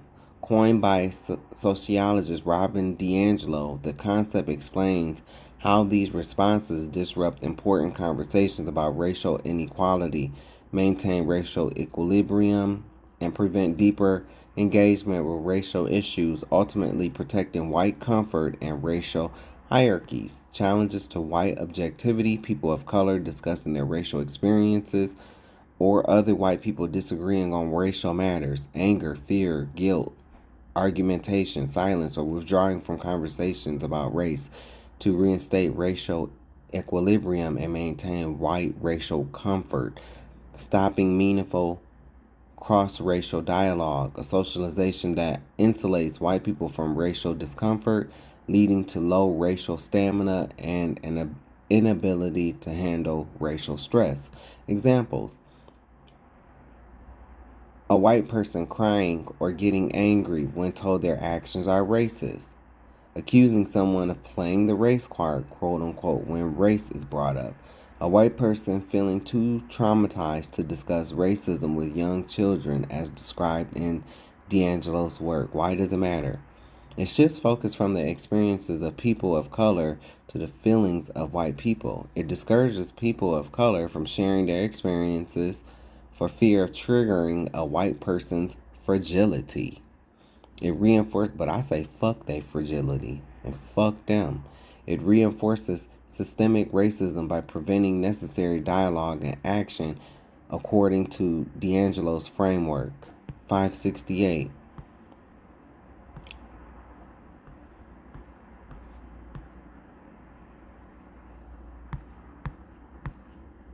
White on white crime versus black on black crime. I guess you'll have to come back in 569. White people are still shooting up churches. 570. The intersection of fracking and racism. 571. Oil spills and chemical dumping in oceans worldwide. Did you know that they found plastic wrappers at the bottom of the Mariana Trench? They found plastic wrappers, candy wrappers, plastic candy wrappers at the bottom of the Mariana Trench. A place where that definitely should not be.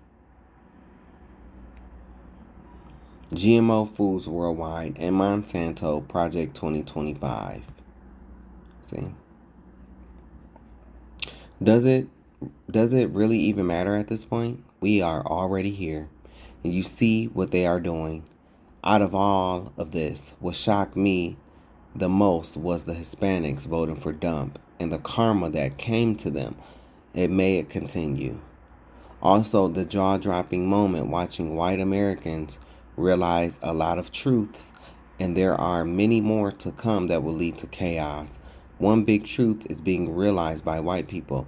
Those people over in that false state of Israel are not the people who left out of Egypt with Moses. They are converts, you-ish imposters. Revelation 2:9 and 3:9. Let's look at the list. So starting at number 1. Transatlantic slave trade. Number 2, false theology of black people not having a soul or can't feel pain.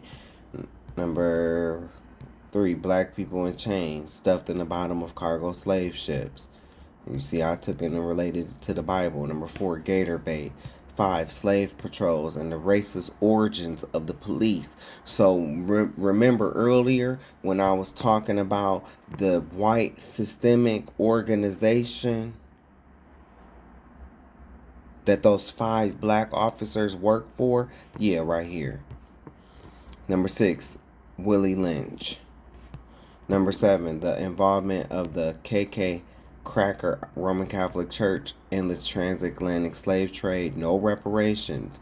Number 8, the payment restoration of all groups terrorized by the Mexican government except the real Jews, black people. 9, the cannibalism of the KK Cracker slave owners who ate their slaves. What did you do to Nat Turner, you nasty bastards?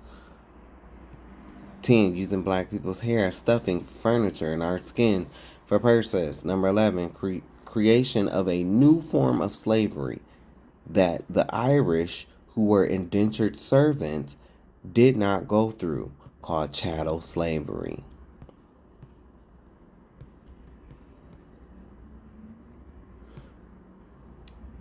The difference, number 12 is the difference. I explained it to you. You can go back on my earlier videos and watch these videos. Everything you see on this list, I went down and read. 13, false doctrine and lies such as Africans sold other Africans into slavery. Authentic northeastern African sons of Ham sold Negroes, aka the real Jews, into slavery. West Sub-Saharan Africans are not the same bloodline as Northeast Africans. And I do understand, like I said, that some of our own people, but it was some shade with that because they started off selling prisoners of war. Y'all came in with y'all money, y'all influence, and y'all talked them into doing that shit. So y'all are still just as responsible. They're responsible as well, but you are. Yeah, I'm sorry if y'all can hear noise and stuff like that in the background.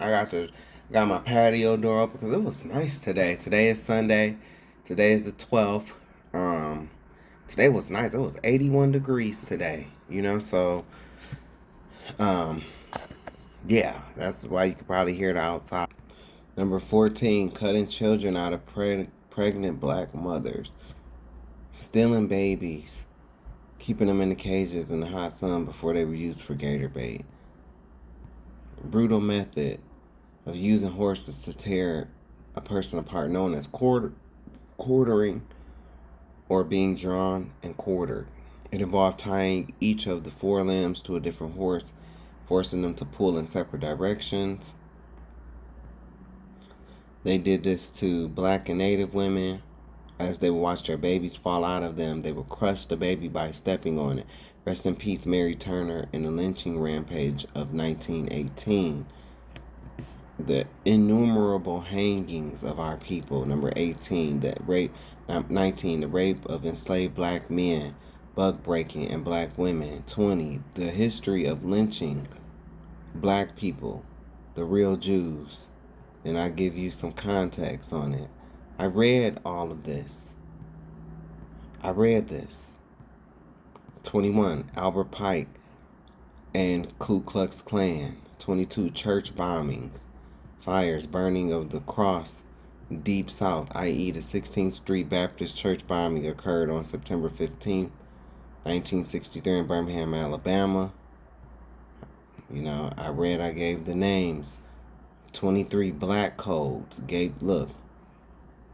I already read, I gave you the information on this. I'm just going over it as a review.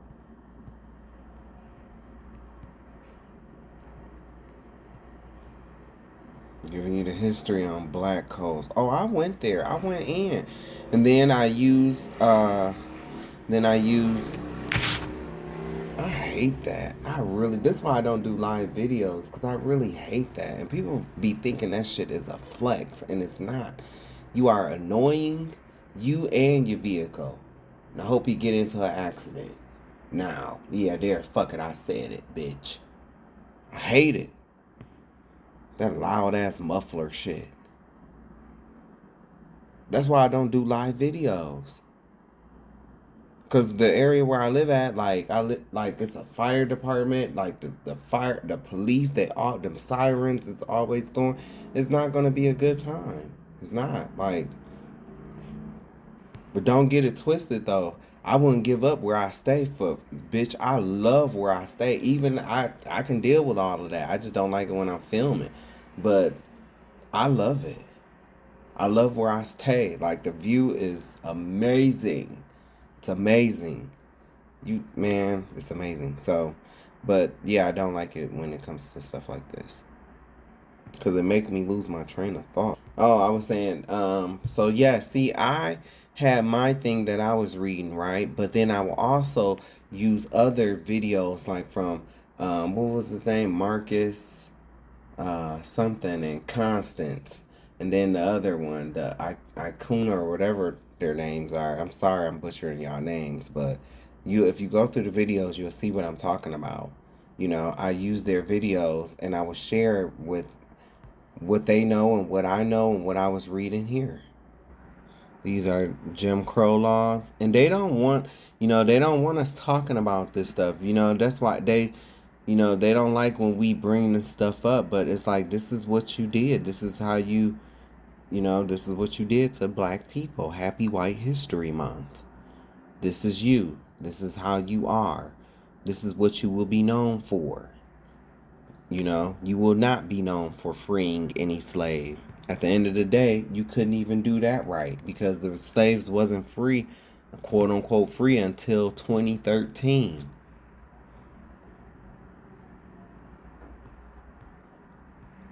Redlining, number 25. 26, real estate steering. I talked about all the redlining, real estate steering, anything that's dealing with housing discrimination. 27, the creation of the projects. 28. 29. No reparations for black people. 30. White racism spreading globally, causing of slavery and genocide, mostly against Jacob, aka Esau, ruling by the sword. This list is a very testament of the things he has done, ruling by the sword, since he made his vow in Genesis 27, verse 41. 31A, a Mexican government participating and supporting identity theft with the false Balfour Declaration. 31B, Albert Pike and his letters about World War I, II, and III, and also how the Jews became white. Okay, look, so now it's acceptable. Now it's acceptable, right? Look, so now it's acceptable for them to people to start sharing this, right?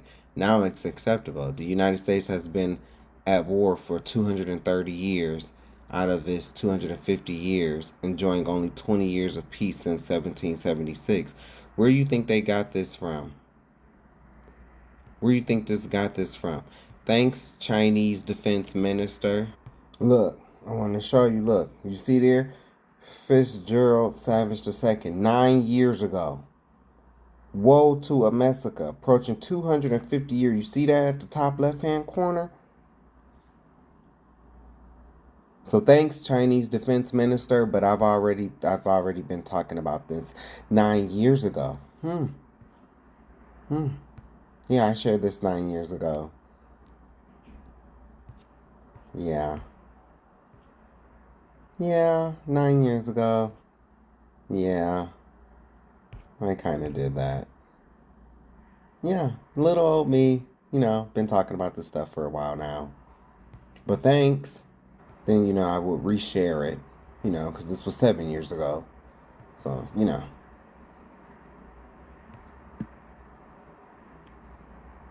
Well, actually, this is 8 years ago.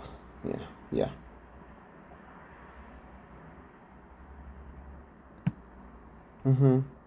Moving on, 32. Using black people as the face of the NAACP when it was funded and started by Jewish imposter converts.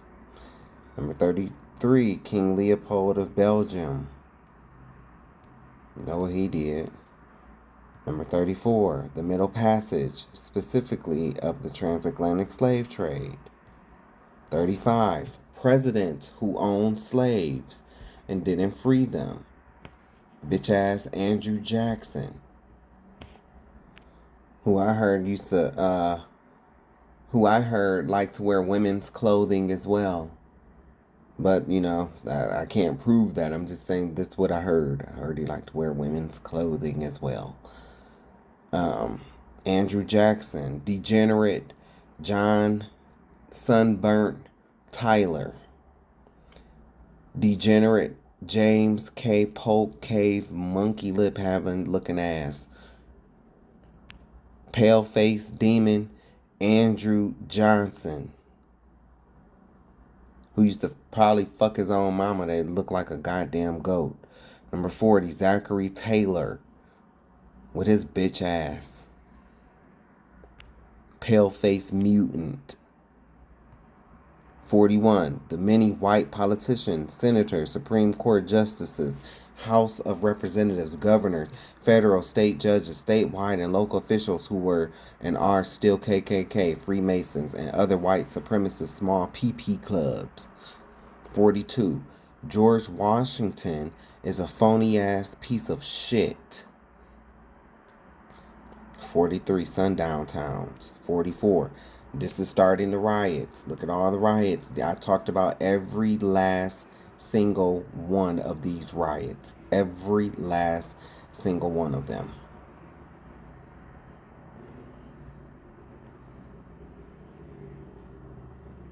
Every last single one of them. I read on it. There's at least 15 videos talking about how do white people solve their problems. Riots, and more riots. These are the videos that I'm talking about each of these riots on. That Fugitive Slave Act, that was a motherfucker. It really was. These are all the riots that I've read. And I used the website, and I read so much, man. I read so much off this motherfucking website. I think it's blackpast.org. I read the lynchings. All the lynchings, showed you the maps, showed you everything. Showed you everything.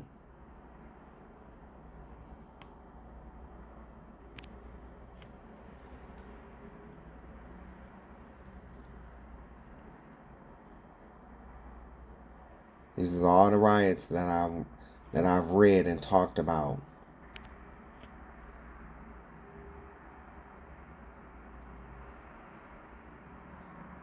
Every last one. Yeah. From 40 something all the way up.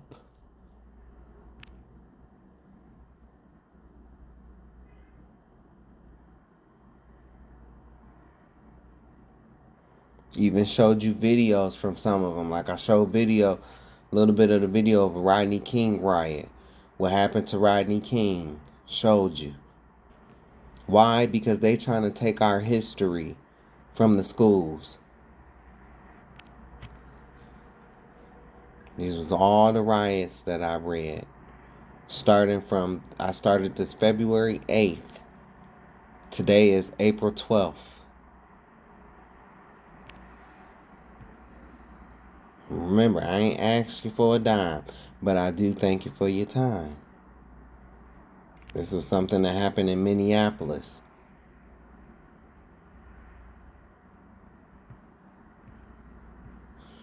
Number 153, the racist Southern strategy. Talking about y'all strategies and how y'all do shit. Same tactics. Madison Grant cracker ass. Human zoos. Carl Hagenbeck. California's Proposition 14. Number 157. Number 158, white flight. White suburbia. Man, you can't tell me I ain't snapped. 159, how white people still benefit from slavery and genocide present day. I talked about this. Number 160, George Wallace, governor of Alabama. 161, history of the gun and racism. Shout out to all the black people who say the Bible is a white man's book, but will use the white man's gun. They use the Bible to enslave black people, and that is true. They also use the gun too, but that sure don't stop you from being strapped. I digress.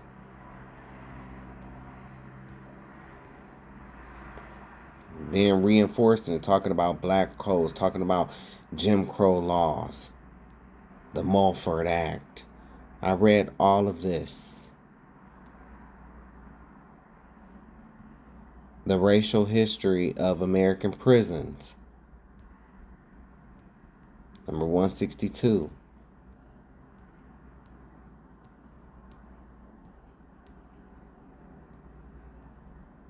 Number 163, the Tuskegee experiment. Number 164, secret experiments on black people. Number 165, Boston desegregation busing crisis.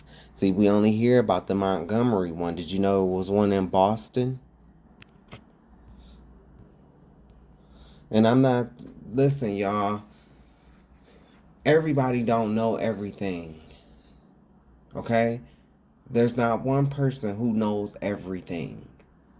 I know a lot of stuff, but I write a lot of stuff down too because there's so much stuff. That's why I have to write it down.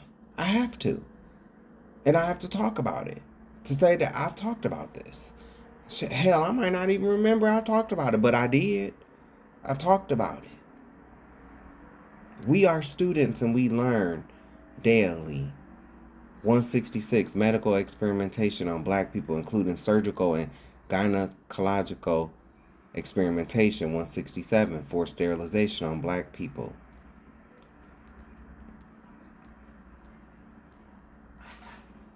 Roland Martin, this was my attempt, and I'm saying this respectfully. This was my attempt. This has been my attempt. No, I don't interview folks, and I don't You know, but I also don't, I ain't like some of these other ones too. You know, I definitely get what he's saying when he be talking about y'all be silent on some things. I ain't against you. Well, now we might have to agree to disagree on the, you know, on the Greek fraternities. And and that's not, when you hear me talk about the black Greek fraternities, it's like that I'm not doing it, you know? So it's like, yeah, I might talk about it, but I ain't gonna lie, my two favorite groups are the Kappas, and I stay away from alphas. I stay away from alphas, okay? Stay away from alphas. I kind of stay away from Kappas too, okay? It's not a bad thing. It's just, yeah, no. I can be around the Qs because they annoy me and all that damn barking. Like, if you don't shut the hell up, them alphas, they be smart. Ladies, I'm telling you, you better run from them alphas. I'm telling you, bitch. They will outsmart your panties off of you. Lady, you sitting there snickering and giggling. I'm telling you the truth, okay? I'm telling you the truth. If you're going over to a Kappa or Alpha house, bitch, you better have you some holy water in your bag and throw it in his face. Because he's going to Dracula you. He is. I'm telling you, I know them alphas and them Kappas, okay? I know them. Okay? In the biblical sense, I know them. I know how they are. I'm telling you, they don't fight fair. You got to keep one eye on them and one eye on the door so you can make your way out. That's if you don't want to get got. I'm telling you how they is. And I love the Deltas. I love the Deltas. And I love the AKAs. You know, I love them. I do. When I was younger, I would have been right there. I don't know who I would have placed for. I don't know if I would have placed for Alpha or Kappa, but I would have been right there and one of them too. You know? So, yeah, I talk about it, and, you know, yeah, it's Greek, you know, and I do talk about it, but I'm not the one that's in charge of putting you in hell. So, you know, yes, I talk about it. We can agree to disagree. That's an in-house conversation. What we all need to learn is something that we can take from these white folks, like these MAGA supporters. Bitch, blind faith. That's my motherfucking brother. He ain't did a motherfucking thing, bitch. Sir, we got the evidence right here. 1 + 1 = 2. He ain't did a motherfucking thing. That shit don't say 2, it say 23. That's how they act. That's how they act. We need to uphold each other. We need to uplift each other. We need to, when we in a battle, nah, this is my brother. You're not going to disparage my brother in front of me. You're not going to talk about the FBAs in front of me. You're not going to talk about the Israelites in front of me. You're not going to talk about the black Christians in front of me. You see, now, for instance, I go in on black Christians, but you see, when that devil Shane Perry want to rear his ugly ass Caucasoid cave dwelling head around and talk shit, you see, I be right there. Yeah, I might talk, but I'm going to also defend because you're still my people. I might be hard on you, but it's still love. I know who my enemy is. And my enemy don't look like me. Don't look nothing like me. Ain't the same color as me. Ain't the same bloodline as me. I do have to watch out for the Judases that see me as their enemy due to jealousy or, you know, whatever's on their mind. I don't know. You know, I dealt with people and came across situations where people didn't think I deserved just simply because of my sexuality. Even before I was in the truth. Well, you don't deserve this. You gay. Like, what? Like, oh, wait, so you deserve it because you're straight. Even though you haven't done any type of work, you haven't put nothing into nothing. You just deserve it because you're straight. Sorry, shit don't work like that.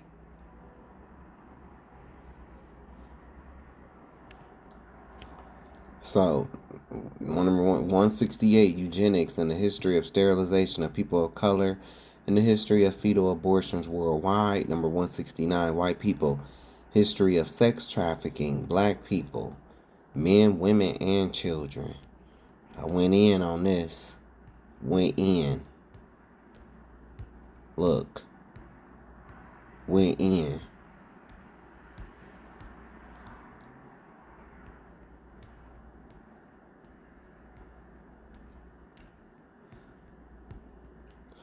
Number 170, history of Planned Parenthood, Margaret Sanger and Alice Bailey. Now, some people ain't gonna like what I had to say here, but like I said, I didn't write that. I just showed it. I just shared it. But they are following this plan, and it is working. So 171, placement of highways and building projects to create ghettos. And I talked about Toledo. I talked about my hometown, Toledo, Ohio. And then I did another video on the black history within Toledo, Ohio, talking about Dorr Street and just talking about my hometown in general and the I-75 and stuff like that. So 172, Seneca Village becomes Central Park. 173, Oscarville becoming Lake Lanier.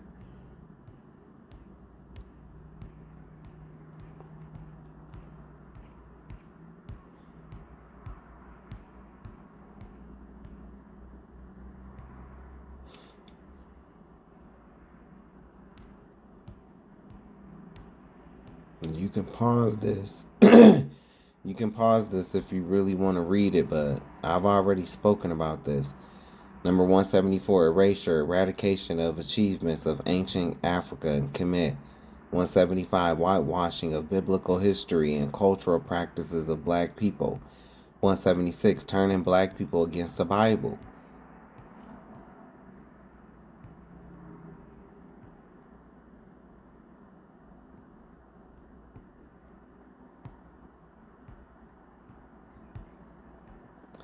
(177) Creating division within the black race.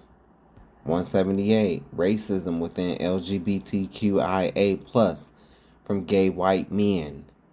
So I have a whole total video that's dedicated to this, and it's called The Gay Video. Make sure you check it out. I'm going to show you the videos.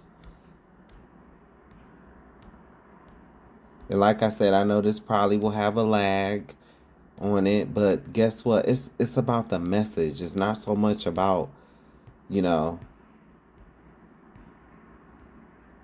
about the message. You can put this on and listen to it while you doing your dishes, while you at work trying to get through your day.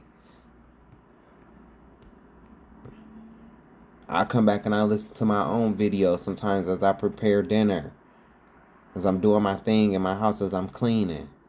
But look at the people I named: Bayard Rustin, James Baldwin, Marsha P. Johnson, a trans woman, Stonewall activist, co-founder of the Street Transvestite Action Revolutionary, STAR, William Dorsey Swan,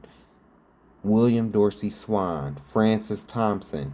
Everybody that's in the ballroom scene, you need to know these two names. And I be watching some of y'all little shows, and I do not hear, even when y'all be going into the history, in fact, I've never heard these two names brought up. William Dorsey Swan, born into slavery in Maryland, Swan became a prominent figure in Washington, D.C. after the Civil War. You know how long ago that was? He organized and hosted secret drag balls and was frequently targeted by police, yet he remained a staunch defender of the rights of his community to gather. Frances Thompson, born into slavery, 1840. She is believed to be one of the first transgender women to testify before Congress regarding atrocities against black people, acting as an advocate for bodily autonomy and an anti-rape activist. And she wasn't just a rape activist for her own self and her own community. She was for you women too. So think about that when some of y'all try to sling the hate that you do at T.S. Madison. And definitely appreciate and thank T.S. Madison for the work that she has done. 179, Hollywood stereotypes of black people.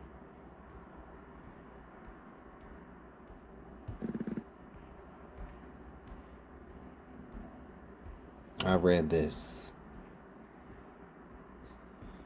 Number 180, media manipulation, bias of blacks.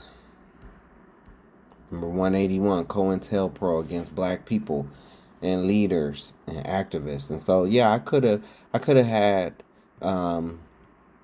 AI read all of this, but I didn't have AI read this. I read it. 182, the war on drugs. See how this all relate? The Southern strategy. 183, white people steal concepts from cultures worldwide and then corrupt them. Talking about fashion.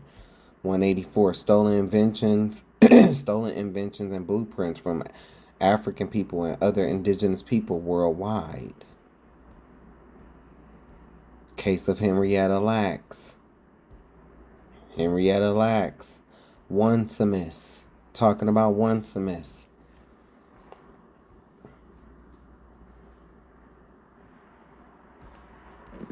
Story of Onesimus. War 185, wars on indigenous peoples throughout the world. 186, mass murders and massacres worldwide. 187, population controls, warfares worldwide. 188, Eurocentric beauty standard falsification. The Crown Act. 189, Flint, Michigan water poisoning crisis. Happy White History Month. 190, school tracking, school to prison pipeline. Happy White History Month. 191, the infiltration of the black church. The infiltration of Satan's, the infiltration by Satan's church, who is the Roman Catholic Church, into the black church. Number 192, TBN is racist and Illuminati. I showed you the evidence. Number 193, white evangelicals and white Christian nationalists. You can go to hell. Fuck you. 194, the prosperity movement started by white wolves in sheep's clothing. Number 195, white police officers murdering unarmed men, women, and children not being convicted for it. This is why you all age like spoiled milk. You know me and my Bible. Zechariah 11:5. Whose possessors slay them and hold themselves not guilty, and they that sell them say, Blessed be the Lord, for I am rich, and their own shepherds pity them not. Number 196, George Washington Lee. 197, Lamar Ditney Smith. 198, Thomas Henty Brewer Sr. 199, Herbert Lee. 200, Medgar Evers. 201, Lewis Allen. 202, James Earl Cheney. 203, the Honorable Malcolm X, Uncle Mac, Detroit Red. 204, Samuel Lemon Young Jr. 205, assassination of Martin Luther King Jr. 206, Frederick Allen Hampton Sr. 207, Willie Edwards Jr. 208, Corporal Roman Ducksworth Jr. 209, Virgil Lamar Ware. 210, Henry Hezekiah D. and Charles Eddie Moore.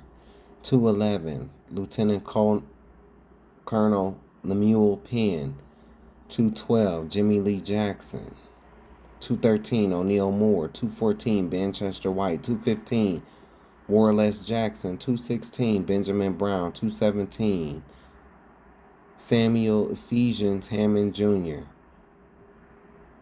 218. Emmett Till and surrounding events. 219. Tamir Rice, rest in peace. 220. Jamar Clark. 221. Philando Castile. 222. George Floyd. 223. Dante Wright. 224. Winston Boogie Smith. 225. Deanna Marie Nasdaq.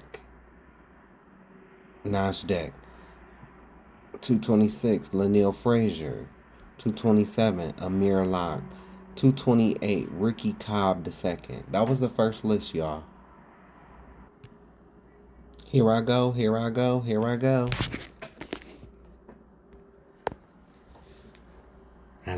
I look the same, don't I? It look just like me, don't it? This me, this is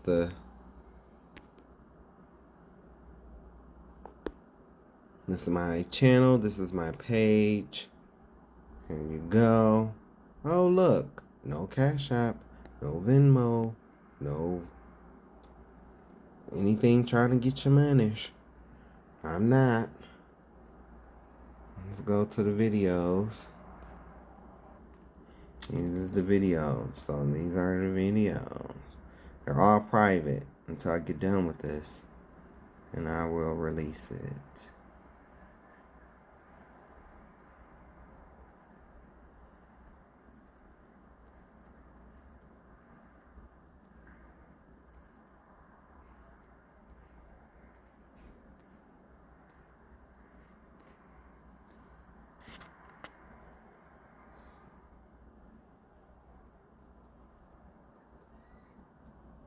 See,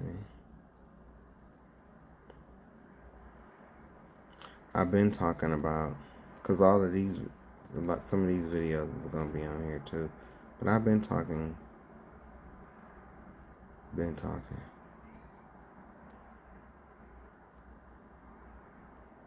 Protect black boys. I've been talking.